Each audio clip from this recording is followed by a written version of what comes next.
Galw'r aelodau I drefn a'r eitem gyntaf yn agenda ni y prynawn yma yw'r cwestiynau I ysgrifennydd y Cabinet dros yr economi a seilwaith. A'r cwestiwn cyntaf, Dai Lloyd. Diolch yn fawr, Llywydd. Am wnaeth ysgrifennydd y Cabinet ddatganiad am bag y lluniau sydd gan Llywodraeth Cymru I wella cysylltedd ryngwladol Cymru. International connectivity and selling Wales to the world are key themes addressed in our national strategy, Prosperity for All.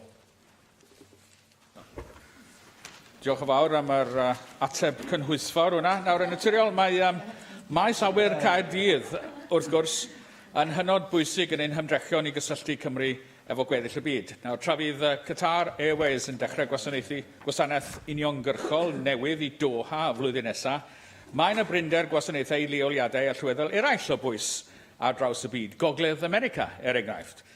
A fyddech chi felly yn fodlon cysidro creu cwmni hedfan cenedlaethol, dweded Ken Skates Airlines ryngwladol, neu fodel arall o gefnogaeth lywodraethol I lenwi'r bwlch sy'n bodoli oherwydd amharodrwydd y sector breifat I ddarparu'r gwasanaethau i'r lleoliadau pwysig yma. Can I thank Dai Lloyd for his question and his kind suggestion, although I think my surname is probably better attributed to a different form of transport than flight. And I'd like to pay tribute, actually, to the entire team at Cardiff Airport for the excellent work that's been undertaken in promoting that particular facility and in establishing new routes. I think the new route that's going to operate direct to Doha opens up Wales to the world. We've looked at, in the past, I believe, at the establishment of a national airline and found that the cost of establishing one could be prohibitive. However, it's certainly something that I'm willing to give further consideration to. It's my belief, however, at the same time, that Cardiff Airport is already doing an excellent job in attracting new routes and new operators to the facility. And I hope to have more news on that in the coming years. Nick Ramsey. Diolch, Llywydd. I look forward to travelling on Skates Air. I think there's probably a niche in the market for you there, Ken. I won't listen to yourself. You put me off my train of thought now. It's clearly been disappointing, Cabinet Secretary, that air passenger duty hasn't been devolved to this place. And before you say, well, it's your government, I'm aware of that, and we will continue to press for the case for air passenger duty to be devolved so that we have that important tool in the toolbox. Will you also do the same to make sure that at the same time as we get stamp duty devolved and landfill tax and income tax, we also have vital economic tools such as APD so that we can really get on with the job of improving the economy in Wales? Can I thank Nick Ramsey for his question and say that I agree entirely with him? Question Dai, Jane Bryant. Will the Cabinet Secretary make a statement on the growth of the gig economy in Wales? Yes, our national strategy, Prosperity for All, sets out our ambition for an economy which delivers individual and national prosperity, one that reduces inequalities and grows wealth and well-being in the aggregate, where people can fulfil their ambitions and enhance their well-being in secure and sustainable employment. Thank you, Cabinet Secretary. The issue of modern working practices and wider questions about how we structure our labour market are hugely important. Chwarae have noticed that the Taylor Review and the creation of the Fair Work Commission helps to change the nature of the debate around work and our ever-changing labour market. It's crucial that we don't miss the opportunity to ensure that secure, flexible and well-paid employment is available to all.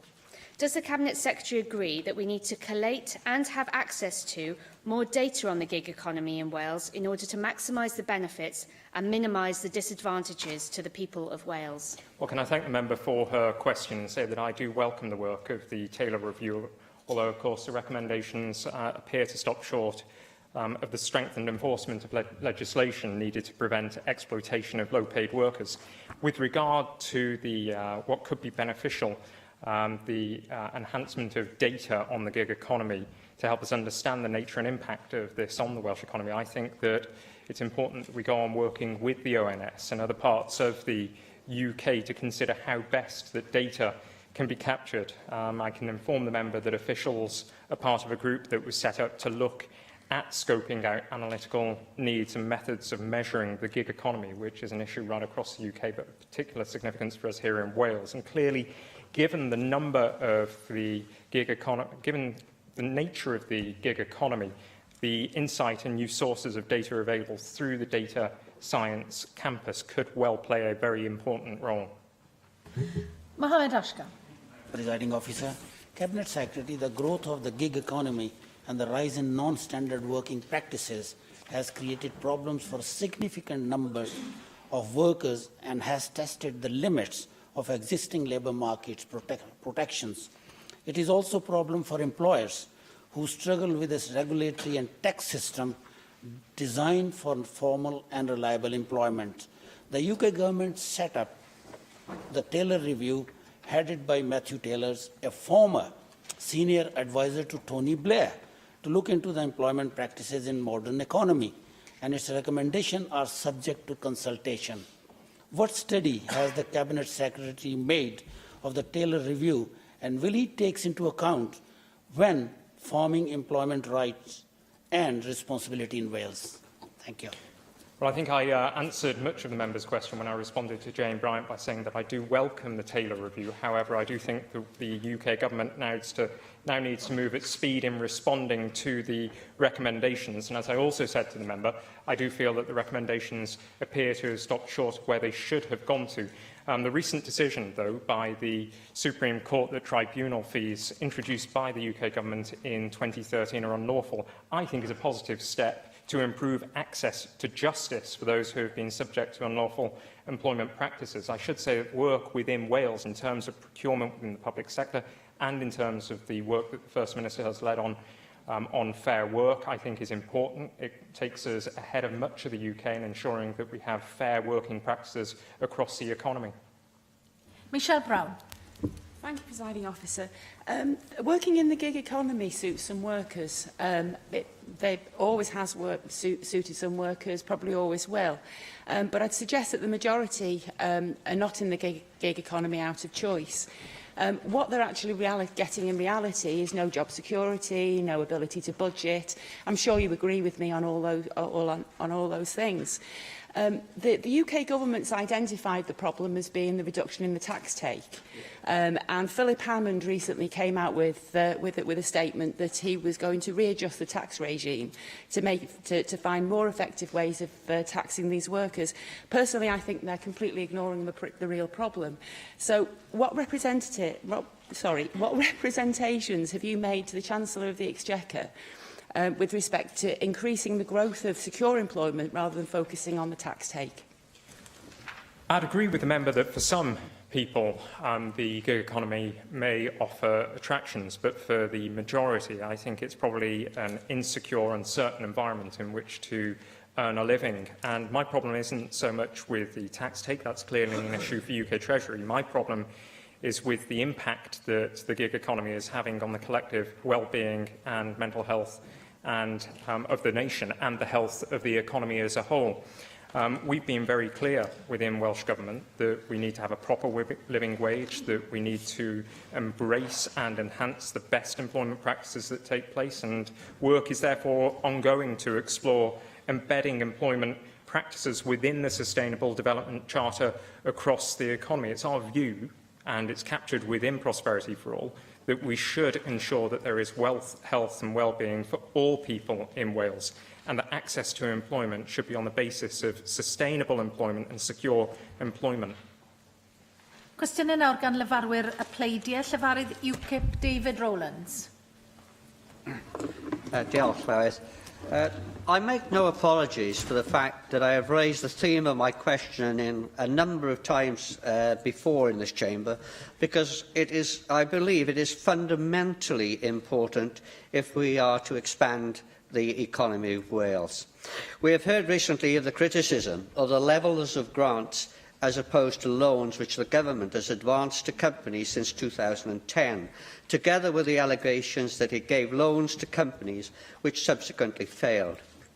We in UKIP acknowledge that the Welsh Government is in the high-risk sector when making decisions with regard to advancing these monies, whether in the form of grants or loans, in that it is a given fact that it aims to fill gaps where high street banks have declined to be involved. Can the Cabinet Secretary confirm that despite some unavoidable setbacks, the Welsh Government will continue to invest heavily in the business sector? And I promise not to mention the Circuit of Wales here. Can I thank the member for his question and say, yes, we will go on investing in businesses in Wales, businesses that provide work opportunities for tens and hundreds of thousands of people in our communities. Our support since 2011 has provided work for 185,000 people. In the last Assembly period, it was 150,000 jobs that we created and supported through helping businesses to grow and expand. And the member raises the important point about business failure. Well, I think I've already stated in this chamber before, but I'm happy to write to members again with the data that the proportion of companies that failed were lower amongst those that we'd supported than the entire economy. I think that demonstrates that whilst, yes, there were losses, there were failures, by and large, our support has acted as an enabler for growth in the economy.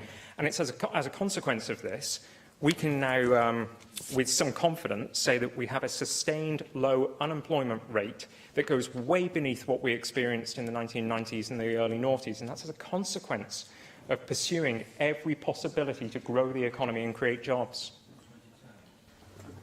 Well, I thank the Cabinet Secretary for that assurance. Can I now ask the Cabinet Secretary how the Cabinet Secretary intends to make sure that funding for start-ups, particularly in the innovative sector, is readily accessible, especially once the Wales Development Bank begins to operate? Well, the member pictures there the important role that the Development Bank of Wales will have in almost doubling the amount of finance that's available to small and medium-sized enterprises. I'm pleased that this week I received the location strategy for the bank to operate right across Wales, giving easy access to all SMEs. And I also believe that the role of the innovation programme, Be the Spark, will be critically important in driving innovation-led entrepreneurialism throughout the economy, bringing together different stakeholders so that we can all work together in creating a strong tech-based and innovative-driven economy that's based on strong foundations. Well, again, I thank the Cabinet Secretary for his assurances, but one of my constituents who is seeking funding for a very innovative product with huge commercial potential was recently told by a Business Wales representative that the product was insufficiently developed for funds to be made available. This hardly seems to be in accord with the government's affirmed policy to be involved in the innovative sector. Could the Cabinet Secretary give us some idea as to what the Welsh Government means by innovative, given that if it is innovative, it may well not be fully developed? I think it's important that plans are at a point of being able to be realised. I'd certainly welcome further detail about the particular example that the member raises. There are support forms from Business Wales and also innovation vouchers that could be applicable to the particular case that the member raises, but if he writes to me, I'm sure I can give it further consideration. Generally, through our support for business and entrepreneurship, through Business Wales and through initiatives such as Be the Spark, we now have more active businesses in Wales than ever before. That's surely good for the economy, but we also need to have a dynamic economy where we have a constant constant dynamic that delivers new enterprises as exiting enterprises die. Llefarydd Plaid Cymru, Adam Price. Unlike David Rowlands, I cannot promise not to mention the Circuit of Wales. On Friday, in a written statement to this Assembly in relation to the publication of the due diligence conducted on that project, Cabinet Secretary, you said that in relation to the fit and proper person test report, we have been unable to publish either in full or in summary because Michael Carrick has not yet consented to its release. Could you tell us when a copy of this report, either in full or in summary, was first sent to the heads of the Valleys Development Company and its principals with a request for their consent to its publication? Yes, I'd like to respond comprehensively with the time frame for all members today. Michael Carrick was provided with a redacted copy of the Grant Thornton Corporate Intelligence Report, which is the fit and proper person test, in May of this year. He then wrote to the Welsh Government on the 30th of May, setting out his observation that the report contained areas of concern for him and his colleagues. On the 1st of September of this year, Michael Carrick, as Chief Executive Officer of Heads of the Valleys Development Company, again wrote to Welsh Government stating that, I quote, in regards to the Corporate Intelligence Report, which is the fit and proper persons test, which focused on individuals, we would emphasise that this not be released. Now, I made it clear in my statement last week in relation to the fit and proper person test report, we have been unable to publish either in full or in summary because Michael Carrick has not yet consented to its release. Following publication of the due diligence documents last Friday, Welsh Government wrote again to Michael Carrick on the 6th of October with a further copy of the redacted report and asked again if he would consider the matter and advise whether he was content for the Welsh Government to make this material publicly available. I can share with the member, and indeed all members in this chamber, the following information. Martin Whittaker, the Chief Executive of Circuit of Wales, responded and made clear on Monday, 9th of October, that, quote, our position remains unchanged in that we decline any consent for the release of the report. He also said, we refers to the heads of the Valleys Development Company, Aventa, and all of the individuals mentioned and referred to in the report. Thank you, Cabinet Secretary, for that report. I mean, the company in the letter that you referred to contests what he's just said, and I'm sure they will respond in due course. So they maintain that a redacted copy of the report was only made available to them at 5:16 p.m. on Friday evening after the statement was made to the Assembly. While we're on the subject of the publication of information in relation to the Circuit of Wales, can I ask the Cabinet Secretary about the leaking of confidential information held by your department to the Western Mail? Is he able now to update the Assembly on the leak inquiry that has been conducted? This is not a matter that I am leading on. This is a matter for the Permanent Secretary, and I'm sure that she'll be making all of her observations known in due course. Well, on the 7th of July, Cabinet Secretary, you told me in a written reply that you did not expect that civil servants were involved in the leaking of this information, and I believe that has now been confirmed by the Permanent Secretary. On the 14th of August, you told me that you were satisfied that special advisers were not responsible for the leaking of this information. Now, that doesn't leave many people left in the frame, Cabinet Secretary. So can I ask you simply this? Do you know who leaked the information? No, and what about the company itself? Now, I would say to the member that I recognise, given his unusual pursuit of this matter over a length of time, that he feels personally hurt by the outcome because he staked all of his credibility on this particular project. And after performing the biggest U-turn since the dawn of devolution last week, you've shot to pieces your credibility on the economy. 2 weeks ago, you were writing to all local authority leaders, urging them to back this particular plan. Answer the to back it, this plan. And then, within a week, you've gone on to say, no, the management needs to change, the plan needs to change, the funding system needs to change. After spinning like a whirlpool 1 week, you then went and jackknifed like a juggernaut the next. I'm afraid, I mean this when I say it, you've got a lot to offer this Assembly, and it's no good shooting your own credibility down in the way that you just have done. The Ceidwadwyr Russell George.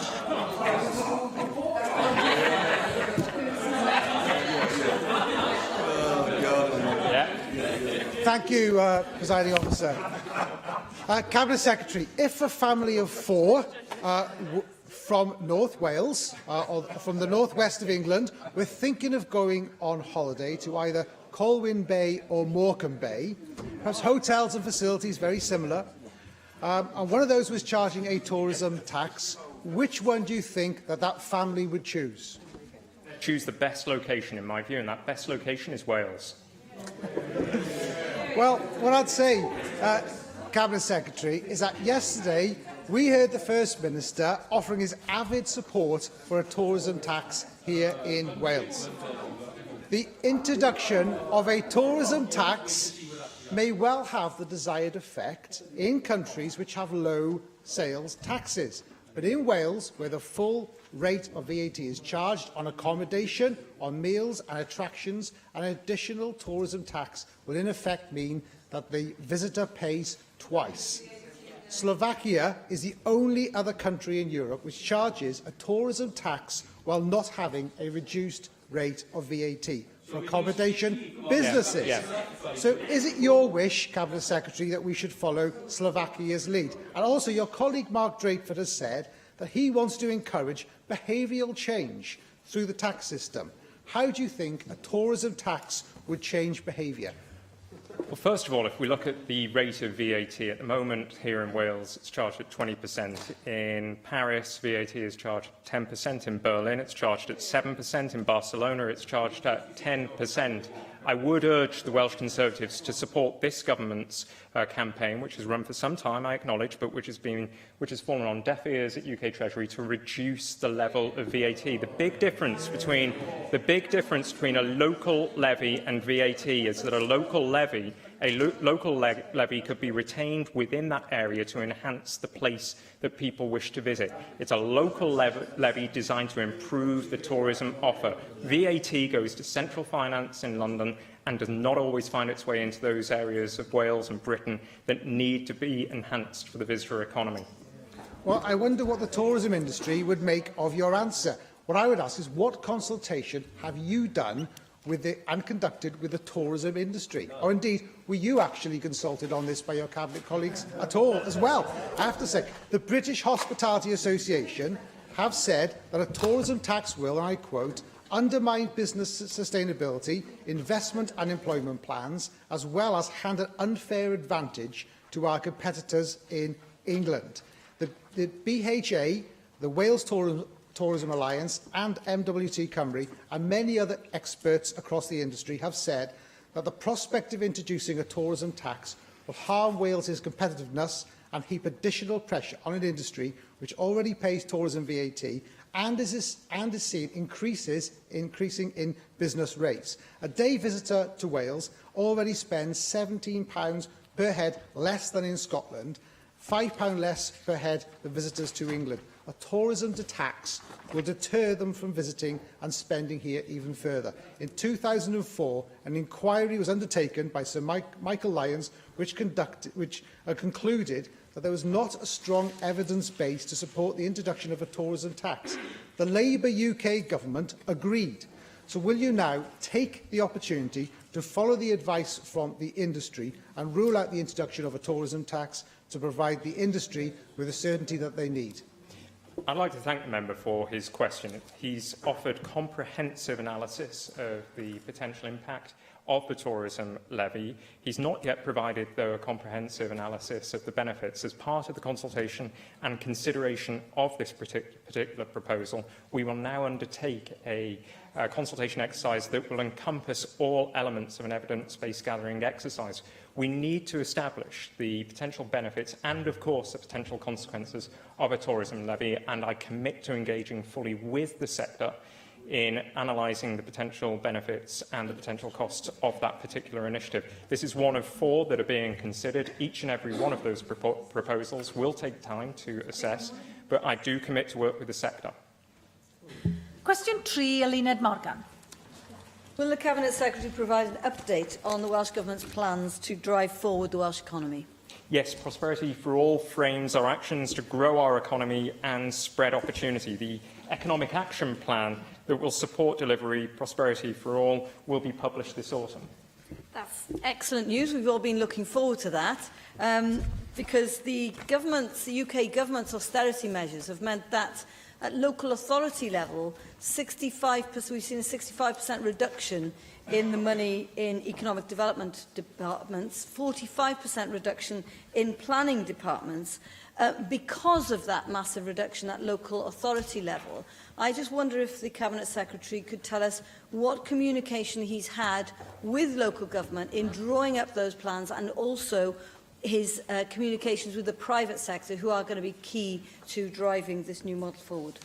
Well, the member is right. The partnership will be crucial in ensuring that our focus on regionally and place-based economic development is a success. Last week, I was delighted to meet with economic development leaders and with lead officials from across local authorities in Wales to discuss the proposals. I was also pleased last week to meet with Mentor a Business to discuss the proposals that Welsh Government has for regional working. And today I'm pleased to be able to inform members that Welsh Government is appointing 3 deputy directors to lead in those respective regions.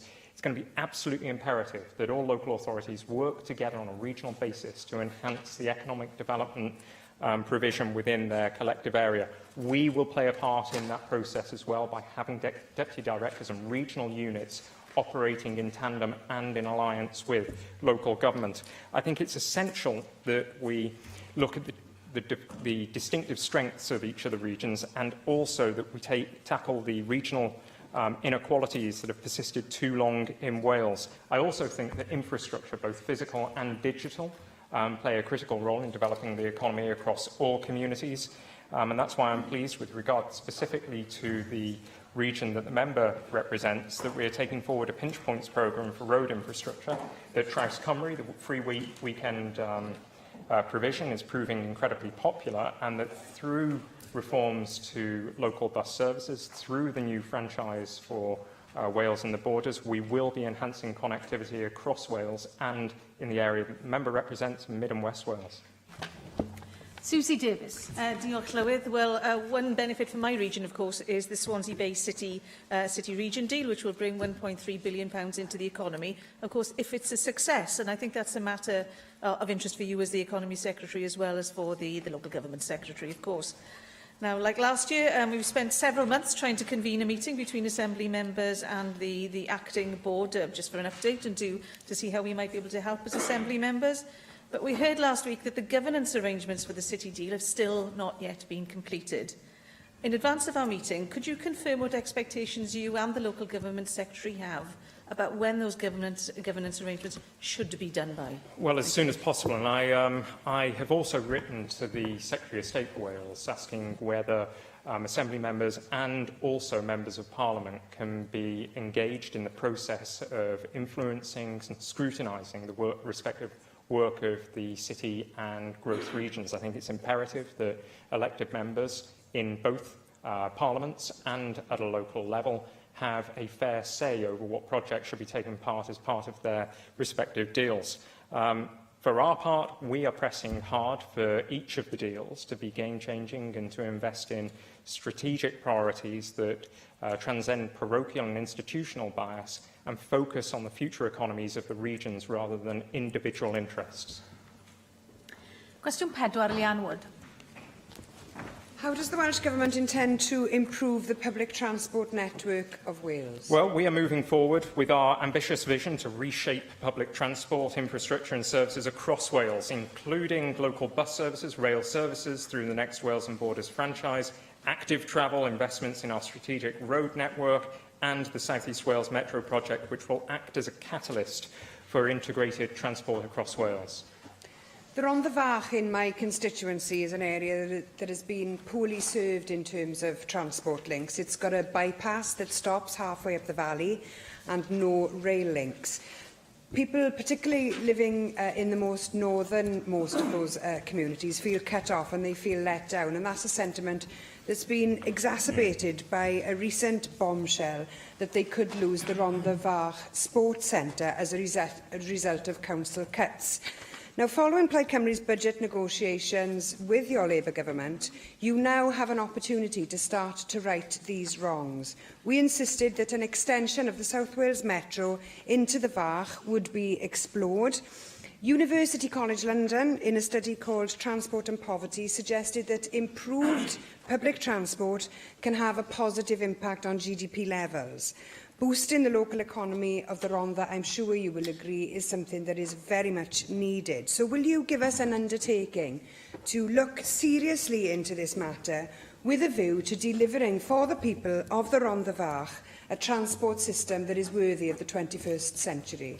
Well, our vision for the Metro in South East Wales is better connected communities right across the region. The Metro must be designed in a way that meets the needs of valleys communities first and foremost, that brings better jobs closer to people's homes.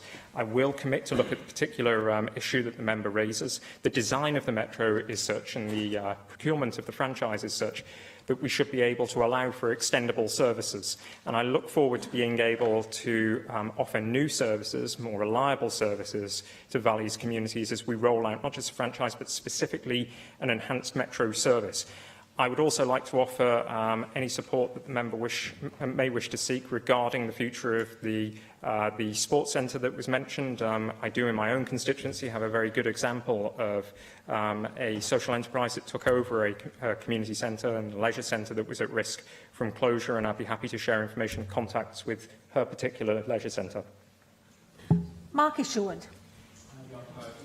Meetings with community transport providers in Flintshire. They told me that after they resisted pressure to take on some commercial routes, the council had commissioned some pilot schemes from commercial providers which they felt would not be viable once the pilots ended. They also told me that the Welsh Government had set up Transport for Health groups in each region of Wales, but the North Wales Transport for Health group hadn't met since May 2016 to look at all transport to healthcare provision in the region, and that the Welsh Government had not reconvened the meetings at that point. What action are you taking to address these concerns? Well, I'll happily reconvene the Transport for Health group as soon as possible, as soon as members are able to meet. I think it's absolutely essential that we consult with as many stakeholders as possible as we design the next franchise and make sure that communities across Wales are better connected. So I give my undertaking to reconvene that particular group on behalf of the member and with the member.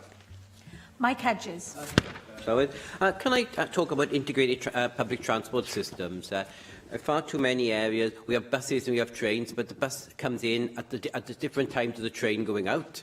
And also, we have a situation where buses park some distance away from the train. In my own constituency of Swansea East, for example, we've got a Llansamla station, but the bus stops a couple of hundred yards away, round the corner on another road. I mean, what can be done to improve the rail bus interchanges so that people can use public transport for the whole of their journey rather than put them in a car first? And when you put them in a car first, there's the real danger that once they've driven a certain distance, they just keep on going. Well, there are three things that need to be done. One, we need to make sure that interchanges are planned in the right way.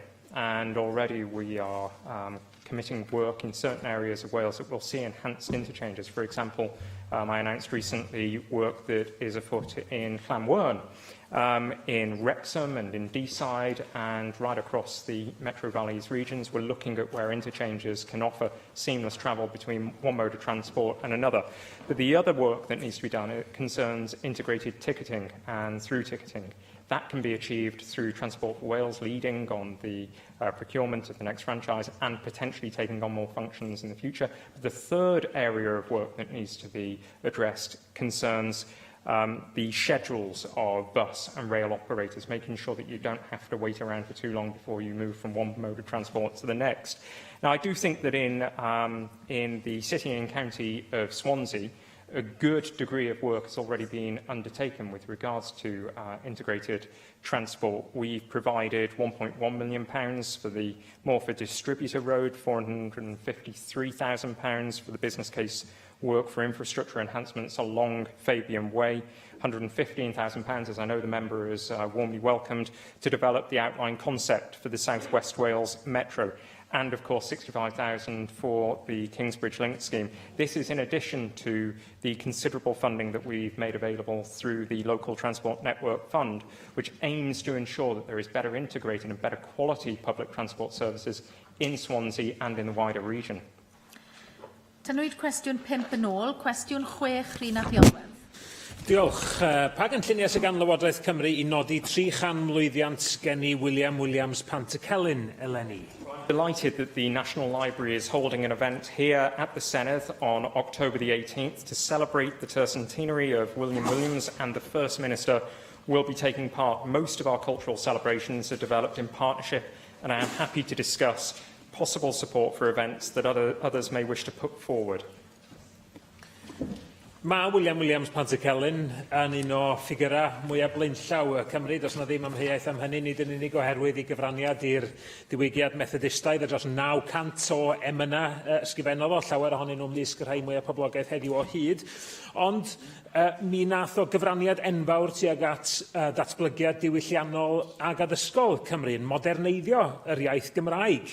Un o'r cyntaf i ysgrifennu'n Gymraeg yn erbyn ceiswasiaeth yn America. Hefyd yn amlwg iawn yn mynnu y dyla merched gael yr un hawliau a dynion mewn priodas ag ati. Mi nath Llywodraeth Cymru ymdrechion mawr ac ymgyrchoedd mawr wrth gwrs i goffáu canmlwyddiant geni Roald Dahl a Dylan Thomas. Dwi yn cymharu hynny a phob parch ac yn edrych arno fo mewn ffordd wahanol iawn i ddathliad yma yn Senedd, yn y cynulliad mewn partneriaeth â'r Llyfrgell Genedlaethol, gymaint a dwi'n croesawu'r digwyddiad hwnnw. Mae cynsail wedi cael ei osod drwy ddathliadau Roald Dahl a Dylan Thomas ar gyfer gwirioneddol ddathlu rhai o gewri yn cenedl ni. Mae 12% a mwy o bobl wedi arwyddo deiseb yn gofyn am fuddsoddiad go iawn. Ydy Llywodraeth Cymru yn cytuno fod Pantycelyn hefyd yn heiddi gwirioneddol fuddsoddiad yn ei goffad o ystyried i ddylanwad o ar diwylliant a bywyd Cymru? Yes, I do, and that's why I'm saddened that to date no organisation or group of individuals has approached the Welsh Government with ideas or proposals on ways to commemorate the 300th anniversary. Now, I should say, in contrast to what the member actually stated, we did not organise the celebrations for Roald Dahl and Dylan Thomas. They were organised and initiated by partners. We invested in them. We acted as the enablers. Could I urge the member, if he is aware of any form of celebration or a fitting tribute to this 300th anniversary, to please bring forward, as I have said on numerous occasions to members, please bring forward those plans.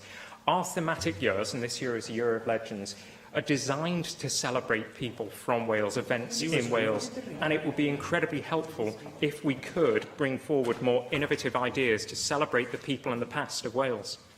Aaron Miller.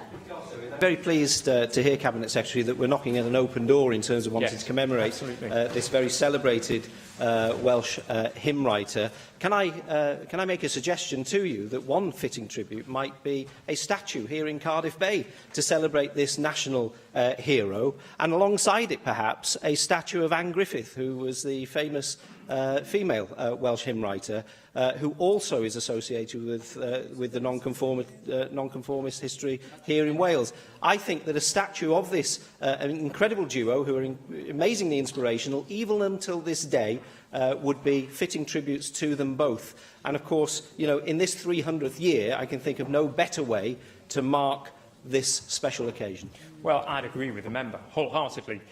It would be fantastic to also have a statue of Anne Griffith. I may be wrong, members may wish to correct me, but I'm not aware of any statue dedicated to a woman in Wales anywhere in our country, and that is something that we should be deeply regretful of. I would urge the member to speak with my officials. I'll facilitate it. What's crucial is that we identify a delivery partner out there who could deliver this, but I would be more than willing to consider funding such a proposal through the same funding source that has helped to celebrate Dylan Thomas and Roald Dahl. Annie Rathbone. Diolch. What consideration does the Cabinet Secretary give to sustainability when taking decisions in relation to transport? Well, sustainability is a key consideration for all my decisions on transport, including our investment in public transport services. The South Wales Metro will be an exemplar of sustainable and integrated transport, and it will act as a blueprint for the future of transport right across Wales.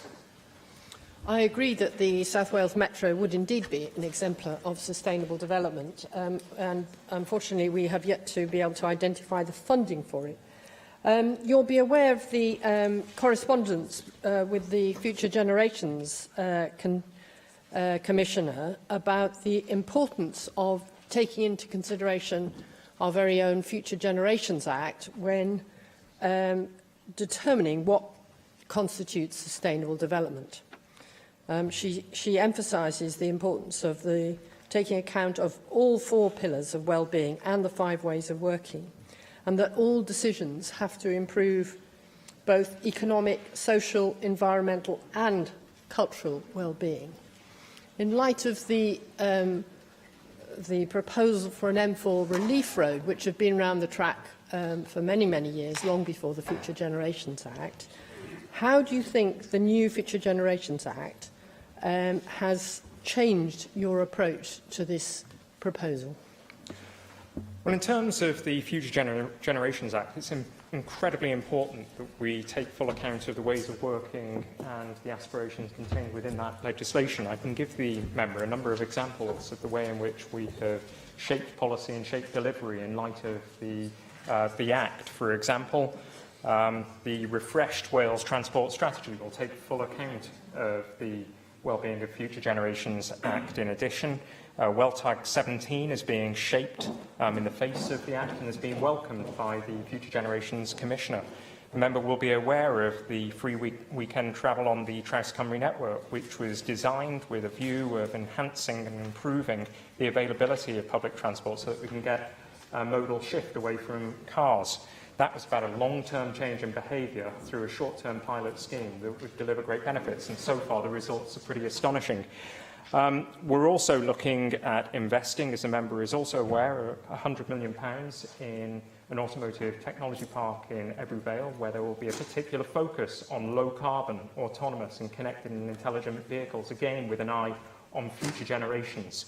And also, I've asked officials to look at retaining a percentage of road infrastructure spend on new projects, specifically for the purpose of enhancing active travel. David Melding. I agree with the member. I think use of the Future Generations Act is an important way of assessing various options before us. The three routes to alleviate congestion of the M4 at Newport, it seems to me, do lend themselves to this sort of approach. And that comparative analysis, because we need to do something, would be very, very helpful. Absolutely. As I say, there are numerous examples of how we are shaping policy in light of the Future Generations Act. I can't comment on the latest development concerning the M4 because we do have statutory procedures that are ongoing. But I welcome the Commissioner's engagement in the debate about the M4 relief road. I think it's absolutely imperative that every stakeholder and every person in Wales gets to have a say on what is, I recognise, a controversial proposal, but one that we believe is necessary in order to free up the economy of South Wales. Question 8, Jeremy Miles. What role does the Welsh Government have in supporting Welsh businesses to trade with one another? We actively support Welsh businesses to trade with other Welsh businesses through our Business Wales and Sell to Wales services. We also hold supply chain events where Welsh businesses can identify alternative suppliers, including other Welsh businesses. Thank the Cabinet Secretary for that answer. Whilst it will always be vitally important to Welsh jobs that our businesses can supply businesses overseas to export and to serve global supply chains, we should also, as he indicated in his answer, encourage Welsh businesses to trade with one another and to maximise the economic value in Wales and in our regional economies. What is the Cabinet Secretary's confidence that the identity of Welsh businesses and their capacity to supply one another is understood by the Welsh Government, or more importantly, by those trading businesses themselves? And how does he respond to the FSB's call last week to undertake a mapping exercise of Welsh headquartered firms so that we have a better picture of the capacity of Welsh businesses to trade with one another and to identify gaps in supply chains which the Welsh Government can then support those businesses to fill to the benefit of Welsh firms, the Welsh economy and the Welsh workforce? Well, I'd like to thank the member for his question and the observations that he makes, and for referring to the important contribution of the Federation of Small Businesses last week. I'm pleased to say that today we're able to announce further expansion of an important company in South Wales. Maesteg-based Talgarth Bakery is set to move to new premises as a consequence of Welsh Government assistance, and that will create and secure dozens of jobs. Another example of how Welsh Government support is acting as an enabler for growth. Now, the principle of increasing collaboration and connectivity across businesses, academia and key stakeholders has been embedded in the Anchor and Key Influencer network, and this initiative has delivered an interactive innovation hub map and facilitated easier communication between key pillars of the Welsh economy. The network also works closely with Be the Spark and with Anchors and other companies, making pledges to strengthen innovative entrepreneurship in Wales. I think another practical example of how we are working with supply chains to Tier 1 companies might be the work that's taking place with regard to Vauxhall Motors in the north and the entire automotive supply chain in North Wales, where we know there are opportunities with particularly the potential Astra replacement, given that currently only about 20% of the products for that particular vehicle are sourced from within the region. There are huge opportunities for the supply chain, and that's why we're focusing on strengthening the supply chain, not just there, but right across Wales for other sectors as well. Andrew Arty-Davies. Thank you, Presiding Officer. Yesterday, Cabinet Secretary, there was a huge pile-up on the M4, and one of the things business is vital to succeed is moving its people and its goods around a particular area, indeed around a country. This summer, the traffic jams on the M4 have been literally horrendous, and the loss to industry and the loss to all sections of society by those blockages have caused huge problems. What assessment has your department made of the measures that are in place, where suitable, to be deployed in a timely manner so that traffic can be put on its move again quickly, rather than see the 16-mile tailbacks that we saw yesterday? I appreciate where there's been fatalities or serious injuries, then police investigations have to take place, but there has to be a solution to some of these problems in the hands of Traffic Wales about the way they manage incidents on the motorway. The member identifies a particularly tragic case from yesterday. I'm sure all of our thoughts are with those who were involved in this particular incident. The member was also right to draw attention to the fact that it is the emergency services that determine how long a period is required for work to be carried out. Nonetheless, I do believe that there is an important focus to be made on constantly improving the resilience of our trunk road network and in responding as quickly as possibly to incidents such as this. I will be publishing this month the resilience study into the A55, which identifies relatively easy, I hope, relatively quick delivery systems that can improve the resilience of that trunk road and potentially then be deployed elsewhere.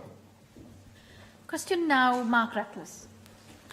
What is the Welsh Government doing to maximise the economic development benefits that will flow to South East Wales following the UK Government's confirmation that the Severn Bridge tolls will be abolished during 2018? We've long recognised the significant economic benefits and the opportunities for Wales with the removal of the tolls, and this would boost productivity in Wales by approximately £100 million a year.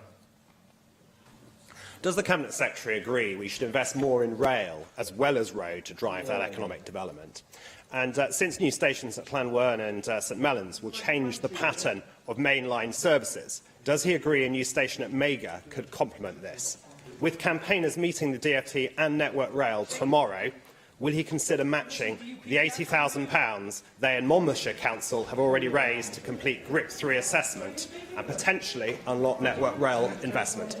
Can I thank the member for his question and recognise the consistent approach that he's had to removing the tolls on the Severn Bridge? I think that he's been right to campaign for the removal of the tolls because they have, of course, enabled us to have tariff-free access to a significant market. It is quite ironic, though, that the member campaigned for the removal of Britain from a tariff-free market that is the EU single market. However, we are working with partners across the border to identify maximum benefit for following removal of the tolls, both in terms of the highway network and in terms of the rail network. The member already identified the investment at Llanwern. We are looking to improve stations across Wales, but ultimately it requires a commitment from UK Government to improve on the 1.5% of funding that has been provided in the current control period for best part of 11% of the rail network across England and Wales.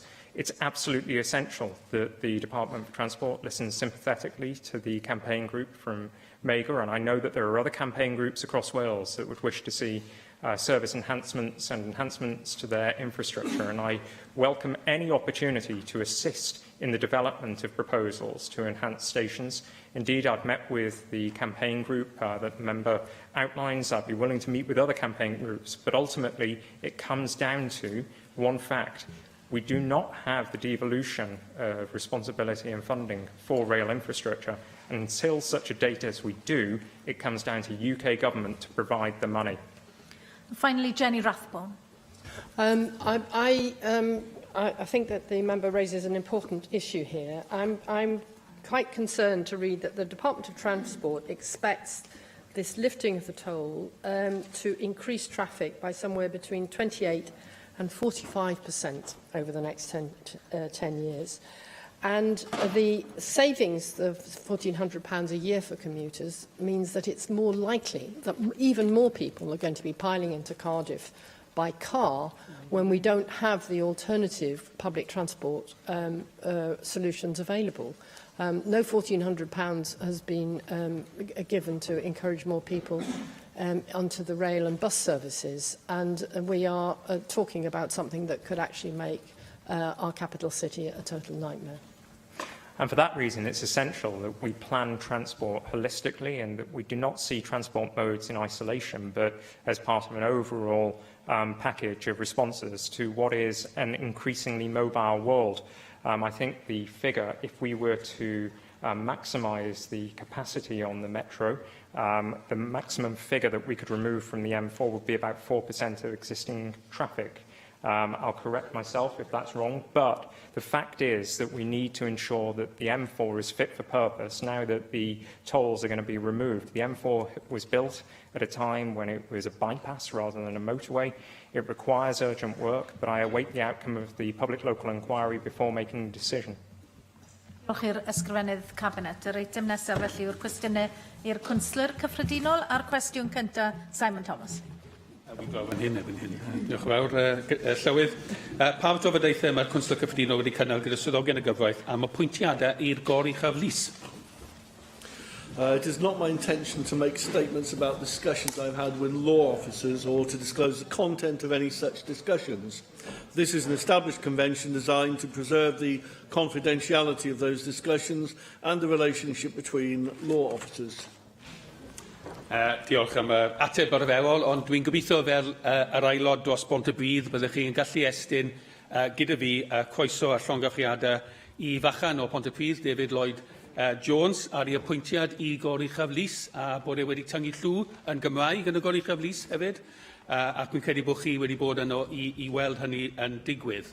Nawr, dau beth sydd yn deillio o'r ffaith bod David Lloyd Jones bellach yn aelod o'r goruchaf lys. Gyntaf oll, ydy hwn yn ateb i'r cwestiwn a ddyled fod aelod parhaol o Gymru ar y goruchaf lys. A hyn o byd dyw hwnna ddim wedi sicrhau i ni mewn deddf, neu mewn convensiwn, ond wrth gwrs mae wedi sicrhau mewn person erbyn hyn. Beth ydych chi'n wneud fel Cwnsler Cyffredinol i symud ymlaen i sicrhau hyn mewn fel hawl, achos yn fy marn i dylai fod hawl gan Gymru i gael aelod o'r goruchaf lys. Ac yn ail, o'n i'n sylwi bod David Lloyd Jones fel rhan o'r proses yn cael ei apwyntio wedi galw yn ddiweddar yn Abertawe am sefydliad cyfraith Cymru, sefydliad a fydd yn hwydwyddo ymwybyddiaeth o'r gyfraith, ac ydych chi wedi cael trafodaethau, falle bod hwnna'n trafodaethau chi'n gallu datgan i'r cynulliad, ydych chi wedi cael trafodaethau gyda David Lloyd Jones a pobl eraill ynglyn â'r syniad yma?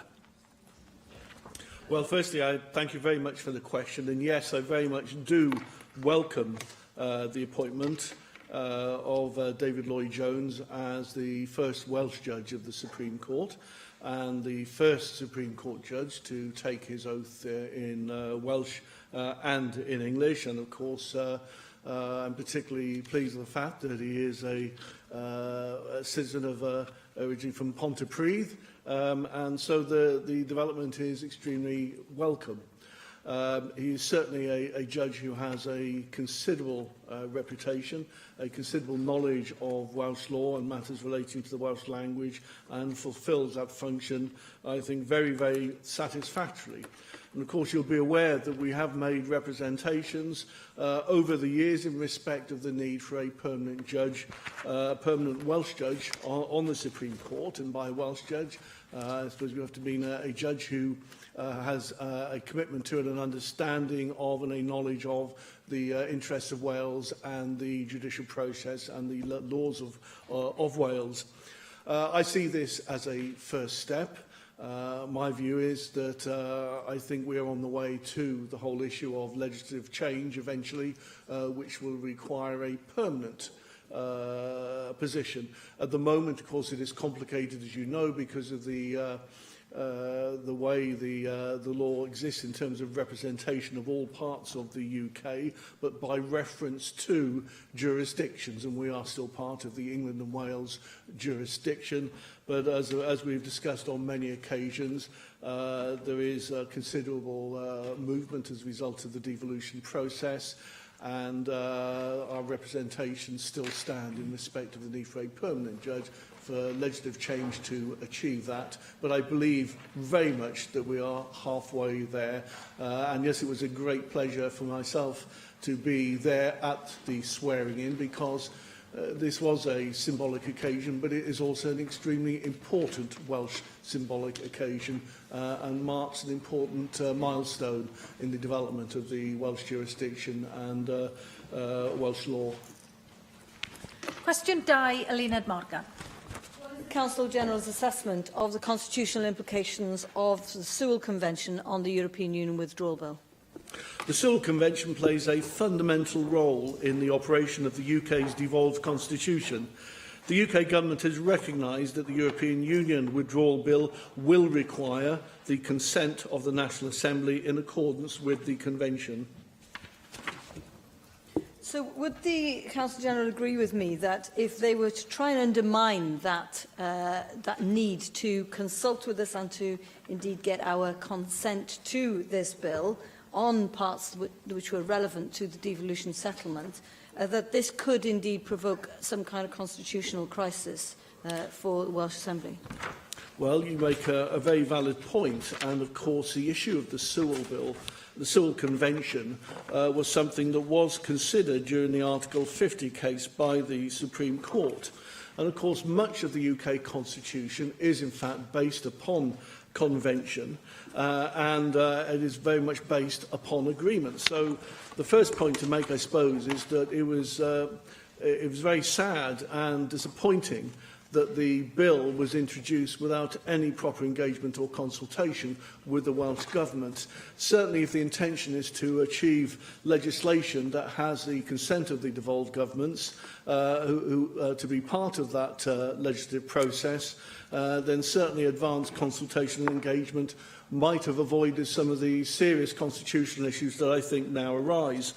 What the Supreme Court said was that they do not underestimate the importance of constitutional conventions, some of which play a fundamental role in the operation of our Constitution. The Sewell Convention has an important role in facilitating harmonious relationships between the UK Parliament and the devolved legislature.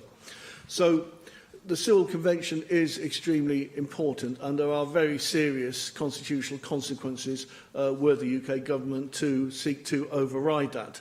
The anticipation and hope is, though, that there will be agreement. We support many aspects of the bill. We support the idea of the bill to provide clarity and certainty.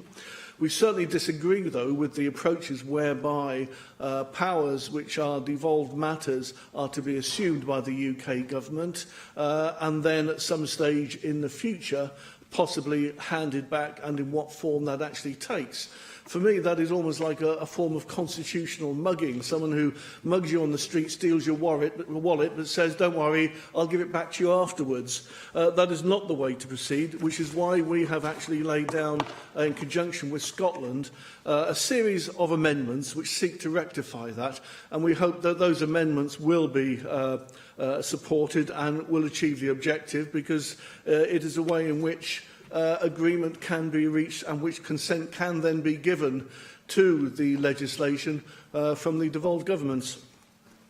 Mark Reckless. Does the Consul-General recognise that that Supreme Court judgment cut across the previous position as put forward by the Welsh Government?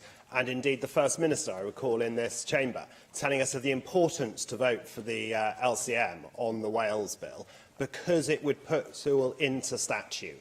And as in Scotland, we would benefit from having that statutory underpinning of the Sewell Convention. Isn't the reality that the Supreme Court showed that legal position to be entirely misconceived, and the Convention has no more weight now it's in statute than it did before. Well, the first point is you are totally wrong in terms of the position the Supreme Court adopted. That was a position that we put forward and that was actually accepted by the Supreme Court. So there was no change there. It's never been our case or our argument that the Civil Convention is justiciable. The fact is that under the Wales Act, the Civil Convention is put into statute, that it is on the face of the bill, but that does not per se make it justiciable. It is certainly the case that the issue of the Civil Convention, certainly post-Brexit, post-further constitutional reform, actually needs to be reviewed because there is a very strong argument that it should be a justiciable convention. But in terms of what we argued and in terms of what the Supreme Court held, there has been total consistency there and there is total agreement between the current constitutional analysis. Question 3, Jane Bryant. What discussions has the Council General held regarding the implementation timetable for the Wales Act 2017? The main provisions of the Wales Act 2017, including those introducing the reserved powers model, are expected to come into force on the 1st of April 2018. Thank you, Council General. On the 1st of April, powers in respect of fixed odds betting terminals will be devolved to the Assembly. Members here will be aware of the growing concerns over problem gambling. Can the Council General comment on how these powers might help tackle this growing social issue? Well, what I can do is certainly do an analysis of what the legislation actually says, because the Wales Act provides the Welsh Ministers and the Assembly with limited new powers in relation to the licensing of fixed odd betting terminals. But of course, those powers only relate to gaming machines, which will allow stakes of £10 or more. There are a few more things perhaps it's worth saying specifically on that, and it's also worth commenting, of course, that some powers have already been transferred to the Assembly generally under the Wales Act, and of course there are many more that will now be transferred as of the 1st of April. But specifically with regard to the fixed odd betting terminals, the Wales Act, what it does is provide Welsh Ministers and the Assembly with limited new powers in relation to fixed odd gaming machines, equivalent, though, to the powers provided to Scotland via the Scotland Act 2016. The fixed odd betting machines are a Category B2 gaming machines. They are largely located in bookmakers, but they do allow customers to stake up to £100 every 20 seconds on electronic versions of the machines. The new powers relate to premises which hold a betting premise licence under the Gambling Act 2005. They will enable the Welsh Ministers via regulations and the Assembly via an Assembly Act to vary the number of gaming machines of a certain type authorised under such a licence. This would include reducing the number of authorised machines to a 0. Question 4, Hefin David. What discussions has the Council General held regarding increasing diversity and representations to the Supreme Court? I have made representations to the Supreme Court about improving the diversity of the judiciary. I welcome very much the recent appointments of Lady Hale as President of the Supreme Court, the first ever female Supreme Court President, and Lady Black to the Supreme Court. And as I've previously indicated, I've also welcomed the appointment of Lord Lloyd-Jones as the first Welsh Supreme Court Judge. Well, Llywydd, the Council General has anticipated my question. Absolutely fantastic. What steps, though, can the Welsh Government take to further enhance gender and ethnic diversity, both in the Supreme Court and in the sphere of legal jurisdiction as a whole? Well, the first thing is the Supreme Court itself has, since 2015, has recognised very much the issue of diversity. And the current President of the Supreme Court, Baroness Hale, Lady Hale, has also said on a number of occasions that the courts have to be representative of society in general, that they were not, and that it was important that that increasing diversity took place in terms of gender and in terms of race and in terms of background of those in the judiciary, really from the lower levels of the judiciary to the most senior levels at the Supreme Court itself. These are representations that Welsh Government itself has made in terms of any consultations and meetings with the Judicial Appointments Commission. There are a further 3 appointments to the Supreme Court to take place next year as a number of Lord Justices retire, and we would hope that there will be further increase in the diversity in all those areas to the Supreme Court. But let us not also forget that that's a diversity that has to occur at the lower echelons of the judiciary at all levels. So that is something that we've made those representations. It's something that we very much support. And I'm pleased to say that it is something that is happening. It is beginning to happen. I think a decade ago we might have thought some of these measures and steps would have been inconceivable. So there was a significant change underway at the moment in time, and we are supporting that. Cwestiwn 5, Simon Thomas. Diolch Llywydd. Pa drafodaeth mae Cwnsel Cyffredinol wedi cynnal ynglyn â bil yr Undeb Ewropeaidd ymadael? Well, this question engages the Law Officers' Convention, as the member will know. Nevertheless, I can say that the Welsh Government has considerable concerns with the bill, particularly in terms of the approach it takes towards devolution. I can assure members that the Welsh Government is working tirelessly to ensure that Wales' position is protected. I thank the Counsel General for his reply. Can I ask him whether he's seen the paper published by Plaid Cymru this week on the EU withdrawal bill, the constitutional implications for Wales, authored by Fleer Jones? I'd be very happy to email him a copy. There's several arguments set out by Fleer Jones in this paper. 2 of them I'd just like to mention here, which states that the bill as drafted adopts a binary approach to the devolution settlement, which does not reflect the glue that has been EU law on that settlement, nor the shared competences that exist between the UK Government and the National Assembly for Wales. And she goes on also to argue that the bill requires significant amendment to ensure it does not erode the current devolution settlement in Wales, which is reflective of the wishes of the people of Wales as expressed in 2 referendums on devolution.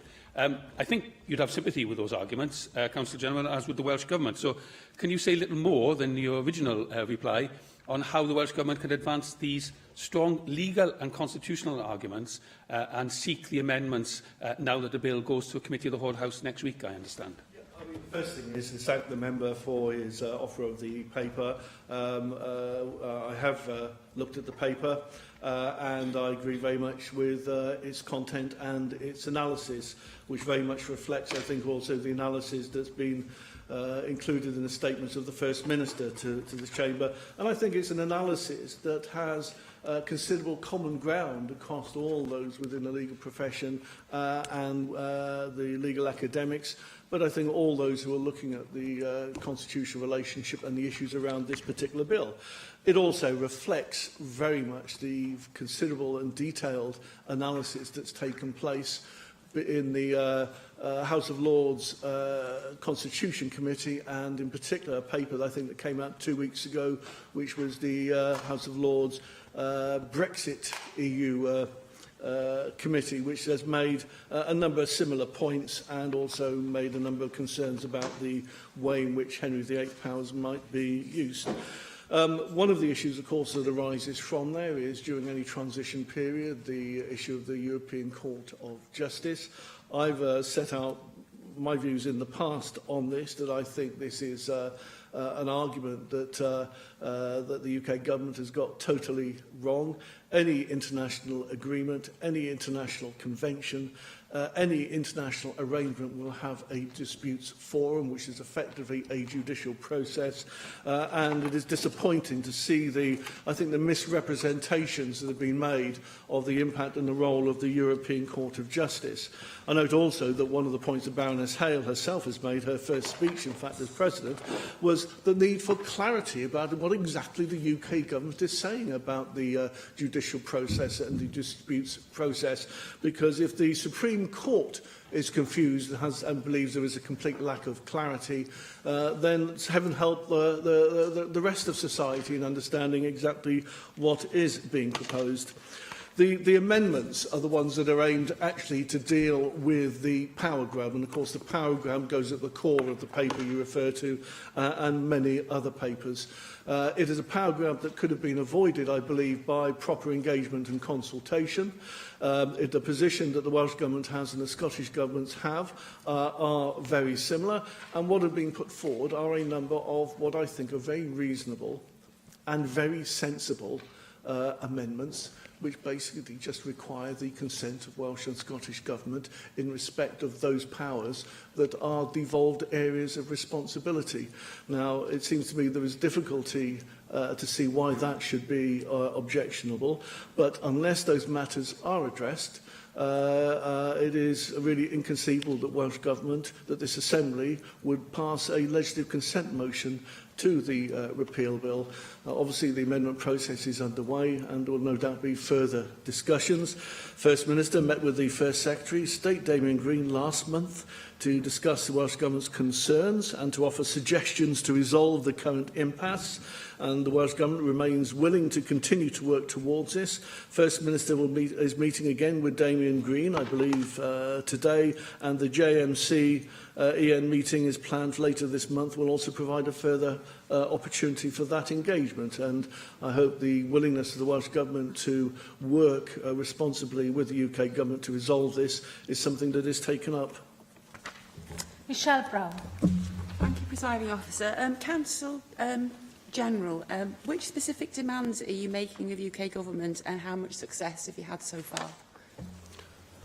The demands of the Welsh Government are those that are set out in the amendments, which would actually resolve the flaws in the legislation itself. The First Minister made a very clear statement about those. Those amendments are available to be seen. It is essentially demands that just require the consent of the Welsh and Scottish Governments in those areas where there is a taking over of powers that are devolved responsibilities. Cwestiwn 6, Neil Hamilton. What are the implications for Wales of adopting a distinctive justice system which is truly representative of Welsh needs? The First Minister announced on the 18th of September that he was setting up a commission on justice in Wales to review the justice system and policing and to consider how the system can achieve better outcomes for Wales. I thank the Council General for that answer. I know it's the ambition of the Welsh Government to have a separate justice system in Wales. Wales has been incorporated into a fused jurisdiction for 600 years, and its history is very different, therefore, from Scotland and Ireland, including Northern Ireland. And whilst it may come a time where there are significant divergences between the law as it applies in Wales and in England, we're a very long way from that as yet, and therefore it would be important, if we're going to keep the costs of the law in proportion, to proceed slowly in this respect. And in particular, insofar as the regulation of the legal profession is concerned, does the Council General agree with me that it is certainly premature to think of splitting off the regulation of solicitors or members of the bar, and I declare an interest as a member of the bar myself in this respect, from the one which currently exists in the jurisdiction of England and Wales? Okay. The first thing is, in terms of the ambition for a separate justice system, which you refer to, the ambition actually is related to the proper and most effective administration of justice. One of the complications, as I've said before, over the arguments over a separate jurisdiction are that it has almost achieved some sort of philosophical and catechismal status. A jurisdiction is really just an area where you have laws being made, and having one jurisdiction when there was just one parliament making law made sense. Where you have another parliament making laws, it's important that the system for the administration of justice actually reflects that. You make a valid point in respect of the scale of that, the extent, but of course the extent of divergence is not just in terms of the legislation we pass, but also the legislation that is passed in England as well that doesn't apply to Wales. One of the ways of looking at this that was in fact referred to some while back was in fact a distinct jurisdiction, that is not about taking over the judiciary, taking over the courts, the buildings, the personnel, but purely to ensure a system whereby you ensure that if a case involves Welsh law, it is heard in Wales by judges and with lawyers and advocates who actually understand Welsh law. So that I think is the sort of correct framework within which to look at that.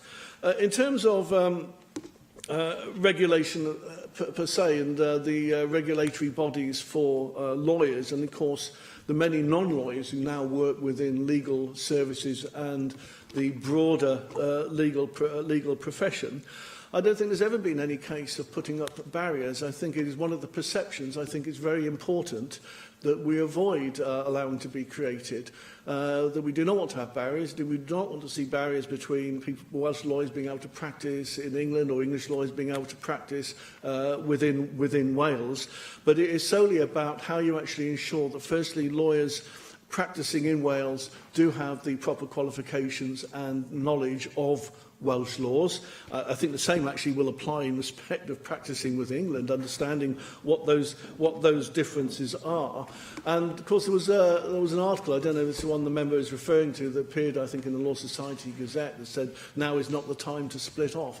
It has never been a question of splitting off. That I think is a complete misunderstanding of what the development of a jurisdiction actually is. It is about the administration of law, but not one where we want to have any perception of division, just ensuring that where Welsh laws are involved, that the lawyers are involved and that the judiciary involved have been properly trained and understanding what those laws actually are. Jeremy Miles. I wonder whether the Counsel-General would accept this contention that regarding the devolution of justice and distinct legal jurisdiction as an entirely discrete competence is actually a false distinction, and that it is better seen as a part of a continuum where this place makes laws, and in order for them to be properly implemented and enforced, it's a question of a continuum between the passing of the law and the enforcement of the law. And so the absence of a devolution of justice and a distinct legal jurisdiction, in fact, operates as a constraint on the devolution of other powers. Would you accept that contention? I do, and I think the point you make is an extremely important one, because it goes to the root of the misunderstanding of the issues of jurisdiction and the divergence between Welsh law and English law. It is not a question of saying who should have the jurisdiction. Should it be the UK Parliament? Should it be the Welsh Assembly or whatever? It's a recognition of what the law actually is and how it interlinks with policy. So the issues to do with policing, to do with youth justice, to do with prison and probations are not because they are matters saying wouldn't it be nice to actually have these, but because the Assembly has responsibility for that policy. You cannot avoid the consequence of how that interreacts with the justice system itself. Is to actually have an integral relationship between them. So justice policy actually is then reflected in the justice system itself. And I think that is an argument that needs to be explored. And that is why I'm extremely pleased that former Lord Chief Justice Lord Thomas of Cwmgyrdd has accepted the chairmanship of the Justice Commission, which the First Minister is setting up, which I hope will have a broad remit to examine all those areas, not just in terms of jurisdiction, but the interrelationship between policy and the law, the interrelationship between what we do and how that impacts on the justice system itself. Diolch i'r Cwnsler Cyffredinol. Yr eitem nesaf yw'r cwestiynau amserol, ond ni ddewisiwyd unrhyw gwestiynau amserol, ac felly'r eitem nesaf yw'r datganiadau 90 eiliad. Mark Isherwood. Well, your Clywyd. Well, this is Hospice Care Week 2017, celebrating both 50 years since Dame Cicely Saunders established the hospice movement in the UK and the many faces of hospice care, raising awareness of everyone involved, from nurses to volunteers, chefs to chaplains, fundraisers to carers. Hospices across Wales asked people to show their support by wearing yellow today, and Hospice UK launched the Hospice Care in Wales 2017 report as reception at the cross-party group at lunchtime in the Assembly today, quantifying the role of hospices in Wales. The majority of end-of-life care in Wales is provided by local hospices, improving the quality of life and well-being of adults and children with a life-limiting or terminal illness, helping them to live as fully as they can the precious time they have left. Collectively, the 15 charitable hospices in Wales provide vital care to 10,500 people every year, alongside support for many of their loved ones. They spend a combined £32.5 million on delivering care and need to raise £2 million each month to continue doing this. Whilst adult hospices in Wales provide more than 24,000 day beds each year, the majority of their care is delivered in people's homes, with 93% providing hospice at home, outreach and day services, and 40% of services provided by children's hospices being outreach services. So let us ask our hospices how they can help us do more. Rhina Bjornworth. People across Wales have seen the tragic scenes of people, mostly Rohingya women and children, fleeing violence in Rakhine.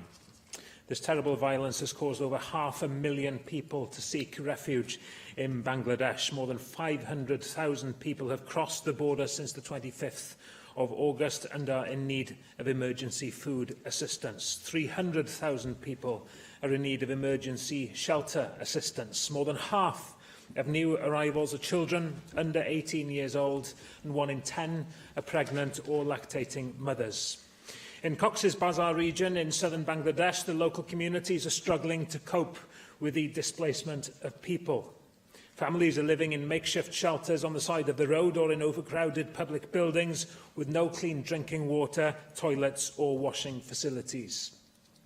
Water provision and health services are stretched to breaking points. Food is scarce and many people are reliant on aid to feed their families. Some are surviving on just one bowl of rice a day.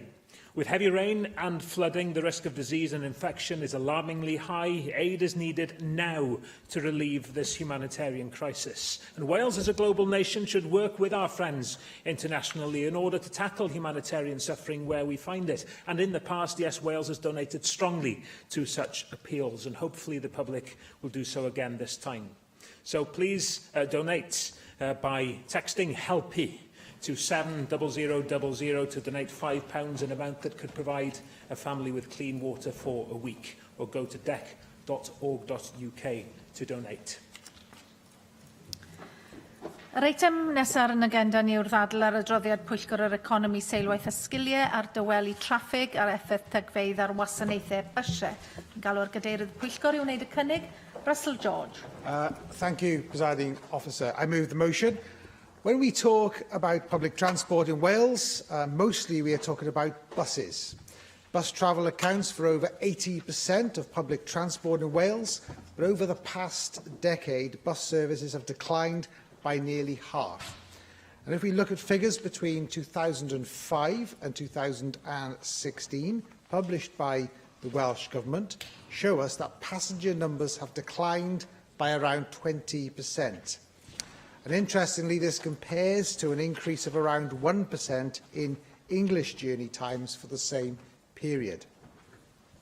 The average speeds of buses in Wales are declining faster than any other mode of transport, and slower journey times and speeds, of course, make bus travel a less attractive option for customers.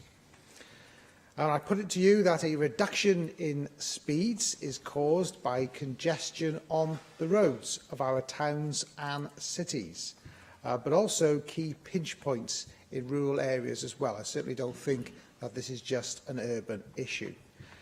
It increases journey times, makes bus trips unpredictable, increases operational costs and fares, and undermines passengers' confidence.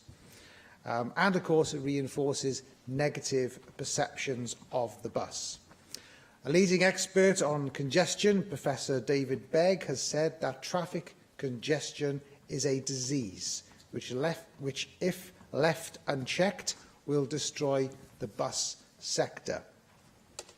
Faced with congestion, bus operators are forced to respond in one of two ways: either to attempt to maintain service frequency with the associated increase in costs, or to operate fewer services. Our bus services transport people to work and to education, connect communities, support our economy and help to make our country greener by reducing the number of private cars on our roads. They're a vital lifeline for about a quarter of Welsh households without access to a car, and for those whom rail isn't a viable option for.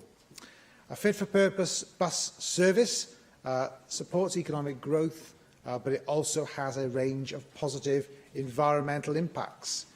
Buses are a part of the jigsaw that will help us to release the ambition, I think, of many key pieces of legislation passed here. Our carbon reduction commitments under the Environment Act, a shift to sustainable travel supported by the Active Travel Act, and working towards the well-being goals set out in the Future Generations Act. The Economy, Infrastructure and Skills Committee report, which we are considering today, sets out our views on the action Welsh Government needs to take to urgently address the crippling impact that congestion is having on the bus industry in Wales. And there have been examples of significant investment in the industry. The quality of vehicles is improving, and the legislation is in place to support a modal shift to sustainable public transport is in place. But despite this, the numbers of bus journeys and passengers continue to fall. And the bus is still viewed as the Cinderella of public transport, and this downward trend needs to reverse. More action is needed to combat congestion and improve bus services for the people of Wales.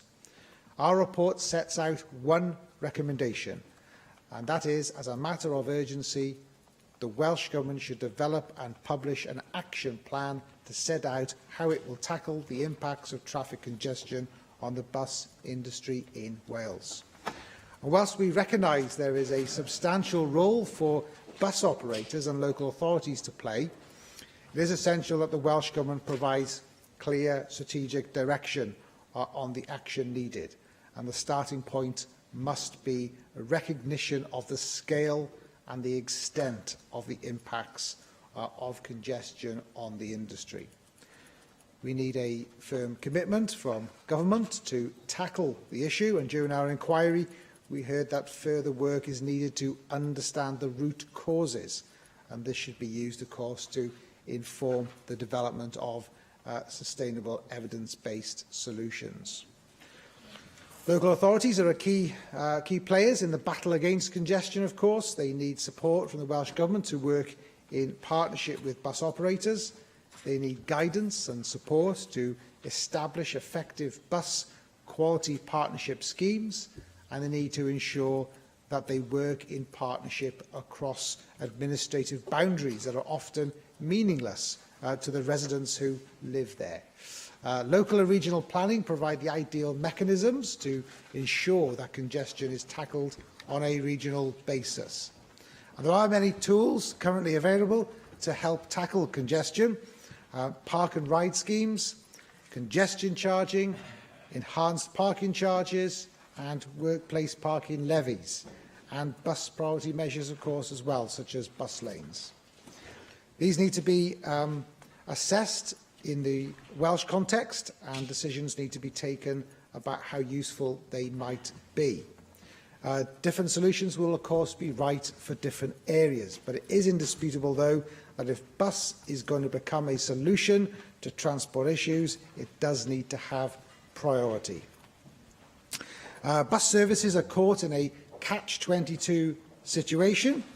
For congestion to be reduced, people need to be encouraged out of their cars and to make the switch to public transport. And whilst congestion is still having such significant impacts on bus travel, the bus industry is unlikely to be an attractive option, and there is much work to do to sell the benefits of travelling by bus.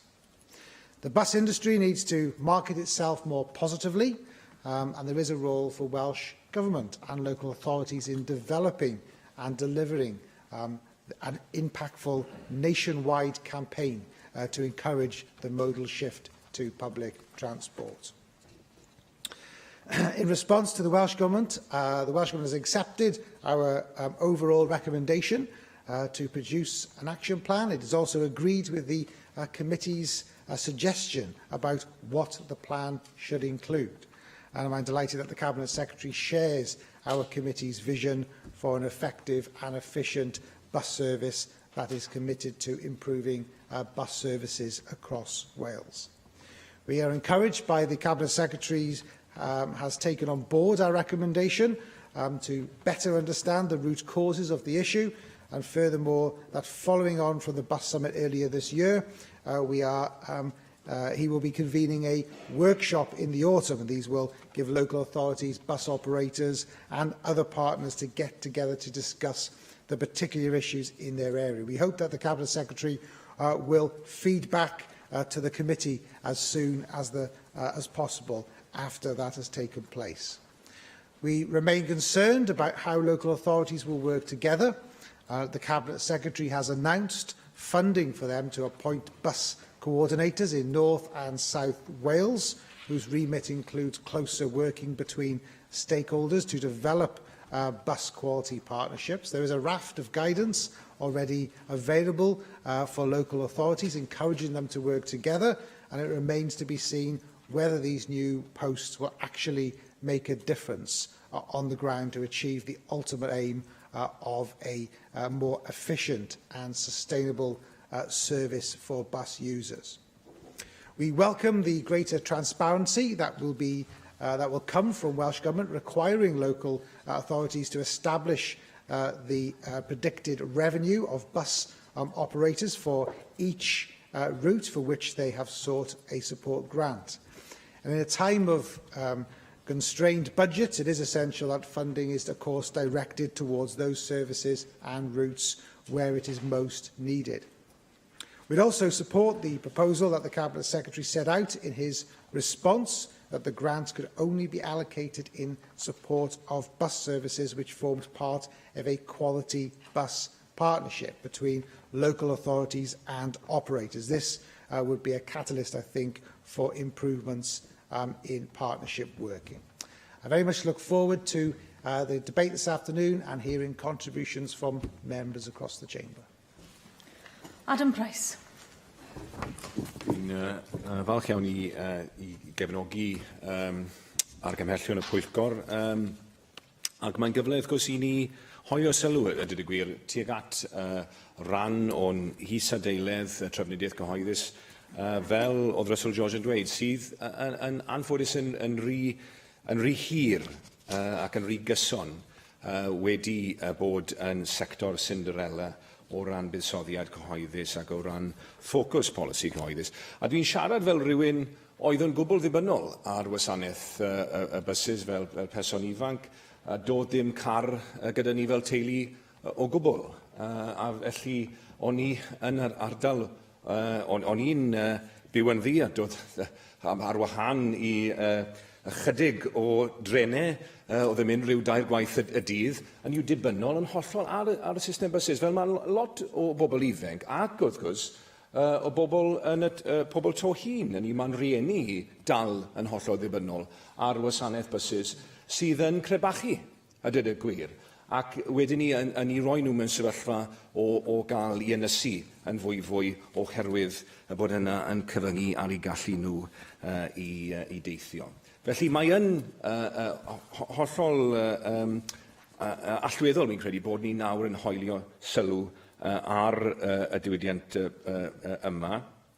Mae yn cynrychioli o hyd, wrth gwrs, gweithio'r crebachu a'r pwysau sydd wedi bod arni, dal i fod rhyw 80% o'n system trafnidiaeth gyhoeddus yng Nghymru, ac wrth gwrs mewn rannau helaeth o Gymru, dyma'r unig trafnidiaeth gyhoeddus sydd gyda ni. Felly mae clywed fel nath y pwyllgor pwysau oherwydd tagfeidd sydd ar y diwydiant, wrth gwrs, yn peri concern i ni gyd. Fel oedd, mae'r Pwyllgor yn dweud i ni adroddiad, wrth gwrs, mae'r resymau am y tagfeidd, y congestion yma, yn amrywio o le i le. Ac un o'r argymellion craidd felly ydy bod Llywodraeth Cymru yn bwrw ati i gael gwell ddealltwriaeth ynglyn â'r gwahanol resymau a'r ffactorau sydd yn gyrru'r duedd yma a draws Cymru, ac rwy'n falch i weld bod Llywodraeth Cymru yn ei ymateb nhw wedi ymrwymo i wneud y gwaith yma ar lefel lleol yn Rhanbarthol gan gweithio gyda awdurdodau lleol. O ran beth gellir ei wneud, wrth gwrs, rhan bwysig o symud y pethau ymlaen, wrth gwrs, ydy cefnogi teithio llesol neu teithio gweithredol, wrth gwrs, yn unol gyda'r ddeddf teithio llesol 2013, sydd, wrth gwrs, yn ceisio yn gyffredinol ar draws Cymru annog shifft o ddiwrth teithio trwy gar tuag at fodd mwy cynaladwy ac hefyd, wrth gwrs, mwy integredig o deithio ac o drafnidiaeth. Nawr, mae Llywodraeth yr Alban wedi cymryd camau bras iawn, ydyn gwir, i'r cyfeiriad yma. Maen nhw ar flaen y gad, dwi'n credu, ar lefel Prydeinig. Maen nhw wedi dyblu'r gyllideb ar gyfer teithio llesol yn ddiweddar, a maen nhw wedi datgan 5 cynllun ar draws yr Alban gyda rhyw 22 miliwn o gyllid ar gyfer lonydd bysys, ar gyfer ffyrdd cerdded, ar gyfer llwybrau seiclo penodedig. A dyna'r math o uchelgais dwi'n credu hoffwn ni weld gyda Llywodraeth Cymru.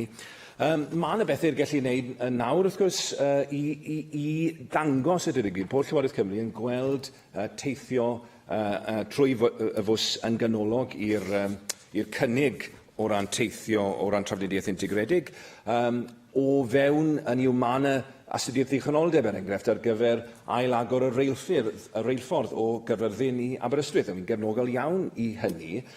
Walle nod tymor canol fydde hynny, ond mi fydde modd dechrau nawr trwy mynnu yn y fasnach fraint, er enghraifft, bod na wasanaeth coach hynny yw gellir defnyddio fel rhan o'r system reilffyrdd yn gweithredu rhwng Caerfyrddin ac Aberystwyth nawr mwyn cael integreiddio go iawn rhwng bysys a reilffyrdd. Ac wrth gwrs, meddwl am y sefyllfa yma yng Nghaerdydd, mae yn warth o beth y dweud y gwir bod na ddim cynnydd wedi bod gyda'r orsaf bysys, a dyn ni'n clywed bod na rhyw gwestiynau ynglyn â beth sy'n mynd i gael ei ddatblygu ar y safle hynny. Mae rhaid yn y brifddinas yma gweld statws iawn yn cael ei roi i'r gwasanaeth bysys yn y brifddinas fel, wrth gwrs, yng Ngweddill Cymru hefyd. Jenny Rathbone. Diolch, Llywyd. Thank you for this report, which is very interesting. Getting people out of their cars in a city like Cardiff is absolutely essential in order to reduce congestion. But counterintuitively, of course, congestion reduces the number of people who actually want to travel by bus, because they think that if they go in a car, they can run and they can get there faster by private vehicle. So it's hugely important that we do something to tackle bus congestion. Because we'll all drown in our own air pollution if we don't do that in a city. What are the measures that we might introduce? Well, we could go for road pricing. I'm sorry to say that David Melding is not here at the moment, but it is obviously a very logical way of reducing private motor cars on the road at the time when they are preventing the buses from getting through. But, and it did in London cause a significant increase in the speed of bus journeys and cut their waiting time by 30% just in the first year. But when a Cabinet member in Cardiff proposed this as a proposal, the balloon went up in Cardiff and everybody produced loads of reasons why we shouldn't be doing this. So a softer alternative, but one that I think we should be absolutely pushing for now, is to increase the number of bus priority lanes. Because Cardiff Bus gave evidence to this inquiry that it isn't much use having a bus priority lane along maybe 300 yards rather than the whole route. And that certainly applies to the bus routes along Newport Road. It's a real stop-start operation in a restricted space. But frankly, the bus has to take priority, and that is, that has to be the way in which we can do it. But I also am aware that when a bus lane along Caerphilly Road was proposed, it was strenuously opposed by the local councillors, even though they ought to be thinking about the needs of the whole community, not just those who want to use their private motor cars, who probably don't even live in their local areas. So there's a need for education there. There's obviously also an important role for priority traffic lights to ensure that buses go first at the traffic lights before the cars. And that is an important way of ensuring that you get there faster by bus than you do by car. And that is obviously one of the key factors when people are running to work that they will use.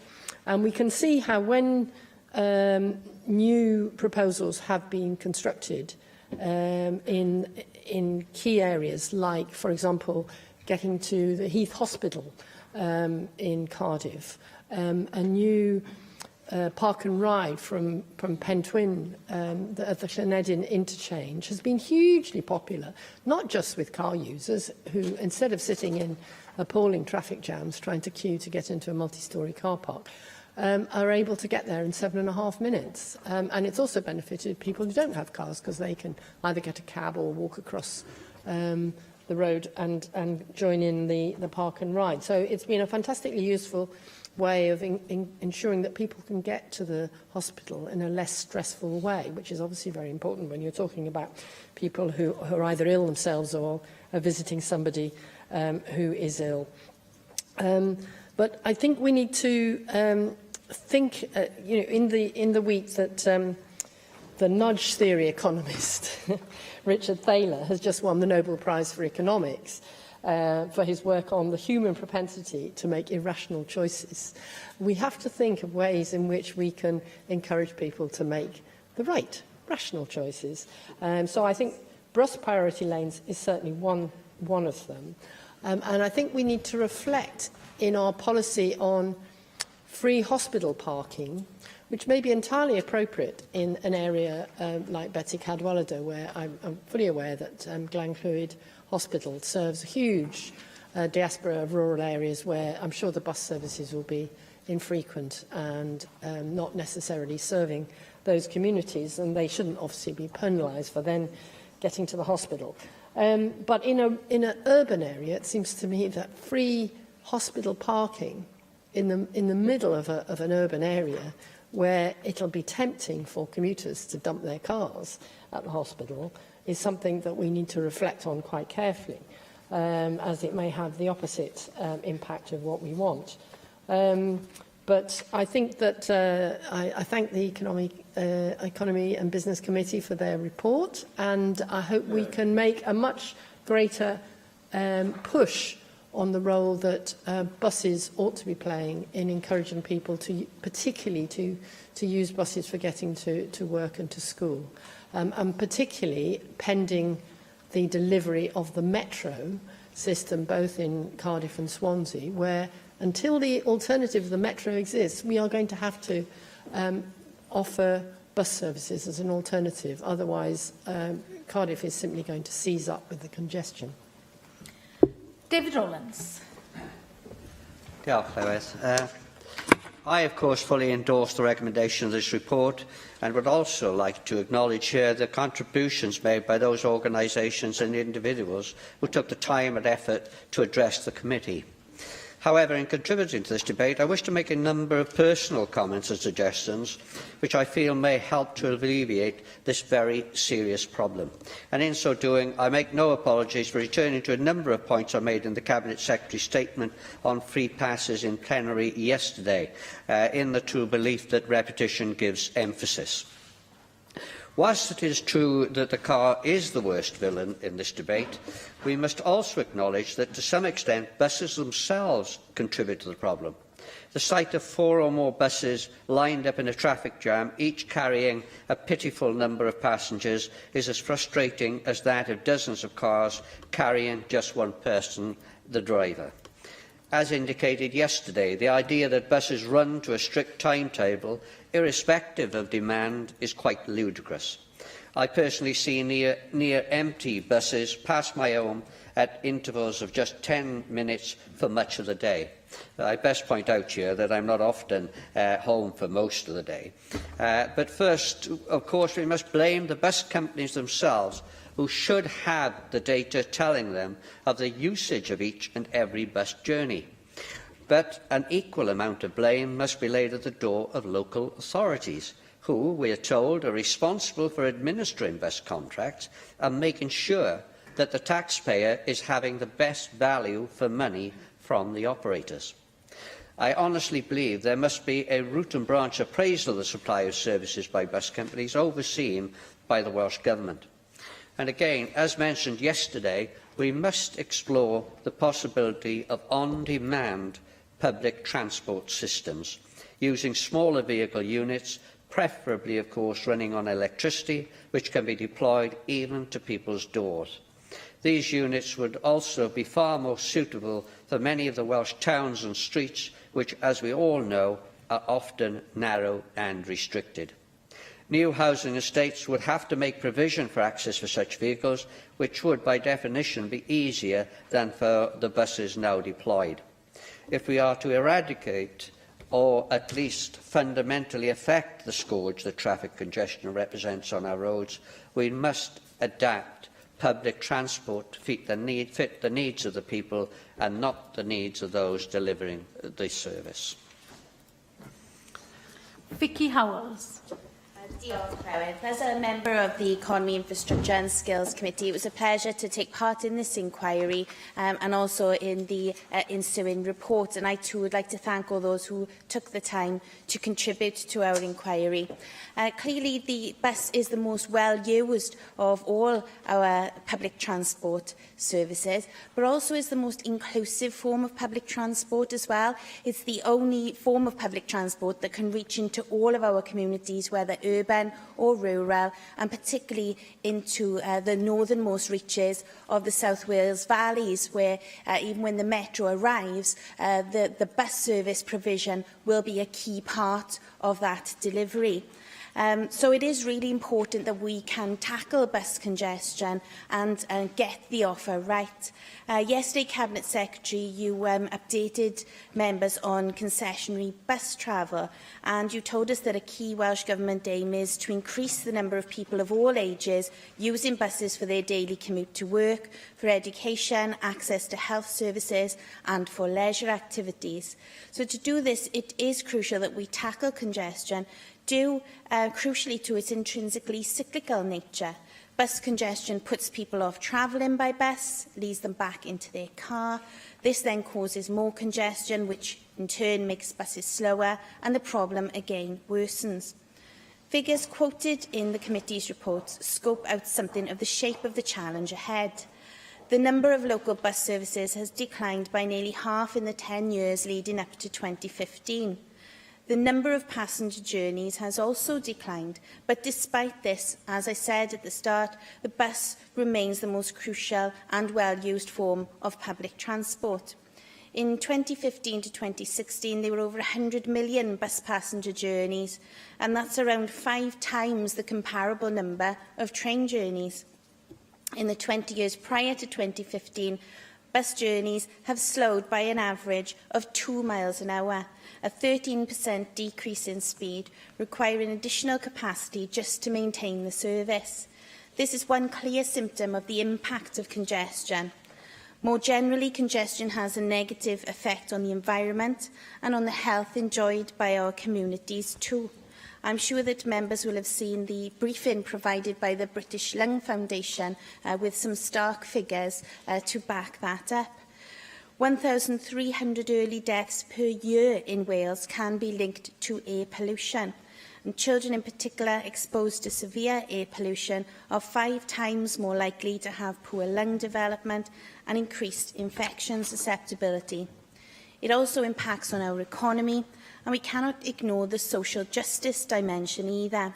Just under half of all bus journeys last year were concessionary fares, an increasing proportion in contrast with the general pattern of decline of usage. And for those households lacking a car, buses are indeed a lifeline. In my own local authority area of Rhondda Cynon Taf, we have the 5th highest number of households without access to cars, a little over 27%. And many of those people would be living in communities that are not accessible by the train. Therefore, the bus truly is a lifeline. With the highest numbers of households without access to cars also being found in Merthyr Tydfil and Blaen y Gwent, this is clearly a key issue for the South Wales Valleys. And as we heard from witnesses at an evidence session of the Economy Committee, a combination of the topography and urban design found in the valleys can exacerbate congestion. To quote a witness from RCT Council talking about the terraces found in the valleys, the streets are very narrow, there's no space for residents to park their cars, there's no on-street, so there's on-street parking. This can cause serious congestion on bus routes. Indeed, it's a familiar problem in my own constituency when I think about the terrace thoroughfares of Cwmaman, Penrhyn Caeber and Ynys Bull. Work can be taken to tackle pinch points, such as the much-needed remedial works currently ongoing on the A4059 at Cwmbach and Mountain Ash. I also note in the Cabinet Secretary's response to our consideration that his comments that only one highway authority had applied for and adopted the full discretionary powers available to them from Welsh Government to help tackle traffic congestion. I would ask, how else will the Cabinet Secretary encourage highway authorities to use this opportunity to seek local solutions to local problems? Consideration 8 is also really important. We need to promote our bus network as a convenient, affordable and, above all, reliable option for journeys. I was really impressed with the standard of the Stagecoach bus service, their new gold service, and equally things like Traws Cymru show what can be done with a comfortable mode of transport that promotes facilities like Wi-Fi. Again, key to this is ensuring we tackle congestion so buses really are a first choice and not a last resort. Jeremy Miles. Echo the thanks which other committee members have extended to witnesses who came and gave evidence to the committee. It was an interesting inquiry. I hope and believe its conclusions were useful, and I welcome the approach which the Cabinet Secretary has taken to the recommendations made in it. It's always good to participate in a debate on buses to which the Cabinet Secretary is responding, because I know he's a committed and enthusiastic supporter of the bus industry sector in Wales. The Bus Services Summit, which he convened, I think, was welcomed by all parts of the sector.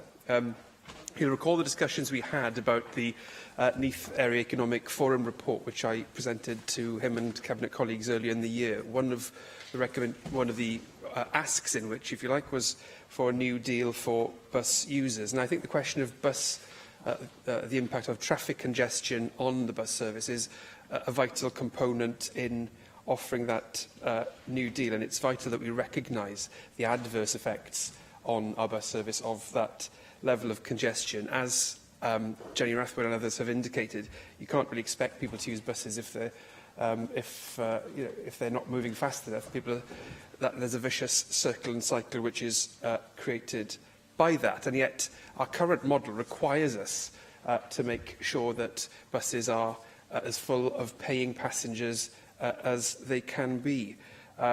My constituency has a number of areas, as with other members in this chamber, which are very poorly served by bus services because, in a sense, they're caught in that no man's land between local bus services not being commercially viable on the one hand and there not being adequate levels of subsidy on the other hand to deliver a publicly subsidised service. So that challenge between profitability and public subsidy, which is inherent in our current system and indicates clearly to me and to other members that it doesn't work on the current model, if you like, current business model. But I have one plea really to the Cabinet Secretary, and I know this will, I'm absolutely pushing it an open door here, which is to see the question of bus congestion as part of a much larger whole, really. And what's required here is obviously a solution to bus congestion, but also a strategic view of a number of factors which are at play in delivering to my constituents and others' constituents the kind of bus service that they need and deserve, quite honestly. And this will take us down the road of technology and bus priority and planning issues which are well aired and well explored in the report. But we also need to look at whether bus service support grant, the local transport fund, local transport network fund and the investment that local authorities themselves make in bus routes are being best deployed at the moment in pursuit of the government's objectives here. And, of course, the role of bus operators in choosing the right kind of fleet and green fleet. We recognise that bus transport is a more environmentally friendly option than car travel, but actually that continues to be the case only if the quality of fleet is maintained and is improved and becomes the most environmentally friendly fleet which can be supported by the model. There are many perverse incentives in the current system which are very well understood. So really it's a plea to find a joined-up solution to a number of related challenges and to look at it from a strategic perspective. Hefin David. Diolch, Llywydd. I support the general thrust of comments that have been made so far. And if we are going to connect east and west, trains are not going to be the answer, has already been recognised. In his response accepting consideration one of the report, the Cabinet Secretary specifically mentions pinch point removal funding to address congestion on the bus network. And this funding is very welcome, and Caerphilly Council has received a portion of that funding to help carry out improvements on the busy Pwthapant or Cedar Tree roundabout in Caerphilly. And on the Council's website, they've said increasing the improvements will increase capacity at this key strategic location, as well as reducing congestion and improving journey time and reliability for local bus services. Throughout the report, however, there's the discussion of political risk. And one of the problems with carrying out this kind of fundamentally needed improvement works is that the work takes time, and Caerphilly residents are currently up in arms at the delays that are happening, that are happening at the Pwthapant roundabout that go right back through to Ystrad Mynach and Bedwas and towards Penrhale. It's a huge problem, but my intention is to meet with Caerphilly Council and to talk to them about how further actions can be taken. I know local councillors have met today with the council to address these issues. Yes, of course. The evidence shows that in order to achieve modal shift, when you are making capacity changes like removing pinch points, the most effective way to do it is to use road space reallocation. So rather than that space filling up with cars again, you're locking in bus lanes or traffic light changes or wider pavements to try and build in that behaviour change. And this is part of the improvements that are being carried out. And in order to achieve that, you also need a modal shift. But if you're going to achieve a modal shift, that doesn't happen quickly. And some of the improvements that have been introduced at this point will actually address some of the things that you've mentioned. However, my point being that there's political risk involved in that because you're creating change, but also even creating these improvements creates a huge amount of agitation in the community. And I think what policymakers need to do is demonstrate the clear benefits of this. The funding is welcome, and it shows that the Cabinet Secretary is serious about tackling the impact of congestion on both buses and the wider road network. But it has brought other issues to the fore. there are a whole range of problems associated with the shape of our valleys communities and the fact that we are effectively tunnels into Cardiff, and it's a real problem. One of the issues I've mentioned many times in this chamber is the overdevelopment of housing and the resulting pressure on transport infrastructure. If you don't deliver, you can't deliver homes if you can't deliver effective transport infrastructure. And I'm concerned that we are addressing both of these things in parallel, but the connection needs to be better. One of the things that I noted from some of the evidence we've received was how unimpressive, frankly, some of the evidence was from local authorities, and I won't name and shame, but there were local authorities who treated bus operators as other stakeholders alongside car users.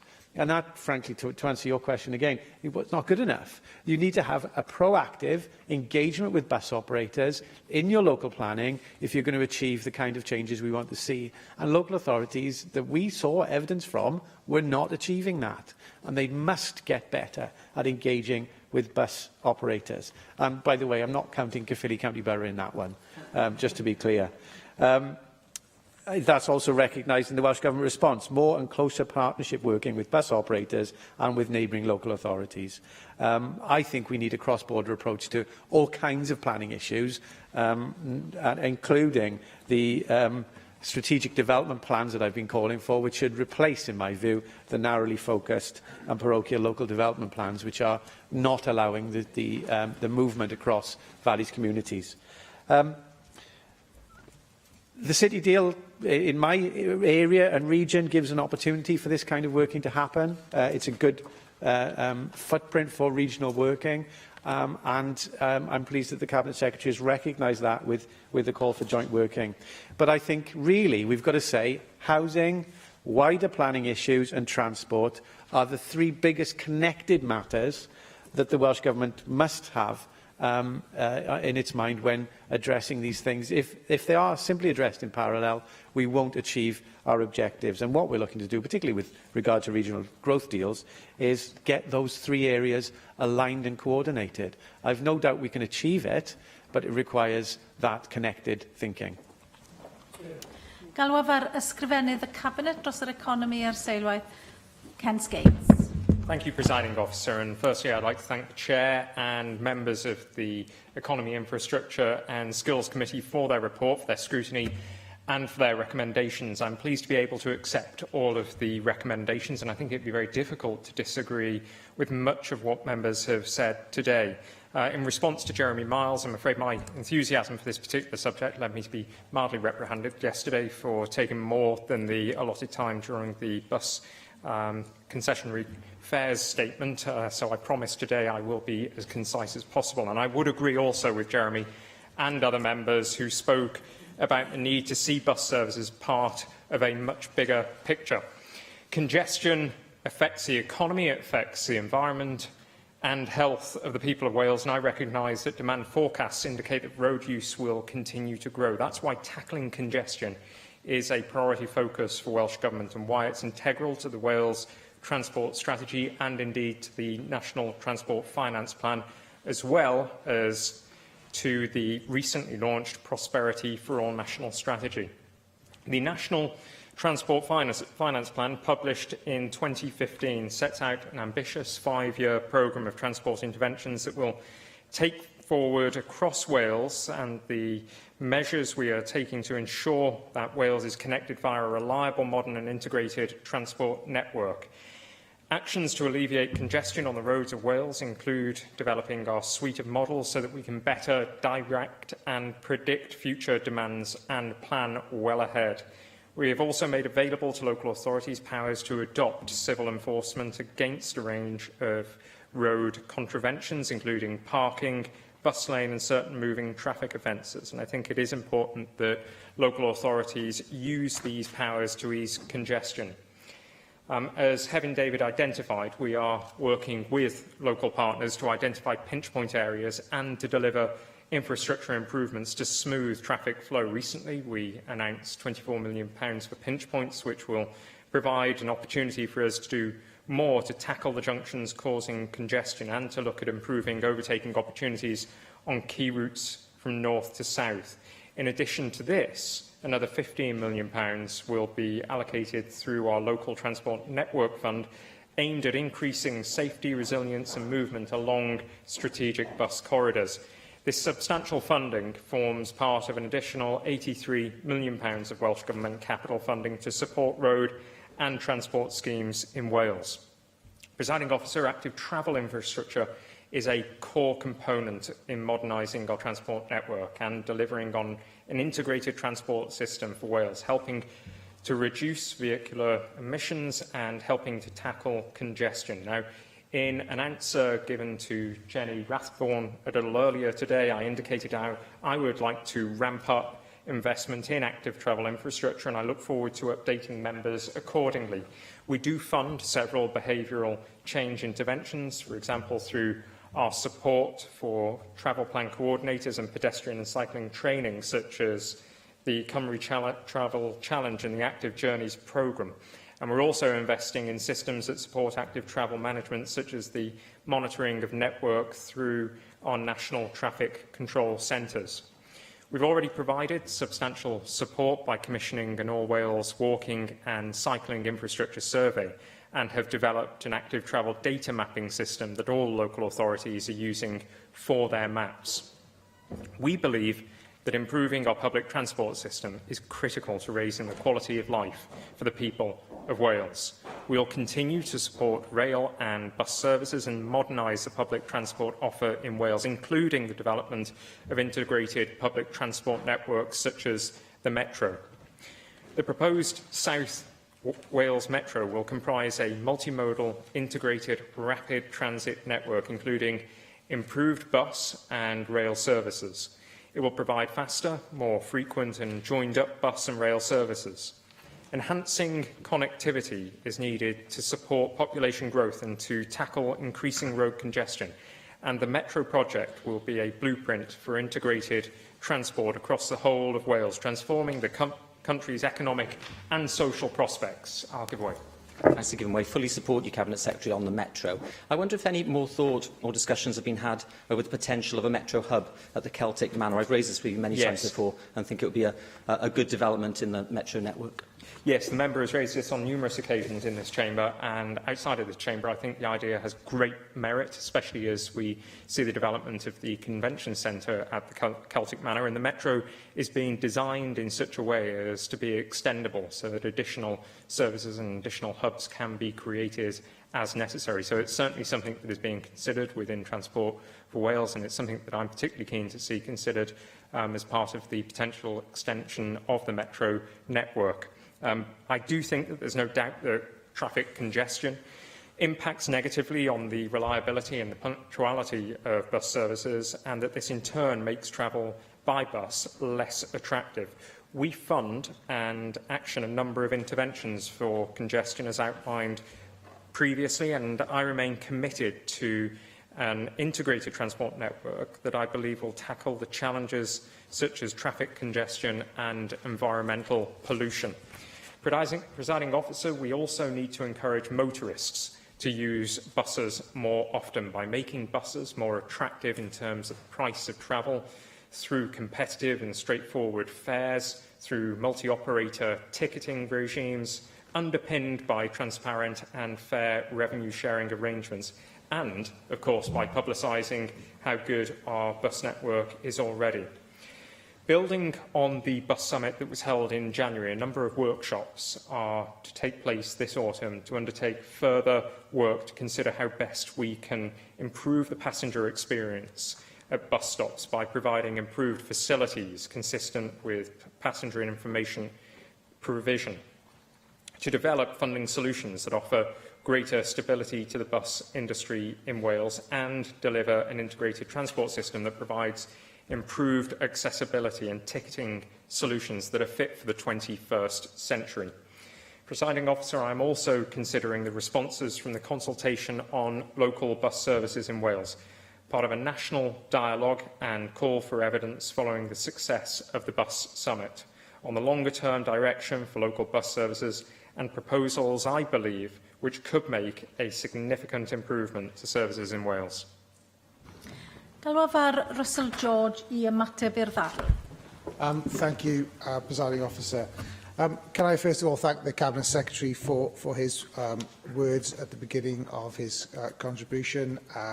As a committee, of course, we're pleased that you've accepted our recommendation, but of course, we're very pleased that you've taken this issue seriously, and we're grateful that you've accepted the conclusions of our report. Adam Price, his experience as a younger person, chimed with the situation of the experience of many today that absolutely, of course, reliant on a bus service with no family car or a train service which isn't always suitable. And I absolutely agree with Adam Price in his remarks around integrated transport. I'm sure we all have, as AMs in this chamber, constituents contacting us with examples, and I know I often get it myself, of a bus that leaves just after the train has arrived, or have I got that the wrong way around? But you know what I mean. But it also, David Rowlands, I think, makes a correct point as well, in that this isn't just an issue for government to resolve. This is an issue that our local authorities and the bus operators themselves have got a stake in resolving this as well. Certainly not as a committee suggesting that it's just government's responsibility to resolve some of these issues. Vicky Howells and Heaven David, of course, highlighted the evidence that we had in our committee from local authorities, and I have to say that was quite an eye-opener, and perhaps some unexpected evidence that sort of influenced the conclusions of our report. And of course, a recurring theme that I talked about in my opening comments, but also raised with Jenny and Jeremy Miles, was also that there's that vicious circle, that catch-22 situation that has to be overcome. I'm very pleased that the Cabinet Secretary shares the committee's vision for effective and efficient bus services, and is committed to improving bus services across Wales, and long may it continue that the government accepts our recommendations in full to our committee reports. But I should also like to thank the Cabinet Secretary for his invitation to AMs to attend the bus summit. And although I couldn't attend, I was grateful for the invitation last year. I should also thank fellow committee members for their work on this report, and of course the committee, clerking and research team, who always support us to a very high standard. And of course to all those who gave evidence to our committee. And thank you to all those who contributed today, especially to Jenny Rathbone, who often I notice comments on and contributes to our debate despite not being a member of the committee. I'm grateful that we've got members around this chamber who keep an eye on our work and read our reports that aren't necessarily on the committee. I hope our report has been an effective contribution to the debate about bus travel and how to unclog our roads. Bus services in Wales may not yet be able to shake off the tag of being the Cinderella of public transport, but we should do all we can to ensure that they can get to the ball. Thank you, Presiding Officer. Y cwestiwn yw a ddylid nodi adroddiad y pwyllgor. A oes unrhyw aelod yn gwrthwynebu? Nag oes, felly derbynir y cynnig yn unol â'r rheol sefydlog 12.36. Reitem nesaf felly yw'r ddadl ar adroddiad y pwyllgor materion allanol a deddfwriaeth ychwanegol ar y goblygiadau i borthladdoedd Cymru o adael yr Undeb Ewropeaidd, a dwi'n galw ar gadeirydd pwyllgor i wneud y cynnig, David Rees. Diolch, Llywydd, and I move the motion. And I'm very pleased to open today's debate on the committee's report on the implications of Brexit for Welsh ports. And I'd like to start by placing on record my thanks to all the witnesses, the committee staff and colleagues who took part in the inquiry. Ports in Wales make an important contribution to our economy through supporting jobs, driving economic growth and facilitating trade. Our ports also share an important and symbiotic relationship with their European partners. So it was natural to consider the potential implications of Brexit on our ports, which could be considerable. Our inquiry sought to look into the implications in more detail, and we spoke with many of the main actors involved in the sector, including road haulage, rail freight groups, academics and port operators themselves and ferry operators. Our evidence gathering was greatly enriched by our rapporteur visit to Dublin early in the summer, and I'm certain my colleagues Marcus Wood and Lyndon Morgan would like to place on record our gratitude to everyone that we met in Ireland for the warm welcome we received and for the constructive and open way in which they approached our discussions. Llywydd, our report threw up a number of important issues and considerations, including questions about future border arrangements, the post-Brexit customs regime and the infrastructure in the hinterland of our ports. In total, we have made 8 recommendations to the Welsh Government. I am pleased to see that all have been either accepted or accepted in principle. I am disappointed, however, that the Cabinet Secretary's response does not provide greater detail that we as a committee would like to see, and perhaps you will take the opportunity to explore in areas in more detail during today's debate. Perhaps the central issue facing Welsh ports in the context of Brexit are the questions related to the future of the Irish border. It became clear that, whilst looking at the impact upon Welsh ports in totality, the ports that will be most affected will be our ferry ports at Holyhead, Fishguard and Pembroke Dock. We heard concerns of how a soft border between Northern Ireland and the Republic of Ireland and a hard maritime border between Wales and the Republic of Ireland could severely disadvantage Welsh ports. The loss of competitiveness resulting from differentiated border arrangements could lead to a displacement of traffic from Welsh ports, like Holyhead, to ports elsewhere in England and Scotland through the Northern Ireland route. I am further concerned that this will be a realistic possibility following the publication this week by the UK Government of its white paper for our future customs bill. Reading through their document, there is discussion of the soft border between Northern Ireland and the Republic of Ireland, between the need to ensure no restrictions of traffic flow between Northern Ireland and Great Britain, but there is no reference to the border between Wales or even the rest of Great Britain and the Republic of Ireland. A question I ask, perhaps, is it even on their minds? Does Wales exist in some of the minds in Westminster? I have great concerns over that. I thank the member for giving way. I share his concerns. He's talked about ferry ports, and we think about people, but just for example, the Port of Milford Haven has some 2,000 tonnes of Irish seafood coming through it onto the continental markets, and we'd want that to continue to come through Wales, but also to add value to it, perhaps in development in Milford Haven. That's an example of what we could be losing. I appreciate the member's concerns, and I totally agree that there are opportunities as well that exist. And the problem is we have businesses that work in just-in-time delivery very much, and when it comes to food products, that is very critical now, and that is therefore important. The delays that could be experienced would impact upon that. Now, our first recommendation, therefore, stems from these concerns and calls upon the Welsh Government to continue to press the UK Government to ensure that no Welsh port is unfairly disadvantaged by future border arrangements. And I am pleased the Welsh Government has accepted this recommendation. The next key theme that emerged during our inquiry were concerns related to the future of the UK's customs arrangements after we leave the EU. Now, I appreciate a position paper has been published since by the UK Government, also the white paper on the future of a possible customs bill, but having read those, I received little comfort, actually, that they will address the issues. Since 1993 and the completion of the European single market, the volume of freight between Holyhead and Dublin has increased by 694%. As it stands, and as indicated in the Prime Minister's Lancaster House speech, the UK will leave the customs union as part of the Brexit process. And most witnesses raised concerns about leaving the customs union and the effect that reintroducing customs checks would have in terms of delays. And as the member for Midland West Wales already indicated, that has crucial elements for businesses in his area. And furthermore, the recent HMRC estimate suggests that Brexit could see UK customs declarations increase from the current 55 million per year, that's 55 million per year, to a maximum of 255 million per year. That's a five-fold increase.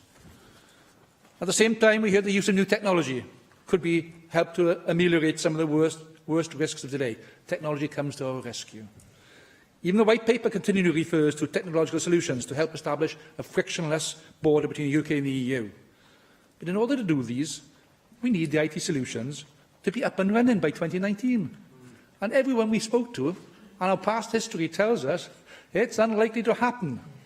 And therefore, the solutions will not be in place by this time. Not saying they can't happen. Timing is a big factor.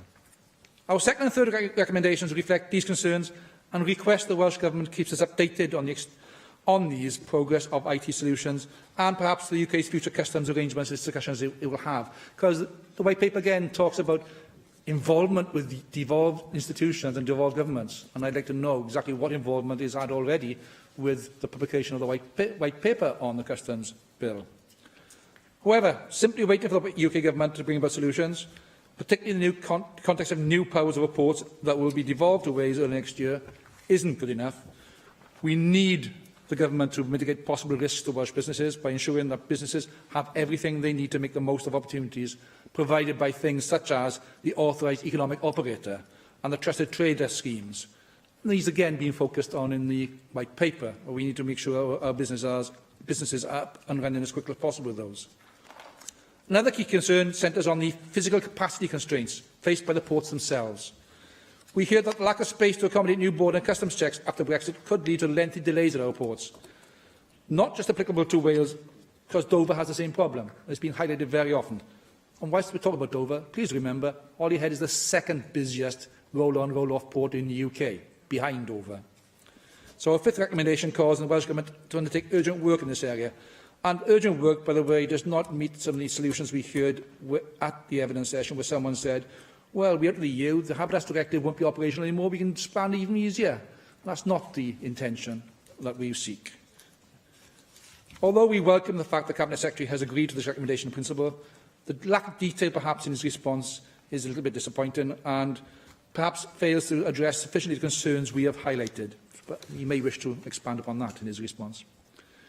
Crucially, it does not commit the Welsh Government to draw up the Highways Management Contingency Plan, which we asked for, and I would ask him to reconsider the need for this. And moving on to response to recommendation 6, we all recognise that many aspects of the UK's withdrawal are not in the gift of the Welsh Government, no matter in the gift of this institution. However, this does not preclude us from planning for each scenario. In shining a light on our ports, we have hoped to bring the issues in need for consideration to the Welsh Government's attention. And we hope the Cabinet Secretary, therefore, does further commit in his response to undertake detailed scenario planning that we would like to see, particularly as I'm hearing more and more from the UK Government that they are now planning for a no-deal Brexit. And I think we therefore need to be actively planning now. When we set out to look at Welsh ports, it was clear to us that we would need to seek evidence from our nearest neighbour. And to that end, I was delighted to go to Dublin as a rapporteur visit, and the Irish representatives we met were delighted to meet with us. And I think that was an important aspect. They wanted to engage. And it was clear that somebody said in our inquiry, all our ferry ports point towards Ireland. So it was a matter of great concern to us that the Cabinet Secretary at that point had not actually sought meetings with his counterparts in Ireland, but we did hear when he visited us in the committee that he was making arrangements to do so. And I would be grateful to hear if he has actually now done so. The clock is ticking on these negotiations, and if Welsh interests are to be safeguarded, there must be proactive engagement with our friends and allies all across Europe by all ministers, not just the First Minister and the Cabinet Secretary for Finance and Local Government. Now, as I said, the Cabinet Secretary's response indicated he has had ministerial discussions with his counterpart in Ireland. More details of that would be grateful, and perhaps how he intends to take those further. Looking to the future, our final recommendation centres on the idea of free ports, which are areas where import duties, VAT and other import charges may not apply, or where importers can defer such payments. They are an underexplored concept in Wales. We haven't had to need them necessarily, but now is maybe an opportunity for us to look at the opportunities that Brexit will give as a consequence of that. And our recommendation 8 calls upon the Welsh Government to look at these opportunities of seeking whether free port designation in Wales can be effective and helpful. I'm pleased the Cabinet Secretary has committed himself to working with the sector to achieve this. Acting Chair. Our report paints a sobering picture. It's absolutely vital that we get this right and keep Wales and Welsh trade moving after Brexit. If our worst fears of lengthy delays at our ports, disruption to supply chains and tailbacks on our roads are not to become a reality, then we will need to see action being taken now and in the weeks and months ahead. We only have 15 months, approximately, before we leave the EU. Chair, I recommend this report to the National Assembly, and I look forward to hearing the members' contributions this afternoon. Eleni Morgan. Diolch yn fawr, Llywydd. I think it's really important for us on the External Affairs Committee of this Assembly to be realistic in terms of the extent to which we are likely to be able to influence the Brexit debate. And with this in mind, I think it does make sense for us to focus on areas where we can shed light on what Brexit will mean for Wales, where the UK government is unlikely to focus. And I represent this constituency in Mid West Wales, where we can boast some of the most excellent harbours in the United Kingdom. Our relationship with Ireland, one of the biggest export markets, is crucial. And our fear was that the UK government would focus all its attention on the implications of Brexit on the major ports of the south-east of England. So it's critical that there's a real understanding of what a hard Brexit would mean for ports in Wales. And the fact is that trucks going to and from the EU through Dover take around 2 minutes to process. Now, if you're driving a truck from outside the EU into or out of the UK, then it takes around 20 minutes to process. So there are logistical and practical problems that would be thrown up by a hard border with Ireland, which would cause huge disruptions at our ports, where there's very limited land for expansion, where lorries would need to be parked up. Now, the negotiations in the EU are stuck at the very, very early stages. And one of the reasons for this is because we're so far from the situation where we can find a resolution to the Irish border situation. The UK government is still clinging on to some belief that it will be possible for the Northern Irish border to become the external border of the EU, a hard border, and yet they really believe that this is going to be possible without any need for customs checks. Now, the UK government seems to think that technology is going to provide all the answers to the questions around these EU border arrangements. But witness after witness told us that the complications associated with developing a technologically led solution would mean that we would need to integrate the HMRC procedures in Ireland and the UK into a wholly custom integrated system. And there is no way this can be delivered in time if we crash out of the EU, as seems to be increasingly likely. Now, I don't need to remind the Chamber of the desperately poor record of the UK government on high-tech IT solutions in relation to public services. Now, there's only one other country that is really concerned about Brexit, and that is the Irish Republic. And in our dealings with representatives from the Republic, it was clear that their focus has been very much on resolving the border issues with Northern Ireland, and that they hadn't given as much thought to what impact a soft border with Northern Ireland, where lorries could potentially just zip through unhindered, would have on direct trade between the Republic and the UK via Wales, which potentially could be subject to that significant time and paperwork hold-ups. And we heard that the Cabinet Secretary for the Economy hadn't met his Irish counterparts, and it would be good to hear, as the Chair suggested, whether that meeting has taken place. Now, this week the UK Government set out its vision for a post-EU trade and customs policy, and I suppose they do have to give something to Liam Fox to do. Now, at the moment, there are 50 trade agreements between the EU and countries around the world, and whilst we remain members of the EU, we can't make our own trade agreements. The UK government is in cloud cuckoo land if they think, and so is Mr Hamilton, if they think that we're going to get anywhere near replicating the trade deals that we currently enjoy with the EU. And that's one of the reasons why I believe we would be barking mad to leave the customs union. Witness after witness told us that a hard border with Ireland could have a significant negative impact on our ports in Wales, in particular if there's a soft border with Northern Ireland.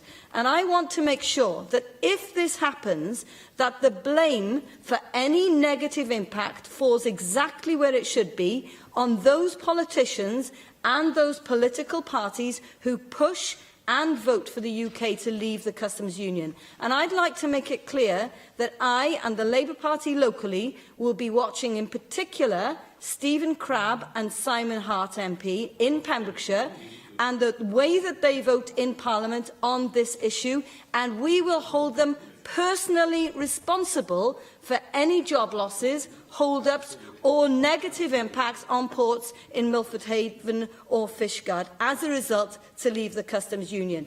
Their votes really matter when the Tory government has such a slim majority, and we and the people of Pembrokeshire will make a judgment on whether they will put the needs of their county first or the needs of their party. Mark Isherwood.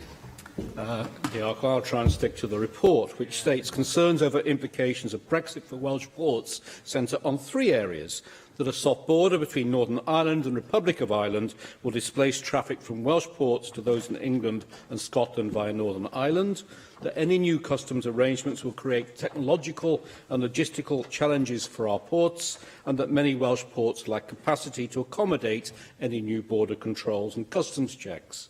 As the Welsh Government response to our report states, currently over 70% of cargo to and from Ireland, Great Britain and the wider EU pass through Welsh ports, adding, if there were effectively no customs checks in the island of Ireland, but they were introduced at mainland UK ports, freight operators may be encouraged to move cargo flows through the Irish land border and into the UK from Northern Ireland using Liverpool and or Scotland as part of the land bridge and not Wales.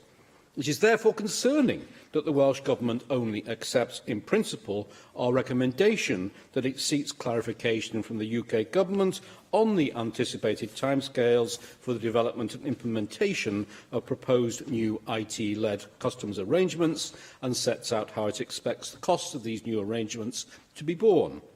Stena Line Ports warned that Holyhead was constrained by space and would not have the capacity to stop vehicles. It is therefore also concerning that the Welsh Government only accepts in principle our recommendation that it sets out how it intends to address the lack of physical capacity to accommodate new borders and customs checks at Welsh ports. In 2015, 50% of more than 750,000 lorries carried along the central corridor to Dublin passed through Holyhead. After Dover, Holyhead is the second largest roll-on, roll-off ferry port in the UK, as the chair of the committee indicated, with a business model dependent upon the open ports policy. Emulating the responsible approach being taken by the Irish Government, the Welsh Government should therefore be making detailed preparations now to ensure that any new arrangements do not lead to a displacement of traffic from Welsh ports, principally Holyhead. As an antidote to some of the prophecies of doom previously heard and perhaps more recently heard in this chamber, let us therefore consider some of the evidence the committee received. A 2017 survey of its members by the Irish Exporters Association found that 94% do business with or export to the UK, and that 67% make use of the UK land bridge to access continental markets. The Irish Finance Minister told an Irish Parliamentary Committee earlier this year, "I cannot see how using the UK as the land bridge would not be maintained. If one looks at the situation in Italy, where every day thousands of trucks drive through Switzerland in both directions, carrying goods and services from Italy to Germany and France and so on, they have an arrangement whereby one seals the truck so that it does not have to be physically examined, and there are legal arrangements that apply." Having carried out detailed modelling, unlike the Welsh Government, the Irish Maritime Development Office told us that Brexit will not close the 18-hour advantage of the UK land bridge to continental markets. Only last Thursday, the Economy, Infrastructure and Skills Committee was told by the head of trade in Canada's Brussels embassy that 70% of its trade with the USA is carried by trucks across a few passing points on the border, and that security clearance programmes for trucks and drivers, combined with an e-manifest programme for goods, provides, quote, a very efficient and speedy system. The Irish Transport Minister told us that the common travel area issue should be resolved without any real problem, quote, and the Irish Department for Foreign Affairs told us, quote, you can leave the customs union and still have customs arrangements afterwards. In its response, the Welsh Government states only that it seeks to mitigate the risk to Welsh businesses of a lack of preparedness by working with HM Revenue and Customs. But Irish Ferries told us that an IT-led solution would be key and that discussions with HM Revenue and Customs and the sector were already underway. Perhaps this explains why the committee had to recommend that the Welsh Government urgently addresses the lack of engagement it has had with counterparts in Ireland and other EU member states, having heard that Ireland has had over 400 engagements over Brexit across Europe, but the Cabinet Secretary here confirmed that he had not yet met Irish Government counterparts to discuss the implications of Brexit for Ireland-Wales transport links. Yeah. Thank you very much. Rhyn ap Iorwerth. Diolch Cadeirydd, a diolch am y cyfle i gael cyfrannu i'r ddadl yma, ac am bod ni'n sôn am bryderon am ddyfodol porthladdoedd ym mhob rhan o Gymru fel aelod Ynys Môn. Dwi'n siŵr newch chi faddau fi am ganolbwyntio ar Gaergybi, y tre forwrol, falch ers cyn cof, ond datblygodd yn aruthrol bwysig fel y prif borthladd ar draws môr Iwerddon o Gymru ers i Telfed dod yr A5 yn o bron 2 ganrif yn ôl, ac ers dechrau'r bedwerydd ganrif ar 15, felly tyfu a thyfu mae'r porthladd wedi ei wneud ar rhai o'n hindeidiau ymhlith y rhai fi yn gwneud i bywoliaeth yn gwasanaethu'r llonga post a llonga nwydda a llonga teithwyr. A mae'n mhell dros 1,000 yn dal i gael ei cyflogi'n uniongyrchol ym Mhorthladd Caergybi, llawer mwy yn yr economi ehangach yn ddibynnol ar y porthladd. 4 miliwn a hanner o dinellion nwydda'n pasio drwodd bob blwyddyn, fel da ni wedi glywed, dim ond Dover sy'n fwy o ran llif ceir a cherbydau nwydda a'r fferis. Ond os ydy Caergybi wedi cael ei greu, wedi cael ei ddiffinio drwy brysurdeb i borthladd yn y gorffennol, does na ddim cuddio y bygythiadau sy'n ei wynebu fo rwan. Mae unrhyw rwystyr i lif cerbydau a nwydda yn fygythiad i borthladd Caergybi, ac felly yn fygythiad i les pobl Caergybi. Felly mae'n rhaid i ni fyny sicrwydd ar nifer o fesydd. Da ni'n gwybod yma peryg i fasnach os bydd na rwystra ariannol. Mae hynny'n codi cwestiynau dwys ar gyfer yr holl economi, tariffs ag ati. Yn syni bod yr aelod ceidwadol ddim wedi cyfeirio at hynny. Ond mi ganolbwyntiau i ar 2 elfen yr adroddiad yma, sydd o ddiddordeb arbennig i fi, sy'n arbennig berthnasol o ran dyfodol Caergybi, sef dyfodol ffiniau Iwerddon a dyfodol yr undeb tollau. Tasan a ffin caled yn cael ei greu rhwng Caergybi a Dilyn. Mi fysa hi yn amlwg yn mynd yn llai deniadol i bobl deithio a gwneud busnes drwy Gaergybi. Da ni'n sôn, cofiwch, am dros 2 filiwn o deithwyr, 500,000 o geir, 400,000 o gerbydau cludo nwydda. Fel dwedodd tystion wrth y pwyllgor, mae'r broses o symud nwydda wastad yn dilyn y llwybr hawsa. Llwybr symla, felly mae pryder gwirioneddol os bys yna ffin feddal rhwng Gogledd Iwerddon a Gweriniaeth Iwerddon, ffin galed rhwng Cymru a'r Weriniaeth, bydda hynny'n negyddol iawn i ni. Mi rybuddiad Irish Ferries y galla hynny gael goblygiadau economaidd difrifol ar borthladdoedd Cymru mewn cyflogaeth uniongyrchol ac anuniongyrchol. Y bygythiad arall wedyn ydy os ydy Prydain yn gadael yr undeb tolla. Da ni wedi clywed eisoes. Ers creu marchnad sengol yr undeb Ewropeaidd, neu gwblhau beth bynnag yn 1993, cael gwared ar y checs tolla ar gerbydau rhwng Cymru ac Iwerddon, mae nifer y nwydda, neu mae faint o nwydda sy'n teithio rhwng Caergybi a Dilyn wedi cynyddu'n aruthrol bron i 700% ers dechrau y 90au. A dwi am ddyfynnu pryderon 2 o'r cwmnïau llonga mawr sy'n gweithredu o borthladd Caergybi. Yn gyntaf Paddy Walsh o Irish Ferries sy'n rhybuddio, we cannot revert to pre-1993 customs procedures, where all import and export vehicles would have to be cleared through customs. Not only have traffic volumes grown considerably, but the whole process of goods ordering and delivery has changed. Mae pobl rwan yn archebu heddiw a disgwyl cael nwydda fori, heb iddyn nhw fod wedi storio mewn rhyw warwsys anferth fel ystalwm. Dydy rhwystra mewn porthladd ddim yn ffitio i mewn i'r dull modern o fasnachu. Ian Davies wedyn o Stena sy'n deud yn glir bod twf masnach rhwng Caergybi ac Iwerddon wedi digwydd oherwydd polisia o borthladdoedd agored. Mae yna gyd bwysedd da iawn, meddwl fo, rhywun rhwng nwyddau a theithwyr. If you disturb one of those flows, meddwl fo, if you're disturbing the flows, you're disturbing the whole business model. Therefore, the consequence, instead of having 28 sailings a day, you may end up with a lot less connectivity to Welsh ports. Mi fydda hynny'n ddrwg iawn I ddyfodol Caergybi. Mi fysa hefyd angen newid strwythyr y porthladd. Tysa yna angen am checks newydd. Yn syml iawn, yn ôl rheolwyr y porthladd, di'r lle, dydy'r capacity ddim ganddyn nhw bellach.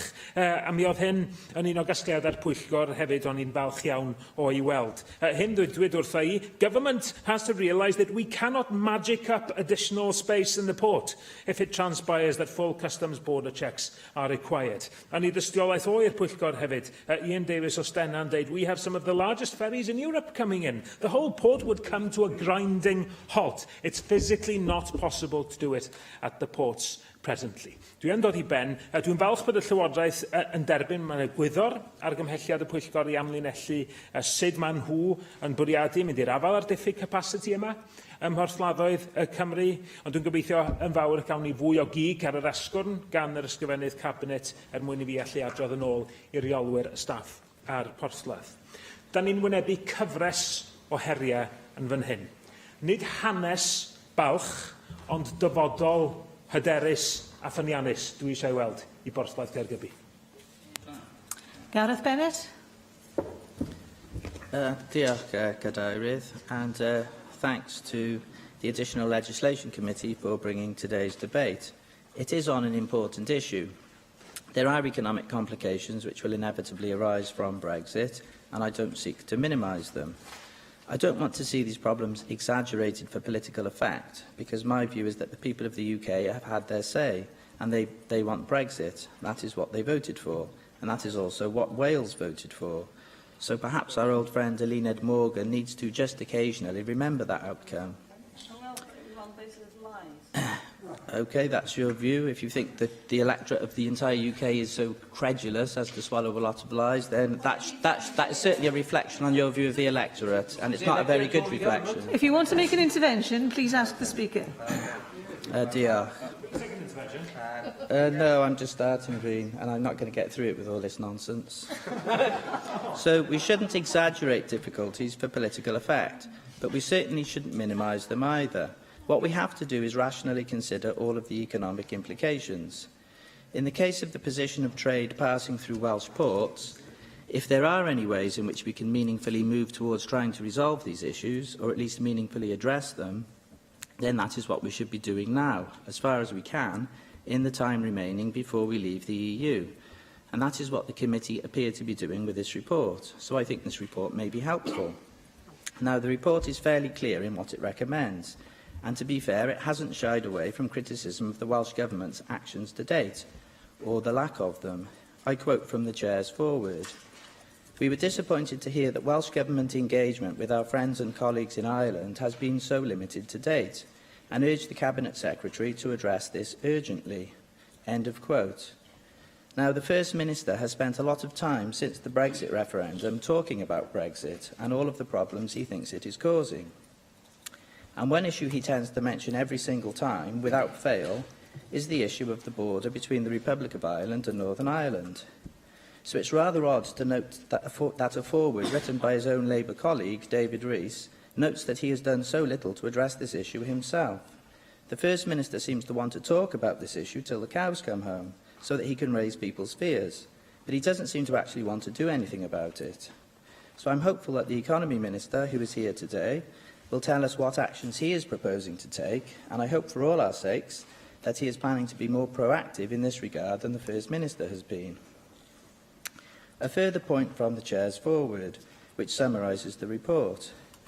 Again, I quote, "Furthermore, we are clear that the Welsh Government will need to clarify the timescales for work on technological solutions to future customs arrangements with HMRC and the UK Government." End of quote. This is quite a specific request, so I think it could be responded to fairly specifically. Now, we know that the Economy Minister usually has a good grasp of his subject. He can give us detailed answers, as we found out yesterday, and on many previous occasions. So perhaps he could enlighten us today in his response on this specific point which the committee identified. After all, David Rees, in his contribution, which I thought was pretty good, he pointed to the need to start doing things now. If we are going to do something, let's get the ball rolling now, and I agree with it. I will return to the forward to draw out a final point from it. Above all, we want to see the Welsh Government work with the sector to prepare for the various Brexit scenarios and therefore call for detailed contingency plans to be drawn up. End of quote. Now, I realise that there are limits as to what the Welsh Government can do. The complaint, of course I do, the complaint of the First Minister, which we had from him again yesterday, is that he can't do much as long as we are unclear what the UK Government wants to do, and that is a reasonable point, as far as it goes. However, in this area of the position of the Welsh ports, I think there are specific actions which the Welsh Government can take, and these actions could be useful actions rather than merely pointless whinging. Now, we've heard from several people about the actual issue of the displacement of traffic through Northern Ireland, which would mean it would be bypassing the Welsh ports. Now, there is this risk. I do acknowledge that the risk exists and we have to look at it. But I'm also grateful for Mark Isherwood, who's a member of this committee, of which I'm not a member, for clarifying several of the points relating to the evidence that they heard, because his outlook is far more optimistic. He realises that there is a potential challenge, well, there is a challenge, there is a potential economic risk, but he also recognises that the technology is there that will help us to overcome this risk. He pointed also to the border between the USA and Canada, where there's a massive volume of traffic moving through, but due to technological, the technology being in place, it passes through freely without much delay. Okay, there may be differences in the trading relationship between the USA and Canada and ours and Ireland, but the reality is we don't know what our future relationship with Ireland is going to be because of this issue of the common travel area that we had enjoyed with Ireland before either of us even joined the EU, and that may be in place once we leave the EU. So we don't know. Yes, thanks, Gaddafi. I will bring them to a conclusion. The last point is the free ports. I think that's a very interesting concept. I'm very pleased the committee wants to investigate this, and I'm interested to hear what the Economy Minister has to say about the free ports, because that is an opportunity that Brexit could bring. Thank you. Okay. Be very grateful if the next speakers could keep to time. Joyce Watson. I'll do my best, Chair. Anyway, I was a member of the previous Assembly's Enterprise and Business Committee, and I did take part in the 2012 inquiry into international connectivity through Welsh ports. And again, in February 2016, that committee reported on the potential of the maritime economy. And of course, we all know that much has changed since then. Brexit looms, and it does have a massive implication for our ports. So I'm really pleased to see that this committee has revisited this particular issue. As somebody who represents Mid and West Wales, and that actually means most of the coastline in Wales, I understand the reality of this particular topic in our area. And we have harbours like Bury Port, Aberaeron and Pwllheli, to major docks at Fishguard and Milford Haven, and they are absolutely integral to the excuse me to the economy, especially that economy in Mid and West Wales. And I am hugely concerned about the potential of leaving the customs union, the single market, the common fisheries policy and the EU's environmental frameworks, and they will represent dramatic changes for those ports. We know that there will be global opportunities, but it does remain the fact that nearly half of UK exports and more than half of imports are to and from the EU. We have to get Brexit right. And that does mean not impeding trade at customs and checkpoints. It is absolutely critical. And the committee report does highlight at present over 70% of Irish cargo passes through Wales, mostly roll-on and roll-off at Holyhead, which has already been mentioned, but that also happens in Fishguard and in Pembroke as well. So it's fairly obvious that I therefore share the concerns that the committee has that a soft border between Northern Ireland and the Republic of Ireland would disadvantage Wales to the benefit of the English and the Scottish ports with those Northern Ireland connections. That is if it's a soft border. Because what we don't know at this point is what on earth this government intends to do. And I note the Prime Minister in her Florence speech was once again conspicuously silent on this huge and problematic question. And I've recently read some interesting reports on how the border between Norway and Sweden operate. Norway, as quite a few Brexiteers, and I'm not one, were eager to point out during the referendum campaign, has the closest possible trading relationship with the EU without actually being part of that bloc. The two countries have had border agreements since 1959, and Norway with the EU since 1997. Yet smuggling remains a huge problem. As a result, last year alone, there were nearly 250,000 vehicle checks at that crossing.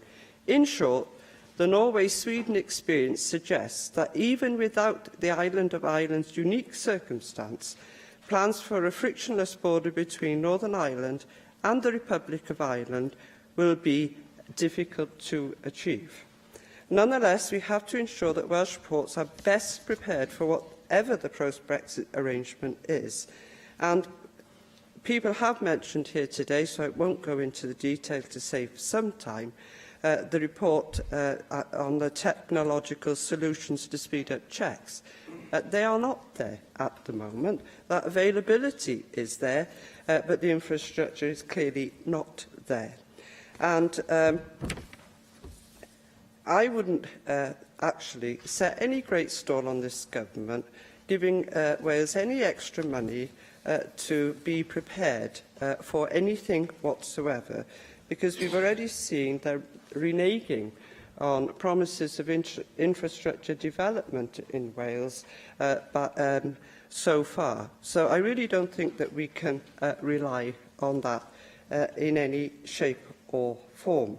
But I do agree with one thing here already, and that is the fact that we will be watching in Pembrokeshire very carefully the voting patterns of the two MPs who do owe their constituents explanations about their actions that secure the jobs and the futures of the people that depend on them in Pembrokeshire. I rather hope that my invitation to keep to time will be observed from now on. Simon Thomas. Thank you, Chair. Can I not repeat some of the issues that have been already made, but just speak particularly for the port of Milford Haven in my region. We've heard that the Holyhead is the biggest passenger port, but Milford Haven is the biggest energy port, and some 5,000 jobs are reliant on the energy that comes through the port of Milford Haven. But there are other developments and opportunities there that I want to address in the context of this report, a very good report from the committee as well. I think I won't repeat what's been said about Brexit and the need to maintain a soft border between Wales and Ireland. I think that's very, very clear in the comments I made in an intervention on the chair. But I also just want to say this: wouldn't it be ironic if we get rid of the tolls on the Cleddau Bridge between the two sides of Milford Haven Port and within an enterprise zone, at the same time as we have tolls coming in on goods that are coming through the port or in individuals coming through the port? I think that's just so ironic and so disrespectful, if I can almost put it the way, of the Welsh economy and the way we need to develop the economy in our ports and Milford Haven in particular. Now, one of the things that is developing in Milford Haven is the alternative energy developments there. So we want to see, and there's a link here with the marine plan that we want to see from the Welsh Government. We want to see some sort of decision on the tidal lagoon, because there are engineering companies in the port of Milford Haven that could be part of developing tidal lagoon in Swansea Bay and wider. On Friday, I'm looking forward to visiting Leadwood Engineering and the wave sub unveiling that's going on there, another alternative wave power device. So we know the richness of our seas, not only in fish, but in energy and in tourism, and the ports are the way, the gateways to exploit that economy.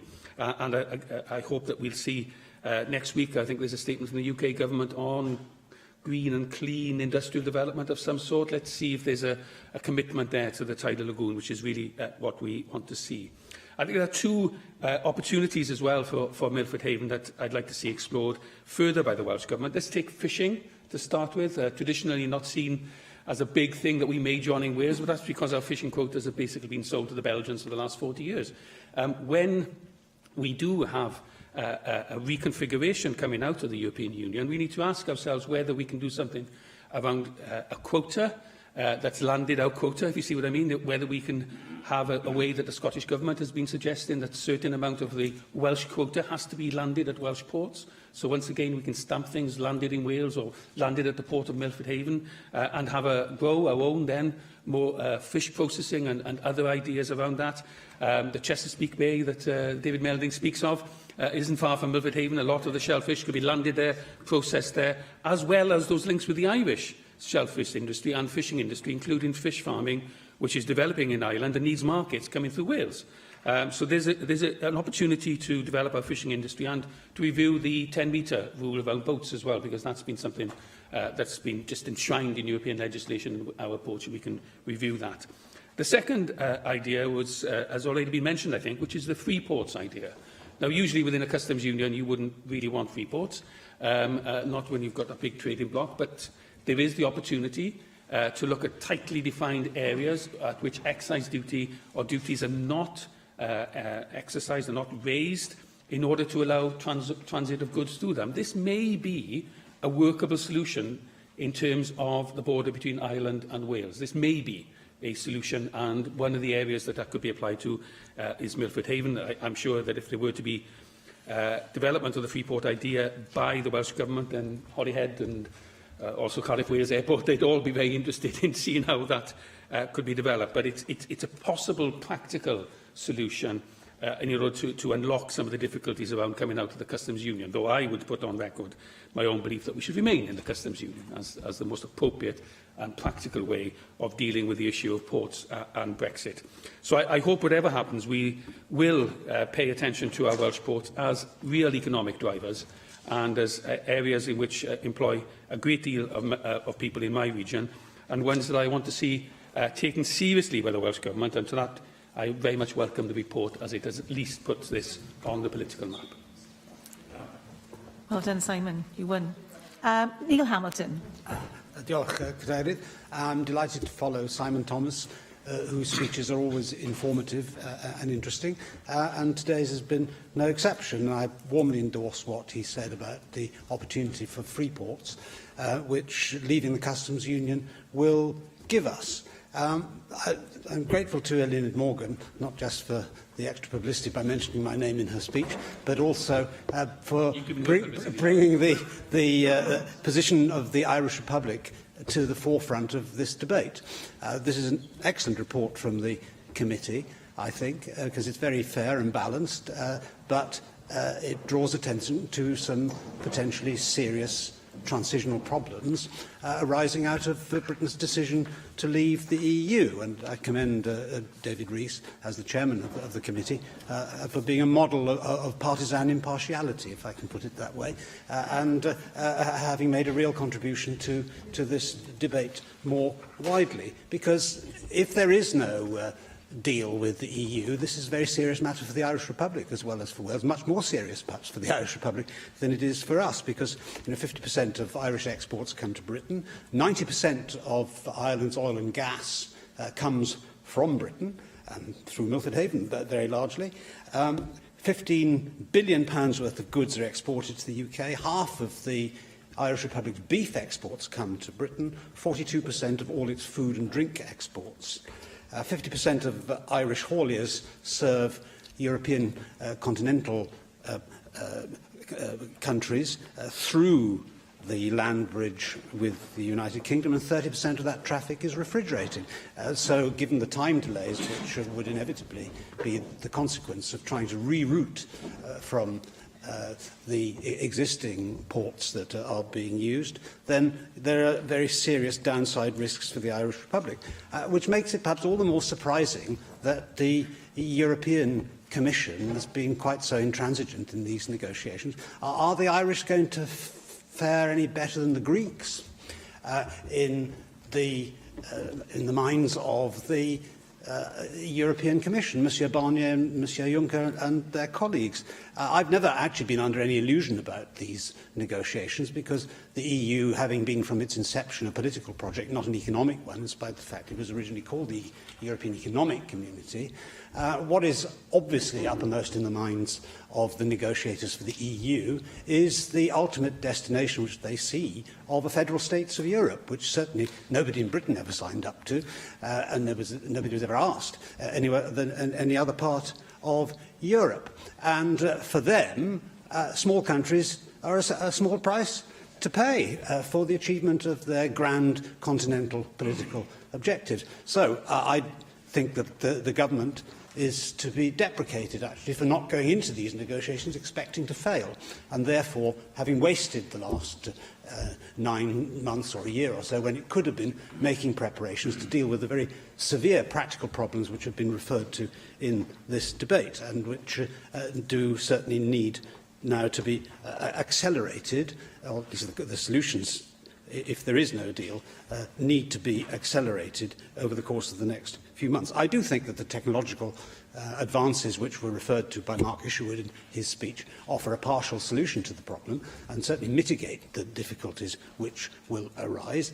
And the experience of other countries, whether it be Canada, Switzerland, Norway, Sweden, Germany indeed has similar arrangements with through these authorised economic operators systems which are mentioned in the report. But I personally think that there is every reason to believe that if the member states of the European Union are prepared to put pressure upon the Commission, that a deal might be forged. And what has always amazed me is how supine the member states are when faced with the drive towards federal union from the Commission, when it threatens their own domestic national interests, and in some cases, the case of southern European countries, very, very dramatically indeed. I don't want to see the Irish Republic suffer from Brexit any more than I want to see Britain suffer from Brexit. We should have the closest possible connections with our geographical neighbours, not least because of the need to maintain the peace process in Northern Ireland. And I think it would be criminal if the European Union were, by its intransigence, to put all that at risk. But that is certainly a possibility. I do believe that this report offers the way forward in practical terms to deal with these problems, and I look forward to hearing Cabinet Secretary's enlightenment on the various questions which it poses for him and on the criticisms which are made in the report. So. Galwad ar ysgrifennydd y Cabinet dros yr economi a'r seilwaith, Ken Skates. Thank you, Acting Deputy Presiding Officer. That'll do. Excellent. I'd like to thank the Chair and members of the committee for their inquiry and for their report. I think it's fair to say that Welsh ports currently punch well above their weight, with over 11% of the total freight moved through the UK handled by Welsh ports, and over 70% of cargo to and from Ireland, Great Britain and the wider EU passing through ports in Wales. So it's clear that the sector already makes a major contribution towards our ambition of providing a united, connected, sustainable and also a more prosperous Wales. Now, this is an important time for us as we look forward to the devolution of ports-related functions under the Wales Act next year during our Year of the Seas. And devolution will signal a new contract between the sector and the Welsh Government. That enhanced relationship will allow us to work together to exploit the opportunities that lie ahead. Ports in Wales have achieved great success with a commercial and market-led environment, and I believe it's essential to maintain that environment. I want to ensure the right conditions are in place to enable ports to achieve even more success, but we must recognise the uncertainty which lies ahead following the decision to leave the EU, and this presents unique challenges. In our white paper, we set out clearly our priorities for Brexit, including the critical importance of avoiding disruption to our trade. We also stressed that any changes to migration and/or customs rules would have an immediate and major impact at Welsh ports, and the committee report highlights the seriousness of these potential impacts. The key to managing these threats and opportunities is to ensure close and collaborative engagement between all relevant parties, and I am pleased to have accepted all of the committee's recommendations, either in full or in principle. The common thread connecting each recommendation is the need to work in partnership, whether towards ensuring customs arrangements do not disadvantage Welsh ports or towards consideration of an IT-based solution. This approach will enable us to promote and preserve maritime economic opportunities and increase prosperity throughout Wales. The Welsh Government is being proactive in this area. In addition to the well-established engagement fora which already exists between governments, businesses and the sector, we have asked the UK Government to ensure that they are engaged with us, with Welsh ports and with relevant businesses on customs issues. This approach, which is fully supported by the Welsh Ports Group, will enable us to understand the practical impact of new customs arrangements in Wales, both in terms of ports and the wider economic implications for Welsh business. We will then be able to determine at the earliest possible stage of the right combination of solutions needed to maximise frictionless trade. Our key priority in this reserve space is to work with ports in Wales to influence the UK Government towards the most beneficial customs and tariffs arrangements, one that will provide growth for our ports and wider economy, as well as enhancing commercial activity right across Wales. We'll continue to collaborate closely with the sector on the threats and the opportunities which could impact on our ability to protect and enhance the role of ports following Brexit, and we will continue to press the UK Government on the need to ensure that Welsh ports are not unfairly disadvantaged as a result of any potential differentiated border arrangements as recommended in the committee's report. As recommended in the report, we will also continue to work closely with other partners, such as the Government of Ireland, to assess the implications of Brexit and explore mutual challenges and opportunities. And I'm pleased to have had the opportunity to personally engage with Shane Ross, my counterpart, across the water to discuss planning for a post-Brexit relationship. Wales provides a strategic link with Ireland for the rest of the UK and mainland Europe. Ensuring that link is maintained will be of benefit to all parties, as members have rightly identified. Now, since the publication of the committee's report, the UK Government has set out its preferred approach to streamlining customs arrangements post-Brexit, and yesterday published a customs white paper together with a trade white paper. The customs white paper sets out plans to legislate for standalone customs, VAT and excise regimes that the UK will need once it leaves the EU, and also detail on the contingency planning in the event of a no deal. The strong representations we and industry have made in respect of frictionless trade, I think, have been heard, but how that will work in practice remains unclear, especially in the event of no deal, and the priority must still be to reach an agreement with the EU. Business simply cannot afford to face any risk of excessive delays or administration for new customs checks. We risk seeing important trade lost to ports in Scotland and the north of England, and much of the goods that cross from Ireland to Holyhead are perishable, and they are in the other direction. And so any delays, any lengthy delays, would be disastrous.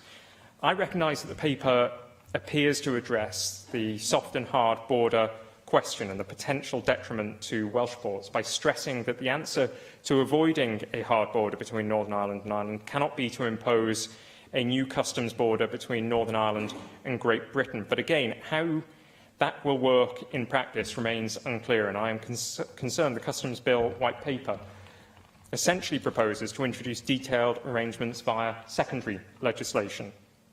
Now, as a number of members have identified, the White Paper also places a great deal of trust in technology providing the answer to frictionless trade.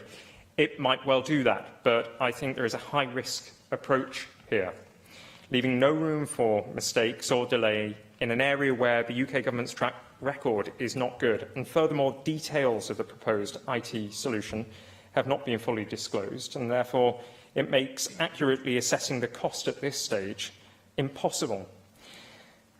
Deputy Acting Presiding Officer, I can assure members that we will consider and engage on further detail via both white papers and will update the Assembly as developments progress. On the point of free ports, I would like to say that such zones are not physically constrained to ports, but we are engaging proactively with the sector and with individual ports on the potential of free zones, and we will seek to influence UK government's position as that position becomes clear.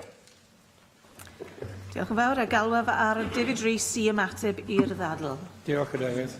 And can I thank all members, and as Russell George said, it's nice to have members not always from our committee that actually participate in the debate this afternoon.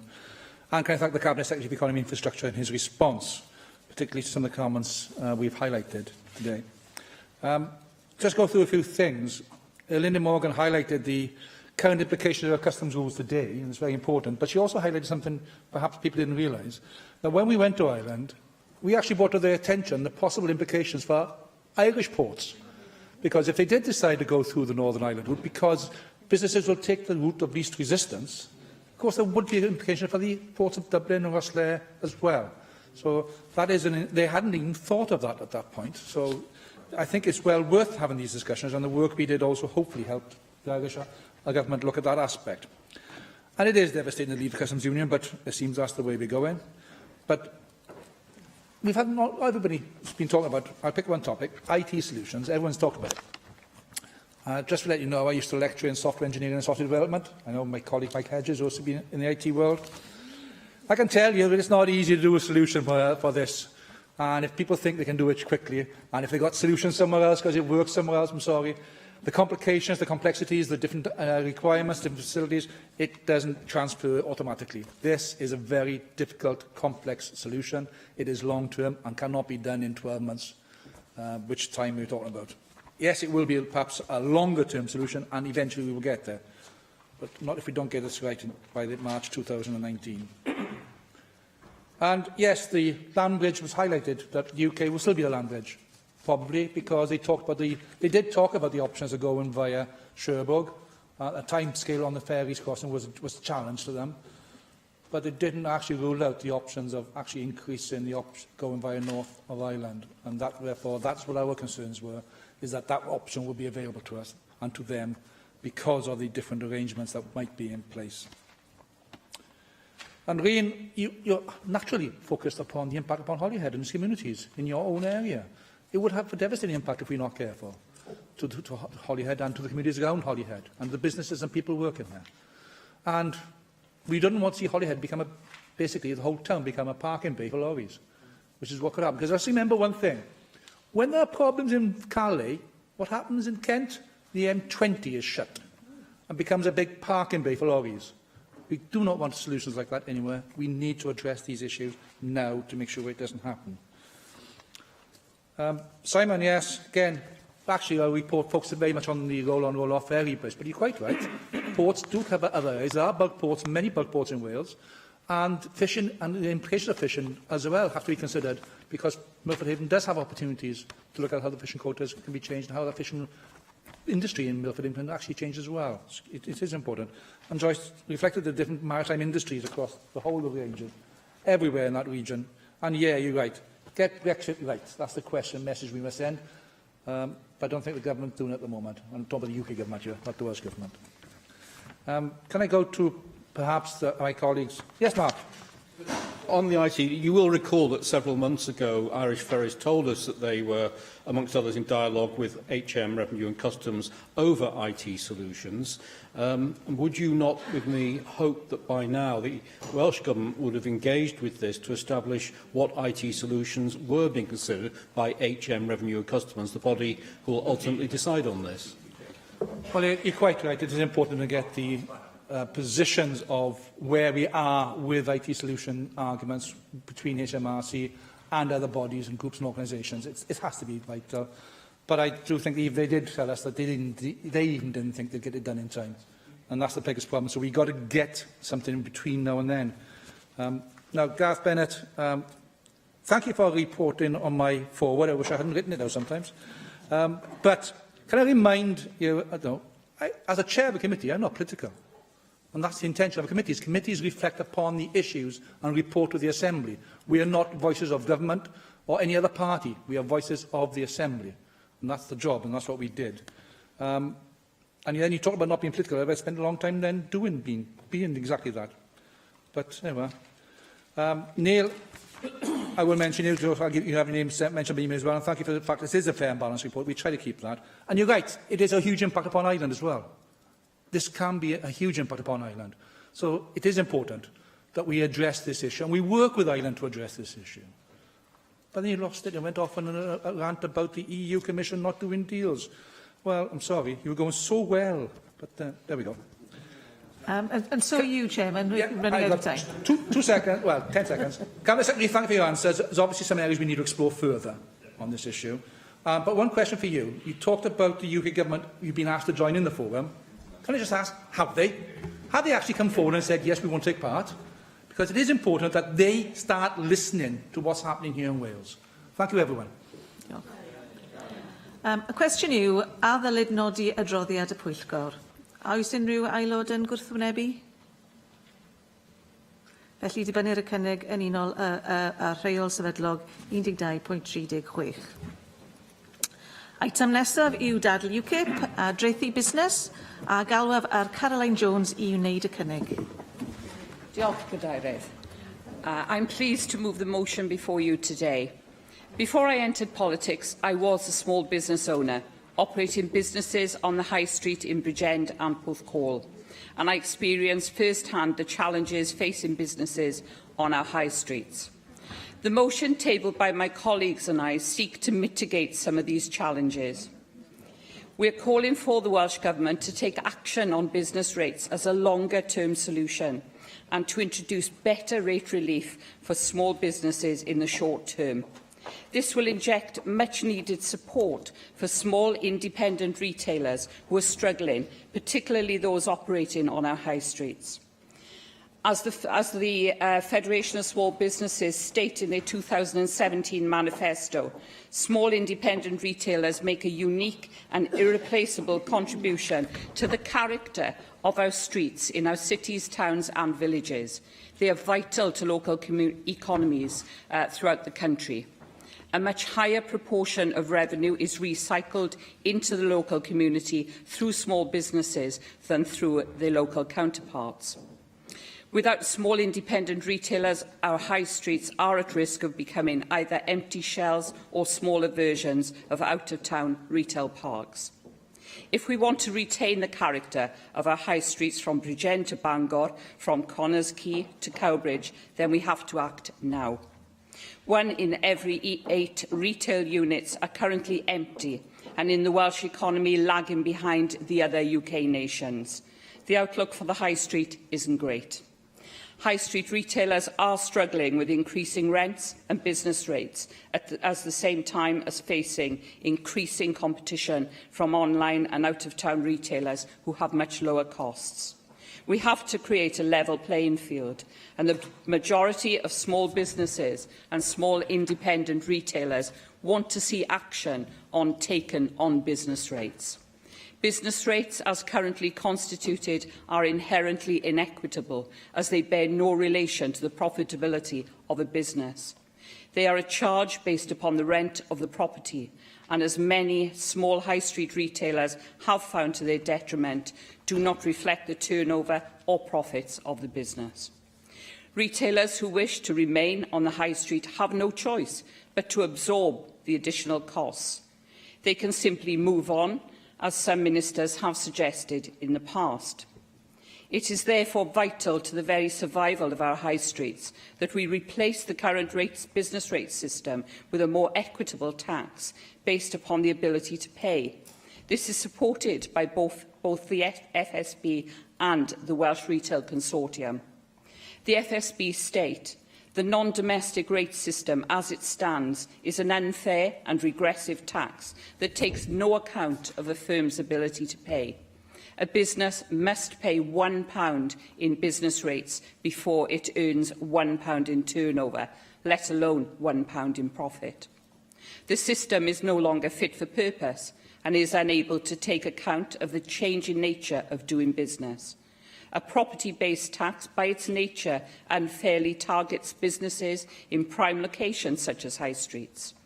Infrequent revaluations merely store up trouble, exacerbating a property tax that already lags behind the economic cycle. We agree, according to the Welsh Retail Consortium, Welsh retailers want to see fundamental reform of business rates for all, whether that be small, medium or larger size business. What is abundantly clear is that the current system is not fit for purpose, is deterring investment and leading to shop closures and job losses. We understand that this cannot happen overnight. This is why we are proposing an interim system of rate relief, which will see businesses with a rateable value below £15,000 taken out of business rates altogether, and a reduction of 20% for those businesses that fall within the £15,000 to £20,000. Although business rates are the biggest barrier to the survivability of high street businesses, they aren't the only one. Our high streets are facing stiffer competition from online and out-of-town retailers. I believe in a free market, but here we don't have a level playing field, and therefore the odds are stacked against high street businesses in more than one way. Out-of-town developments benefit from free car parking, and those car parks are not included in the business rate valuation. In order to even up the playing field, we are proposing that an offer of at least 1 hour parking in town and city centre car parks should be available. We believe this will encourage local trade. It's not just the Welsh Government who are to take action to save our high streets. The UK Government also have a role to play. They have to create the economic stability we need for the high street to survive. They also need to look at business taxation.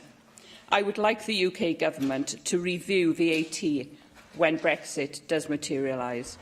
The VAT threshold needs to be raised from the £85,000 it currently is, and a more graduated system introduced. But above all, the Welsh public also have a role to play. We should all prioritise small independent retailers whenever we can, who offer goods and services at top value very often. To paraphrase the Labour leader's conference speech, it's a case of use it or lose it. If the Welsh public value the high street, they have to use the high street. In just under 8 weeks, it will be Small Business Saturday, and the Federation of Small Businesses have once again launched the £10 pledge, in which they are encouraging as many people as possible to pledge that they will spend at least £10 with a local business, a small business, on Saturday the 2nd of December. I have accepted that pledge, as I did last year and the years before it, and I will be supporting Small Business Saturday and urge everyone here to do likewise. I urge everyone watching this debate to accept the pledge. Supporting our small high street businesses ensures that we have a diverse and vibrant local economy. By reducing the threshold of VAT, we can then employ more people, and then the economy grows further. I ask you to show your support for the Welsh High Street by supporting the motion before you. Diolch yn fawr. Rwyf wedi dethol y chwech gwelliant i'r cynnig. Os derbynu'r gwelliant 1, caiff gwelliannau 2 a 3 a'i dad ddethol.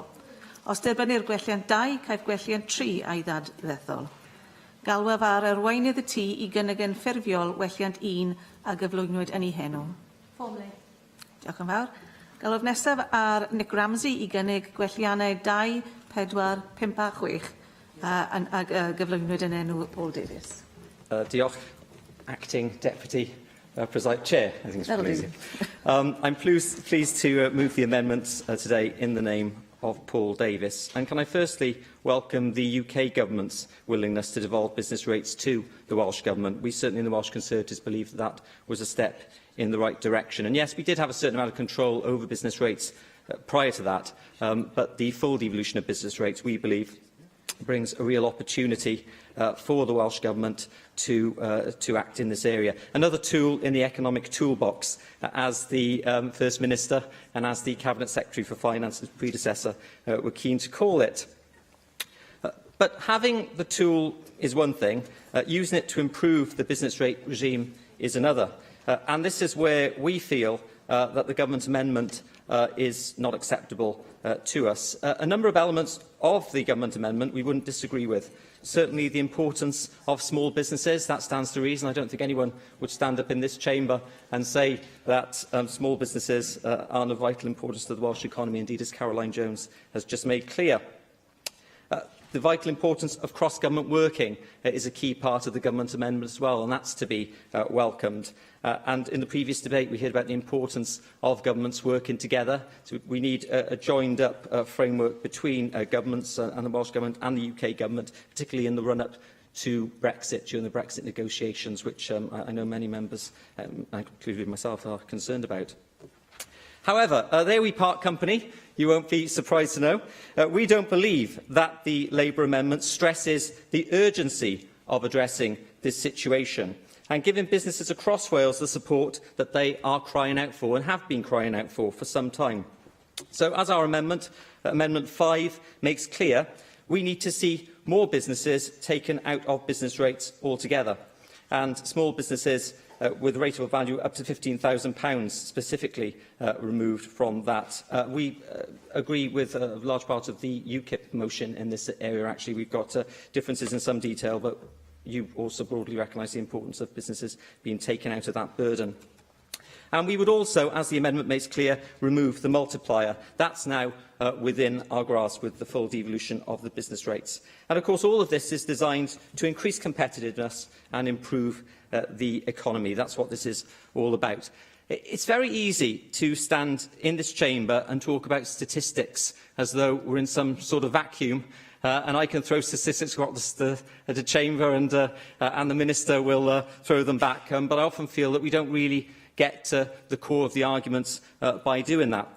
And what this is about, as so many debates in this chamber are about, is improving the lives of people out there, supporting businesses, improving people's lives, helping more people support themselves. That's certainly what I'm here for, and I'm sure other Assembly members are too. So let's be mindful of the effect which the recent revaluation had on businesses across Wales. I won't forget, because I was inundated, as I'm sure many Assembly members were, with correspondence, phone calls, emails from people who are really, really worried about the effect that the changes to the revaluation would have on their businesses. And of course, it wasn't a Welsh Government revaluation. The revaluation did happen across the spectrum, across the UK.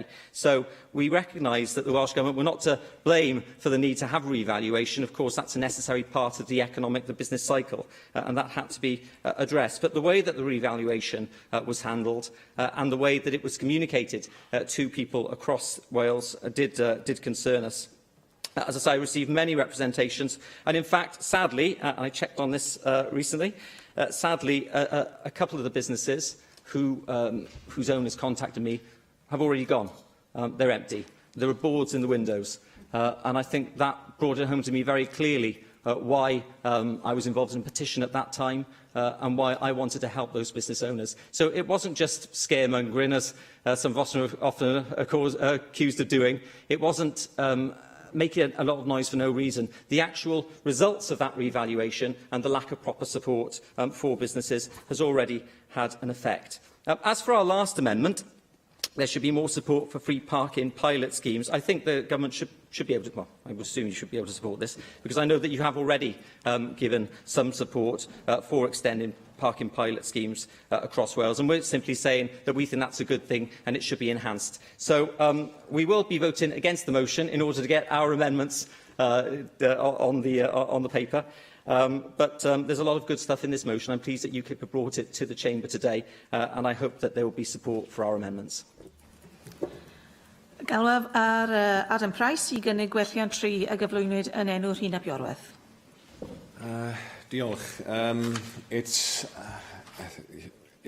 yet another opportunity for us to discuss the reform of business rates. I mean, I'm not the only one, I'm sure, in this chamber to be hit by a tsunami of déjà vu. I mean, it seems a perennial in this place that we are constantly returning to this subject, and for good reason, really. I mean, you know, this is an anachronistic, discredited tax. You know, it's a bit like the window tax, which was repealed in 1851, but this one is still with us.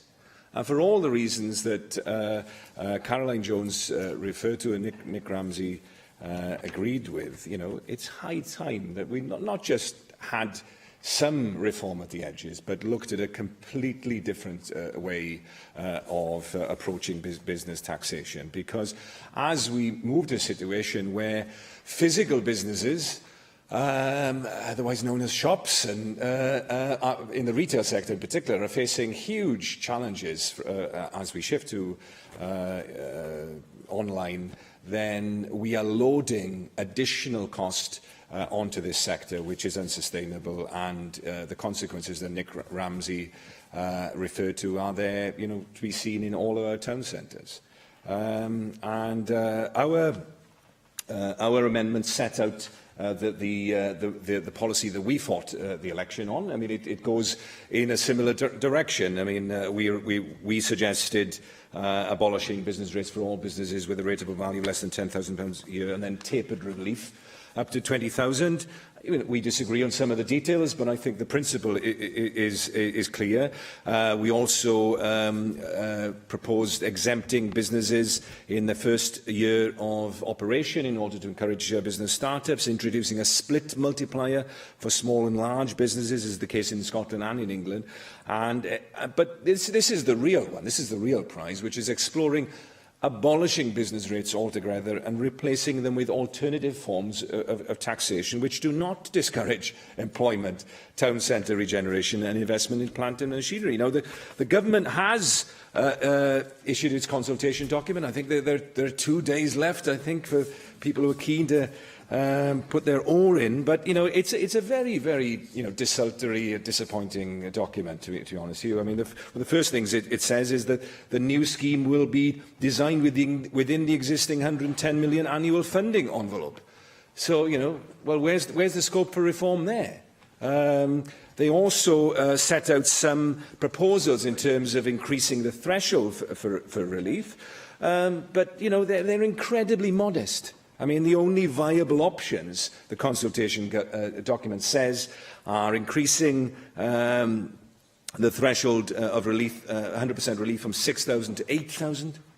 I mean, these are crumbs, really, in terms of helping the small business sector in Wales, increasing the upper threshold relief from 12,000 to 13,000.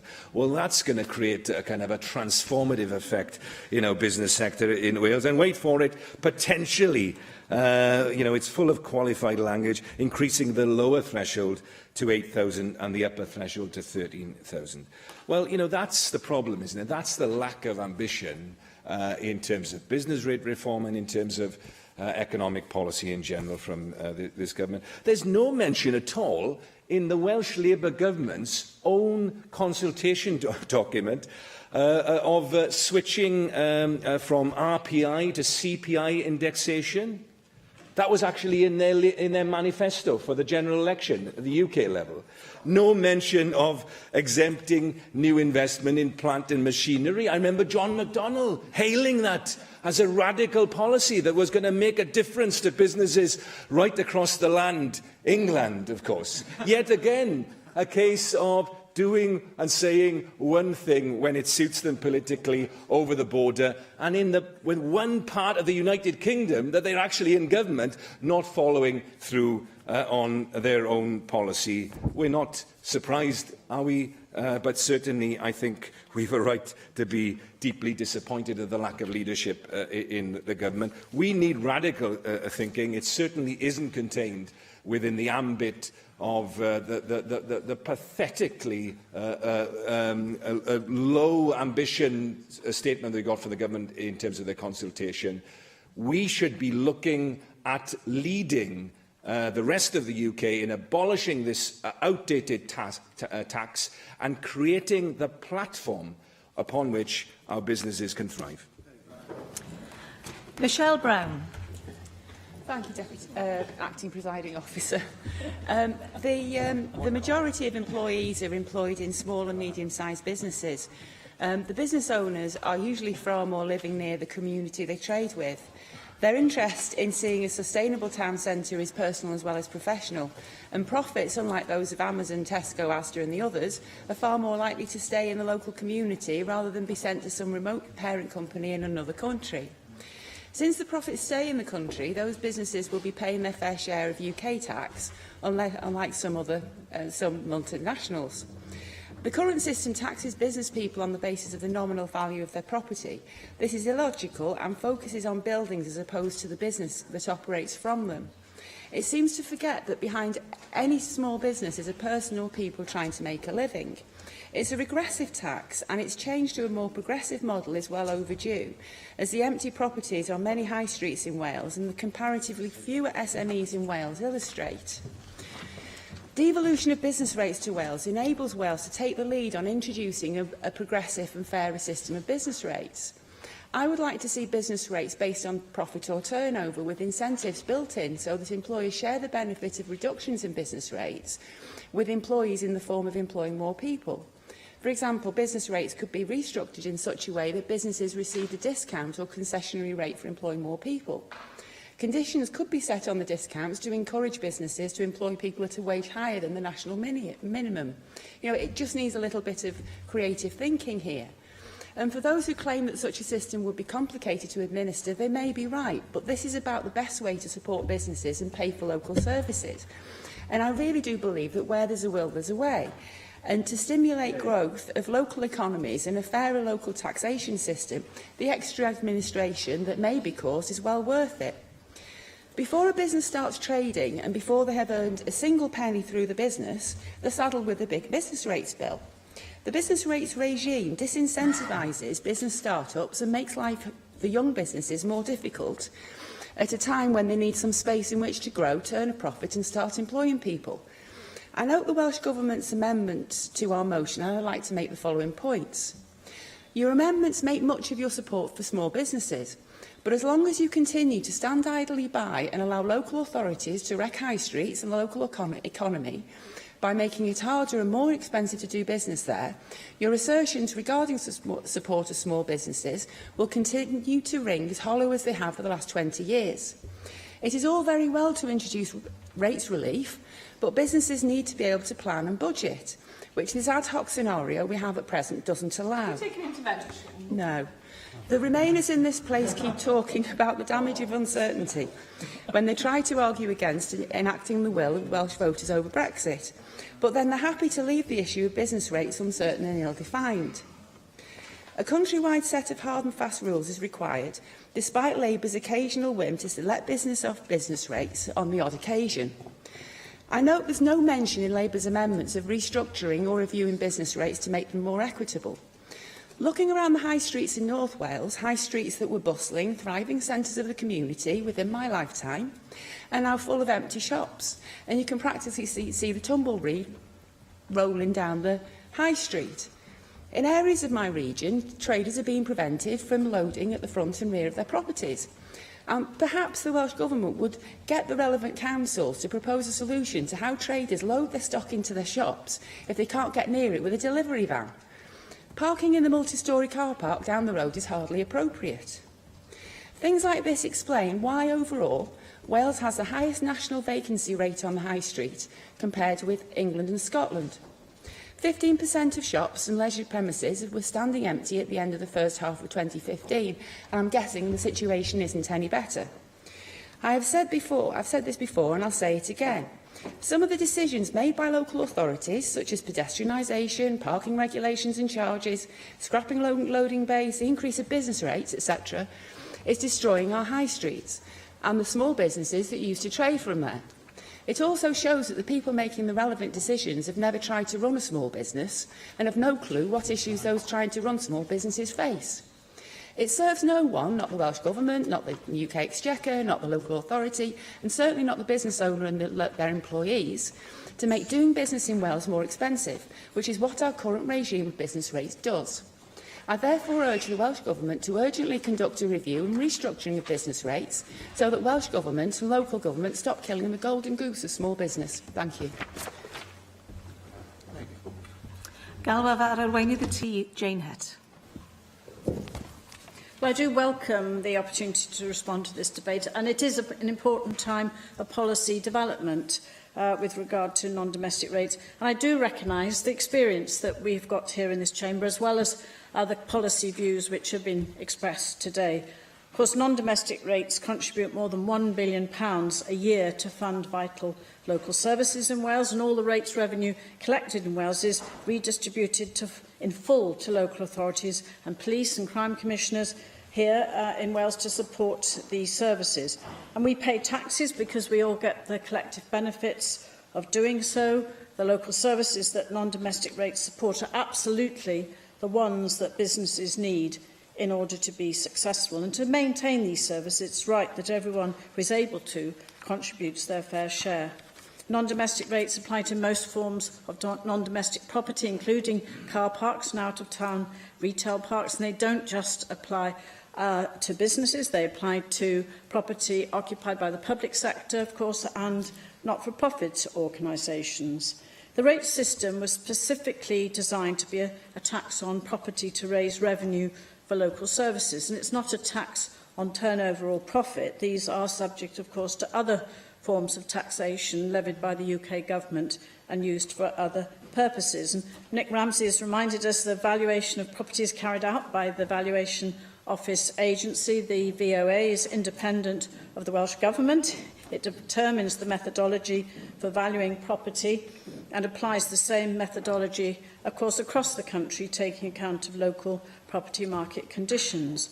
The Welsh Government recognises that not all ratepayers have the same capacity to pay, particularly small businesses, where the rates can represent a higher proportion of their overall costs. And that's why we are providing over £200 million of financial assistance as rates relief in this financial year, in 2017-18, and this is supporting more than three-quarters of all ratepayers. Over £100 million of small business rates relief scheme already supports almost 70% of businesses in Wales, and over half of all eligible businesses pay no rates at all. This scheme was due to end on the 31st of March of this year, but we've extended it for 2017-18, and without this support, small businesses in Wales would be facing higher tax bills. But we've also made a clear commitment to put a new permanent small business rates relief scheme in place from April 2018. And as has been said and acknowledged today in this chamber, and why it's so topical, of course, we're currently consulting on proposals for this new relief scheme with a consultation closing later this week. And I'm sure those submissions, I'm sure we've seen them from our constituencies and businesses and bodies leading up to the close of that consultation. But this consultation is important. It seeks views on how the relief could be better targeted to support those businesses which would benefit most and those which would contribute more to the growth of the Welsh economy and the sustainability of our communities. The consultation also considers how the permanent scheme could be developed to support wider Welsh Government objectives. So it explores, for example, the option of providing additional relief to certain industries or sectors, such as childcare. And there needs to, of course, be a robust evidence base for us to consider those options.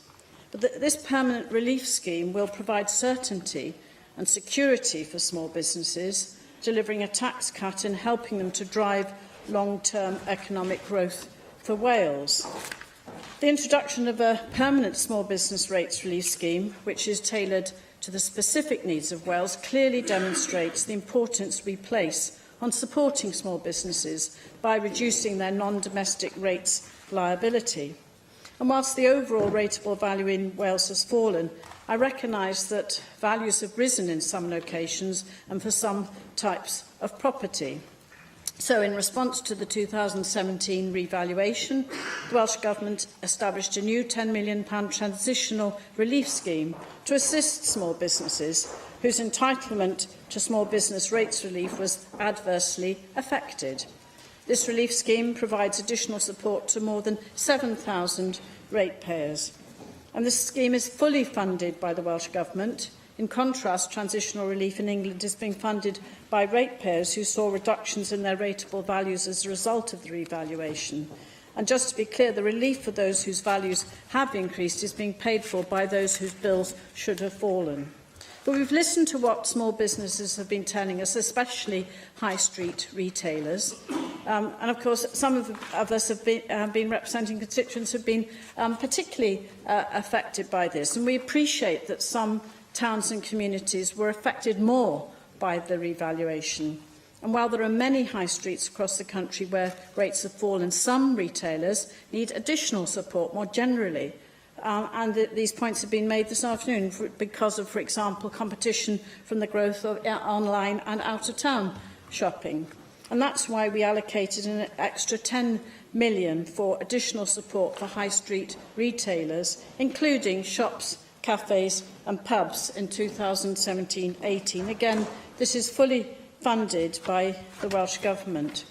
For many ratepayers, particularly those previously only eligible for partial small business rates relief, this additional relief has reduced their remaining liability to nil. FSB Wales has welcomed the Welsh Government's commitment to easing the pressure on high street businesses affected by the revaluation, and that's a reflection again of the importance of engaging with FSB to learn and to debate these issues.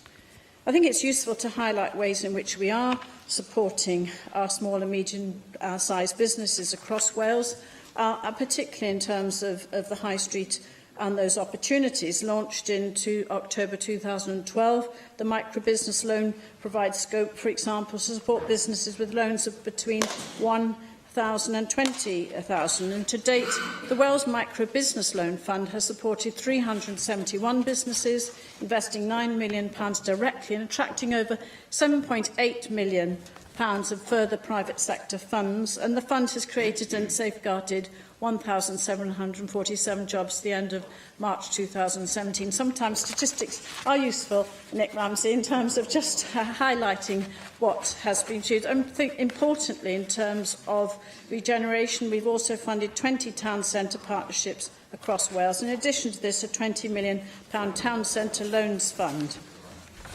Given way, Minister.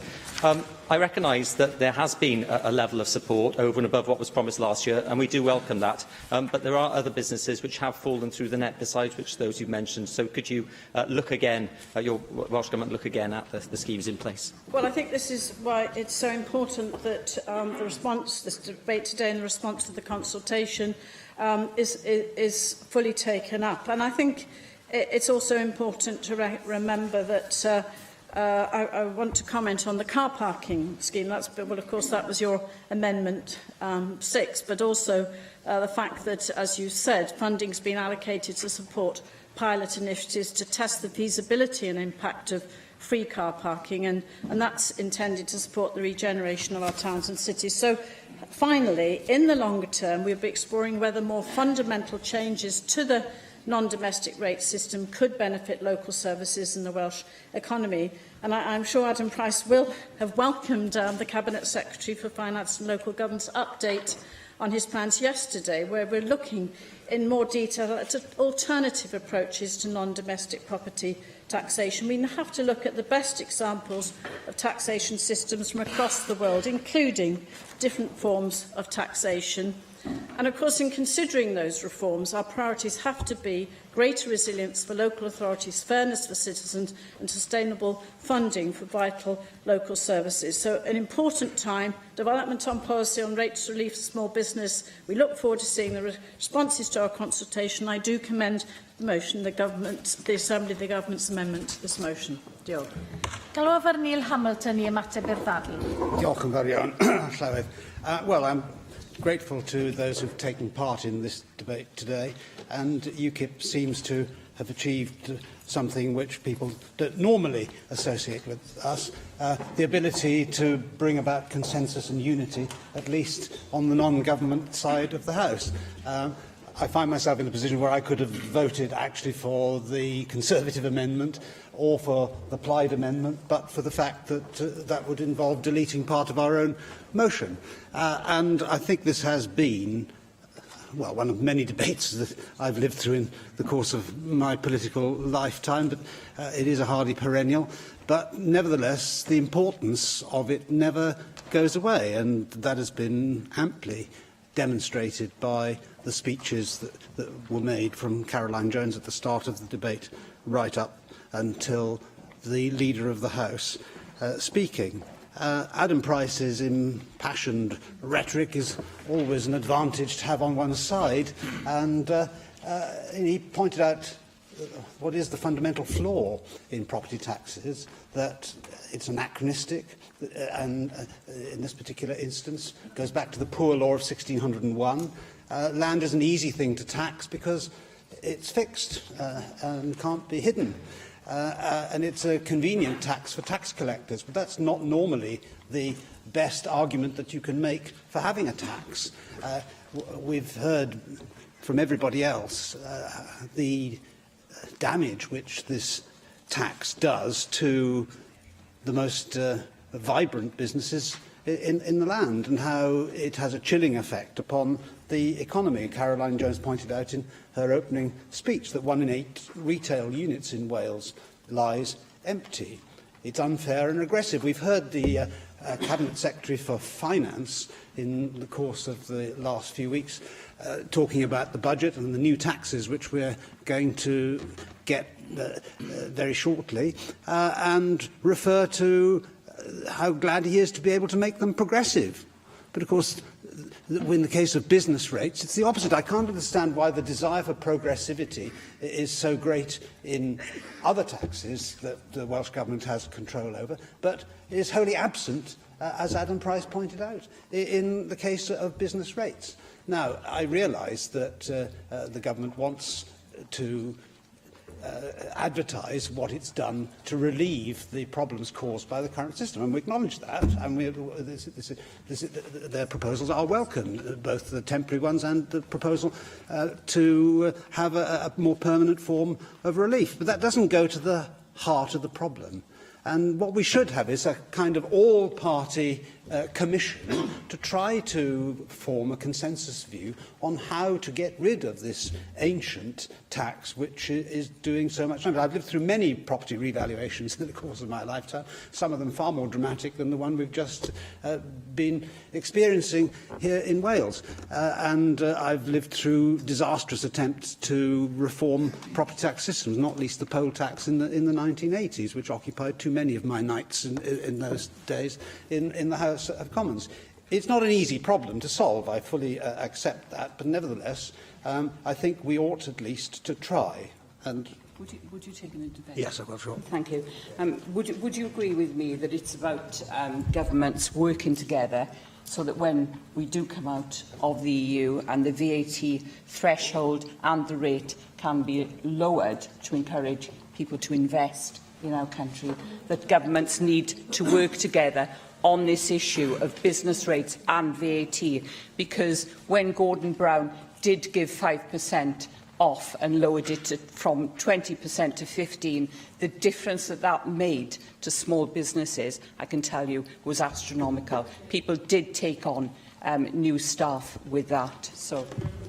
Well, it is true that all business taxes actually are ultimately borne by consumers or other taxpayers than the businesses who are the conduit through which they are paid. Because if the business doesn't have the money that it's going to give to the taxing authorities in its own bank account to spend either on investment within the business or developing its business, or indeed to transmit to investors in the business by means of dividends, then, of course, other ways of spending the money are denied. And taxation is always a dead weight on the enterprise economy, although taxation, of course, is inescapable like death, as we know. But yes, of course. Acknowledge that, as you've referenced earlier on, that 210 million so far plus 20 million has gone into Welsh NDBR. And in regard to England, less than a third have had such similar rate relief. Would you acknowledge what the Welsh Government has done in that regard, and also the current consultation? And in regard to the split multiplier, that there seems to be some consensus across the opposition benches, would you acknowledge that that is a case of subsidising, say for instance, small businesses from hard-pressed sectors such as the steel industry? Well, in the spirit of consensus in which I started my speech, I welcome Rhiannon Passmore into my big tent. And if that's not too frightening and gruesome a prospect. But yes, of course, I acknowledge that, I acknowledge that the government has applied several bits of sticking plaster to the existing system. But what we want is not sticking plaster solutions. We want, for the longer term at any rate, a solution which is going to deal with the fundamental flaws of this property-based system, which has long outlived its usefulness.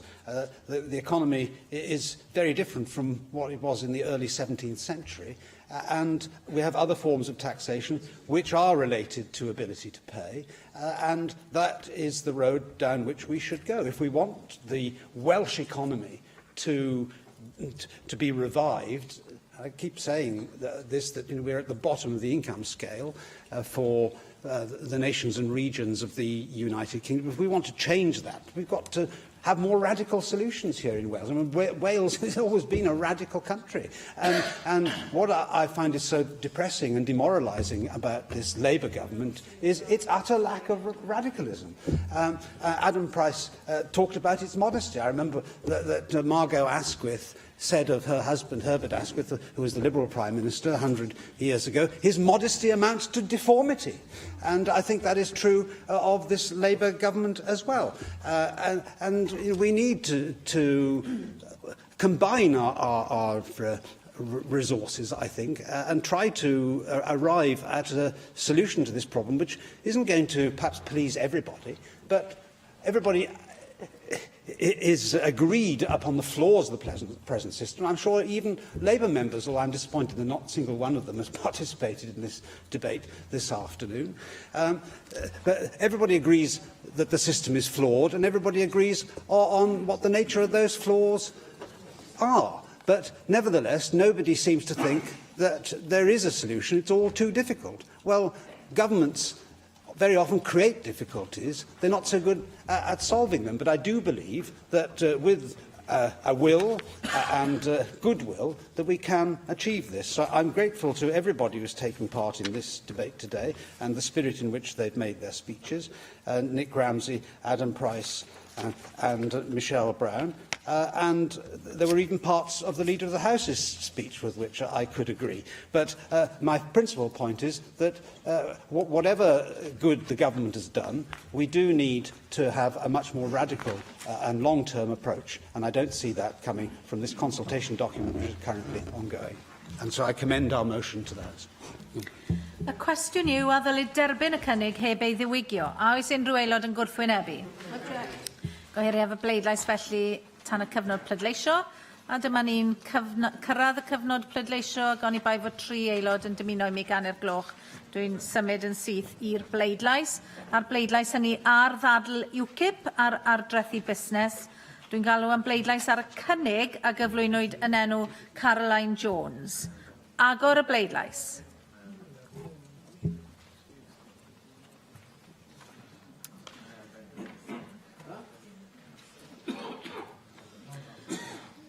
Cau'r bleidlais. O blaid 5, neb yn ymatal, 43 yn erbyn, ac felly mae'r cynnig wedi ei wrthod. Gwelliant 1. Os derbynir gwelliant 1, caiff gwelliannau 2 a 3 ei dadfethol. Dwi'n galw'n bleidlais ar welliant 1 a gyflwynwyd yn enw Jane Hutt. Agor y bleidlais.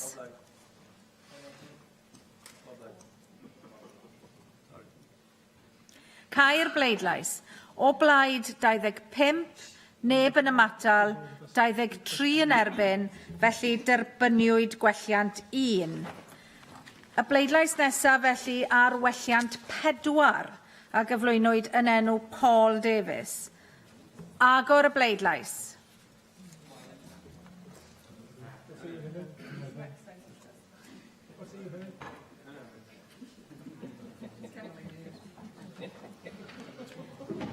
Cau'r bleidlais. O blaid 22, 1 yn ymatal, 25 yn erbyn, ac felly gwrthodwyd gwelliant 4. Gwelliant 5, dwi'n galw am bleidlais ar welliant 5 a gyflwynwyd yn enw Paul Davies. Agor y bleidlais.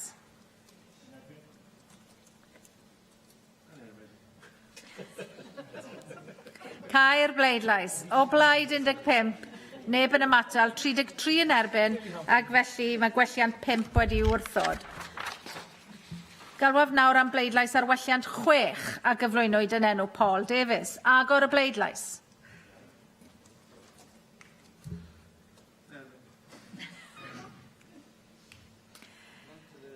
Cau'r bleidlais. O blaid 22, neb yn ymatal, 26 yn erbyn, felly gwrthodwyd y gwelliant. Galwaf felly am bleidlais ar y cynnig wedi ei ddiwygio. Agor y bleidlais.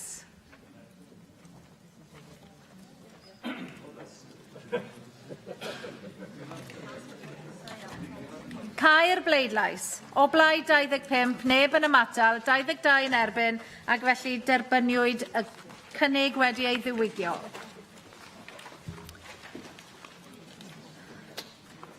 Yr eitem nesaf ar yn agenda ni yw'r ddadl fer.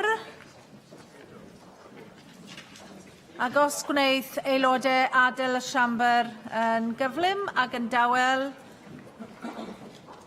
na i alw ar 2 Lloyd. Diolch yn fawr, Llywydd. This debate is about protecting and developing regional centres of medical excellence, and I've allowed Mike Hedges some time at the end of my speech as well. Now, mustn't forget that short debates in this place are important and can be effective in shaping government policy. It's almost 10 years to the day since I had a short debate on organ donation and opt-out, and now we see it as the law of the land and several other lands. And also a previous short debate about 18 years ago started moves for a Swansea medical school. And I'm hoping that today's short debate will foster a similar change in mindset, because the future of major trauma in Wales is the subject of a current review that is going out for consultation. Because there's a perception in South West Wales that all key services are being centralised in Cardiff. A major trauma centre for South Wales is the latest example. The suggestion is one major trauma centre for South Wales, and it should be in Cardiff. Now, seasoned Senedd watchers will remember previous debates on paediatric neurosurgery. Was it going to be, we needed one unit, was it Swansea or Cardiff? Swansea had the only paediatric neurosurgeon at the time, 15 years ago, yet the unit went to Cardiff, who didn't have a paediatric neurosurgery. A couple of years later, about 10 years ago now, we had the same debate about adult neurosurgery units. There was one in Swansea, there was one in Cardiff. Review says you can only have one. Hey presto, it goes to Cardiff. So we've been here before. And the recent review leader, this independent review, Professor Chris Moran, in leading the review that suggested the one major trauma centre should be in Cardiff, further suggested that the award-winning Burns and Plastics unit at Morriston would also ideally be located in Cardiff then. So where does all this stop? There's a review down the line about thoracic surgery. We've got thoracic surgery in Swansea, We've got thoracic surgery in Cardiff. I'll hold another short debate nearer the time, shall I? I've had representations this week that neurosurgery in Cardiff, that, as you know, we've lost from Swansea, is under pressure.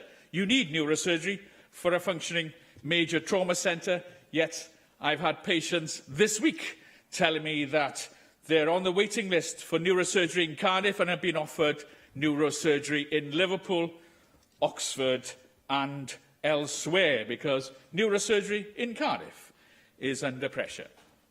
Rhaid i Lywodraeth Cymru gydnabod nad yw Cymru'n dod I ben yng Nghaerdydd. Ni ddylent ysgyluso Abertawe, Diolllewin Cymru, Canolbarth Cymru, Rhanbarthau eraill o Gymru. Mae pobl yn Ne Gwynedd a Sir Drefaldwyn yn defnyddio gwasanaethau arbenigol Abertawe. Mae angen I Lywodraeth Llafer Cymru ddatblygu gweledigaeth ar gyfer ysbyty Treforys yn Abertawe I ddod yn ganolfan rygoriaeth ranbarthol, wirioneddol ac yn saff o'i dyfodol. Nid yw'r canoli yma yn unig yn broblem sy'n gwneud beth Diolllewin Cymru yn unig, wrth gwrs. Mae angen I ni weld Llywodraeth Cymru yn datblygu gweledigaeth ar gyfer y gogledd hefyd, a buddsoddi mewn ysgol feddygol yn Mangor a chynlluniau eraill o'r fath. O ystyried y daearyddiaeth, y dalgylch a'r arbenigedd allweddol sydd yma, mae gan ysbyty Treforys y potensial I fod yn ganolfan ragoriaeth ranbarthol allweddol yn Neolllewin Cymru. Nid yn unig o ran dadl bresennol o ganolfan trawma, ond mewn llu o feisydd eraill, ac I fod yn gydarnle I ddiogelu presenoldeb pob arbenigedd yma yng Nghymru. Morriston is a specialised tertiary centre now. Any dilution of specialised tertiary services at Morriston could potentially undermine attempts by the Swansea Bay City Deal and Arch, a regional collaboration for health, to further develop health research and innovation in South Wales. Swansea's excellent medical school is already a focus for high-quality research and development, as is the Institute of Life Sciences, attracting the very highest calibre researchers. Not to mention, obviously, and not to forget, the £450 million Bay campus as well. Only by having high-quality and challenging tertiary services will Swansea and South West Wales ever be able to attract the very best medical staff and researchers. The Swansea Bay City Deal and Arch programme are founded on the principle of developing South West Wales as a leader in terms of health innovation and research. Welsh Government must not undermine that. Previous UK-wide reviews, this is the latest one, have seen services based in Cardiff lost to Bristol because the two cities are so close together geographically. Paediatric cardiac surgery was lost from Cardiff to Bristol some years ago. There was a review of cardiac surgery following the Bristol cardiac unit deaths scandal. It was decided too many units, let's have fewer units. Cardiff was pitted against Bristol, and despite the problems being in Bristol originally, Cardiff lost out to Bristol in cardiac surgery at that time. We currently send a number of neonatal cases from South Wales to Bristol. We need to be strengthening the high-level specialisms here in Wales, and that means not just in Cardiff, but in other parts of Wales. As regards major trauma centres, there are 27 now in England. One in Wales will be. What is to say that a subsequent UK review of 28 major trauma centres will not recommend centralising in Bristol, as has happened previously, if we're going to have Cardiff and Bristol sat next door to one another. In terms of trauma services, there are many questions which need to be asked and many points which need to be clarified, and hopefully the consultation coming up will do some of that. It is therefore vitally important that the public in South West Wales and Mid Wales are given an opportunity to scrutinise these plans in detail. We know that over a third of all major trauma patients in Wales originate in South West Wales.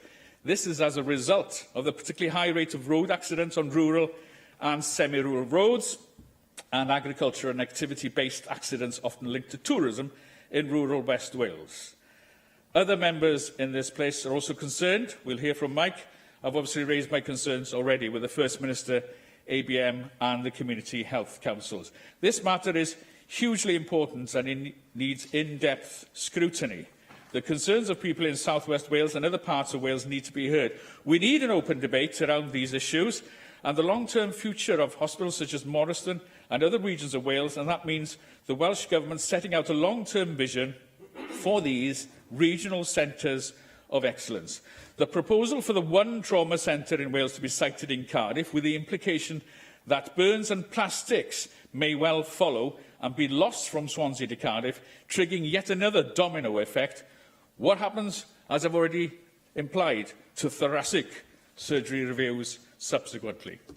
Citing everything super-specialised in Cardiff makes the NHS in Wales vulnerable to losing those specialisms completely if a subsequent UK review pits Cardiff against Bristol, so close together geographically. Burns and Plastics in Morriston is an excellent unit, a leader in its field. It held off competition from Bristol to be the Burns and Plastics unit for the whole of South Wales and the southwest of England. We need regional centres of medical excellence dotted around Wales. Cardiff, yes, Swansea, Aberystwyth, Bangor, Wrexham, to attract our most talented doctors, nurses and consultants to all parts of Wales in the face of a recruitment crisis in all parts. So let us have a mature debate about Swansea and Cardiff working together in the same team Wales. Now that would be radical in the medical sense, instead of being driven apart by that same old tedious Swansea-Cardiff competition, and Swansea always coming second. Now, the NHS is not awash with money. We've heard the budget. We're not awash with money. We cannot move an excellent Burns and Plastics unit to consolidate a decision on trauma on a whim, just to consolidate a Cardiff decision, because you need Burns and Plastic in a major trauma centre as well. Why not have the major trauma centre in Swansea? That would be a radical solution, because Burns and Plastic's already there. We could keep the unit there, not have to move it expensively elsewhere. And in closing, why not have a truly collaborative Swansea and Cardiff together approach, considering the NHS in Wales as a whole and the people in Wales?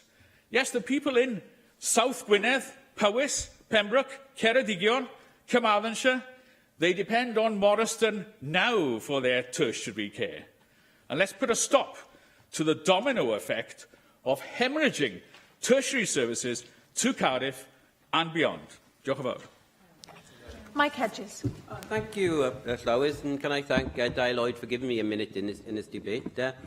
South Wales has two major hospitals. That is without argument, as Morriston and the Heath. And really what we're looking to do is how can we make best use of both. We need to support both. To West Wales, and include the area you represent, Llywys, Morriston is the major hospital. If any of you spend any time there will know that major road accidents from McCuntlas end up in Morriston. It may be slightly over an hour away. And I know people talk about this really important hour, but I think an hour and 5 minutes is an awful lot better than 2 hours. And I think that perhaps is saying that, yes, an hour is great if we can get it in an hour, but don't write it off. Well, if you can't do it in an hour, well, it doesn't matter, might as well get it the next day, is not necessarily the way forward. On Burns and Plastics, it is inconceivable that Burns and Plastics will move to Cardiff. It's conceivable of it moving back to Bristol. Swansea won it in competition with Bristol because of the high quality of staff in Swansea and its great reputation. And it's a reputation that's been hard-earned by a number of very talented physicians.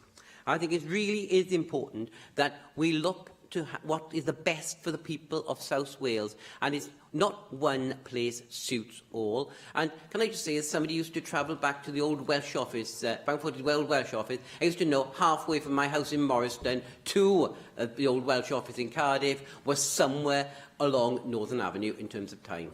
And I've seen ambulances make their way down there, and I've seen the cars parting. But the cars are parting and the ambulance is going at 10 miles an hour, not 70 miles an hour. So let's do something which benefits all the people of South Wales and keep two centres working for the benefit of the people. Galwaf ar y ysgrifennydd Cabinet Iechyd I ymateb i'r ddadl Fawn Gethin. Thank you, Presiding Officer. I'm happy to get elected and respond to the debate.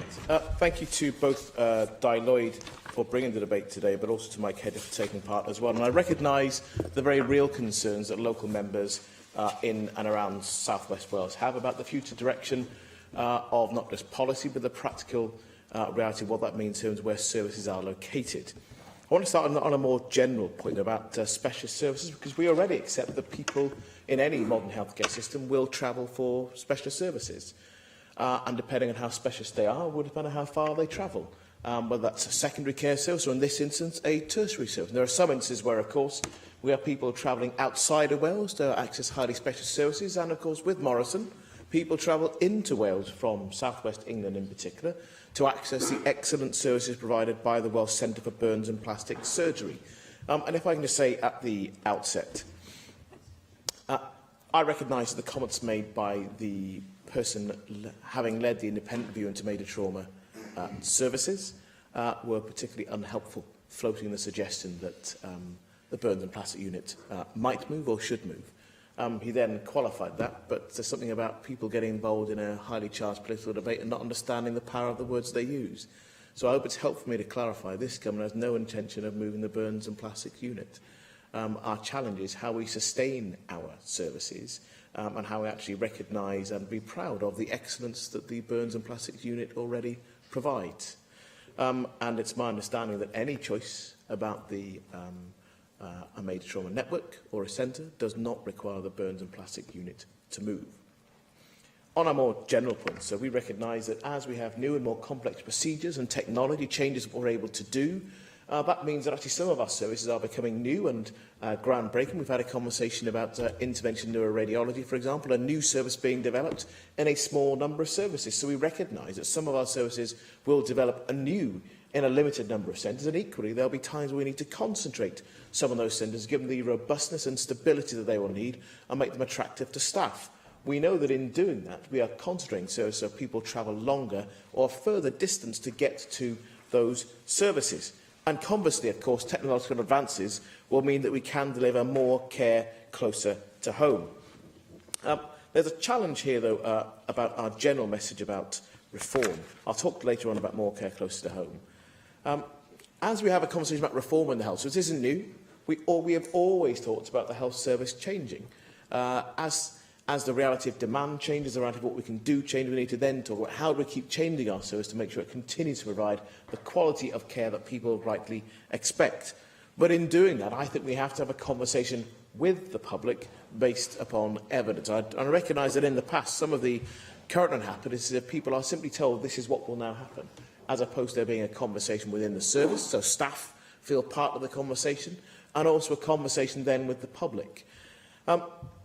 And I think we need, in having that conversation, we need to have a real ambition for the quality of our services, rather than simply trying to explain to people why it's acceptable for them to have a lesser service in different parts of Wales. And that can be difficult, because that challenges local politicians in every party about the current location and organisation of services. And I know that just isn't easy. But if we're not prepared to have real ambition about what quality looks like, what better looks like, then we're going to get stuck into a way of doing business where models of care that will be unsustainable will continue to the point of near collapse. So in terms of reform, we know there's been a consensus for some time amongst a range of clinicians, of public and politicians, that change is essential for NHS Wales. The challenge always comes when you get a local decision that really challenges how and where that is located. But for me, I think we have to be bold enough to change parts of our service, to reform them, because we choose to do so, because there is a clear evidence base to do so, as well as a consensus in clinical advice and opinion. And that's why that's still part of the conversation with the public. I actually think that if we allow ourselves to be trapped into a position where we fight for the status quo, then we'll change our services, but we'll change them when they're at the point of collapse or at the point where real clinical harm has been done as well. And that simply is not acceptable. So reform in our services is difficult, but it must be embraced with maturity and leadership to meet the challenges that we know that we face in Wales today and across every modern developed healthcare system. And those challenges include a rising number of our ageing population, enduring health inequalities, increasing number of patients with chronic conditions, and of course austerity and the undeniable financial challenges that Di Lloyd mentioned in introducing this debate. We can't pretend those challenges aren't with us and that we can simply carry on as we are and as we have done. We also know, again going back to comments that were made in a variety of debates and questions, we have very real workforce challenges. Planning for a workforce when we know that there are challenges over money is difficult. Planning for a workforce when the health service is changing with the care system, that is difficult. And also planning for a workforce when we know we have speciality shortages, in particular as in Wales, in the UK and internationally as well. So we do know that in a range of our services, in amongst all of that challenge, that to maintain the right level of skill and quality, doctors and the wider team will need to see a minimum number of patients to maintain their skills and expertise. And there's a wealth of evidence that in some cases that is best done by concentrating those specialist services into fewer centres. And in fact, the interim report for the Parliamentary Review on Health and Social Care reconfirmed the compelling case for change, highlighting the need for further integration of services that are more readily available within the community. And it again makes clear that doing nothing is not an option going forward.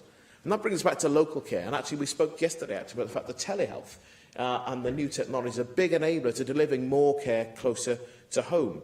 It gives clinical staff anywhere in Wales the potential to have the information they need to provide better, safer, more integrated care. And we see that in a range of services, whether it's eye care, whether it's dermatology, a range of things that are already happening now as a matter of course, and the potential is there to do more. It isn't just the potential, I think there's a real demand and a real expectation that we need to do more, because otherwise our system is unlikely to last. We'll miss out on the opportunity to give people a better experience of working with the health service if that is not our absolute ambition. I do look forward to receiving the final report from the Parliamentary Review and the undeniable challenges that each of us will face in trying to do so. Now, I said earlier that I think when service change is proposed, it has to be clinically led. Proper engagement with our staff so they understand and agree that whether there is or isn't a proposal for change that should be supported, and accepting from the outset that people won't always agree within the health service as well. Clinicians in specialities do not always agree on the physical relocation or indeed the service model on how services should be run and managed. But we have to be able to have that debate within the health service and then to engage wider stakeholders, including, of course, the most obvious and important stakeholders, the public, and focusing on how we both improve experience and outcomes. So staff, the public, carers must be more involved in the design, implementation and evaluation and subsequent development of new models of care to ensure that they're clear and their shared roles and responsibilities are better understood. And turning to the comments made more directly about the Major Trauma Network and Centre. It is the case, of course, and people in this room will know that ultimately it's possible I will have to decide on this if, following the current ongoing consultation and engagement process, it could be referred in to me. So I won't make any comments about the proposed location between the two tertiary centres. But what I will say is that when we look at Major Trauma Network in itself, we already know that North Wales participates in a major trauma network. It's not seen services pulled out of the 3 major A&E units across North Wales, despite the fact that the centre is based in Stoke. We also know there's clear evidence that outcomes for people in North Wales, from North Wales, have improved as a result of being part of that network. And for me, the overriding objective here is, how do we get to a point where we understand that having a major trauma network with a centre will improve outcomes for people? There's a good evidence base for that. And then to make sure that actually we say, well, that must be delivered. We have to make sure that we don't continue to have a conversation in South Wales where we argue over a choice rather than ultimately making a choice, because we're then denying people in Wales, I think, an improved quality of care and outcome. Now, I recognise that our NHS needs to make that choice for people in South and Mid Wales in creating a network. And for me, there's something about understanding how people in whatever the choice is made about a centre, that people can get to that centre properly. Because if the centre was in Swansea or Cardiff, there would be people who would live physically a decent distance from that. And it's why, regardless, we need to think about our transport options, the choices that are made. Even now, where there are significant accidents, people are taken by helicopter. They don't get asked what will happen. These are normally people that are unconscious. They're taken by helicopters to the most appropriate place for them if they need to be there rapidly. So the development of the EMIRTS flying doctor service and all the different things it does has made is a real bonus in the treatment of trauma. So the treatment at the scene, the treatment in transit and the rapid transit to the right place for those people to receive their care. And whether that would be a major trauma unit within a new network or the centre, that's a choice for clinicians to make about what is appropriate. But for me, it's that focus on outcomes for the public. That's my overriding priority. In every choice that I make, and I try to make within this job, that will be where I start with my focus. Now, I'll continue to be guided by the best available evidence on what we should do to configure our service, the outcomes we can expect, and the experience that people expect to get from that care. And I look forward to the more difficult conversations we have, but ultimately to getting to a point where we make choices because we understand the evidence. We're making a choice based on that about what to do with this most precious and most trusted public service. So I appreciate I can't give perhaps the direct guarantees that some South West members may want me to give, but I think people understand in the Chamber why I do that. But I hope the comments I've made about the Burns and Plastic Unit have been helpful, and ultimately the base on which I will make any choice I have to in the future are helpful too about the direction of travel. And I really do look forward to, and again I've said this before, the maturity and the leadership that went into creating the parliamentary review, and hope that each of us that took part in that can continue to behave in that way as we face many more difficult challenges in the months ahead. Diolch i'r ysgrifennydd Cabinet. Ydaw hynna yn trafodion yn y dydd I ben.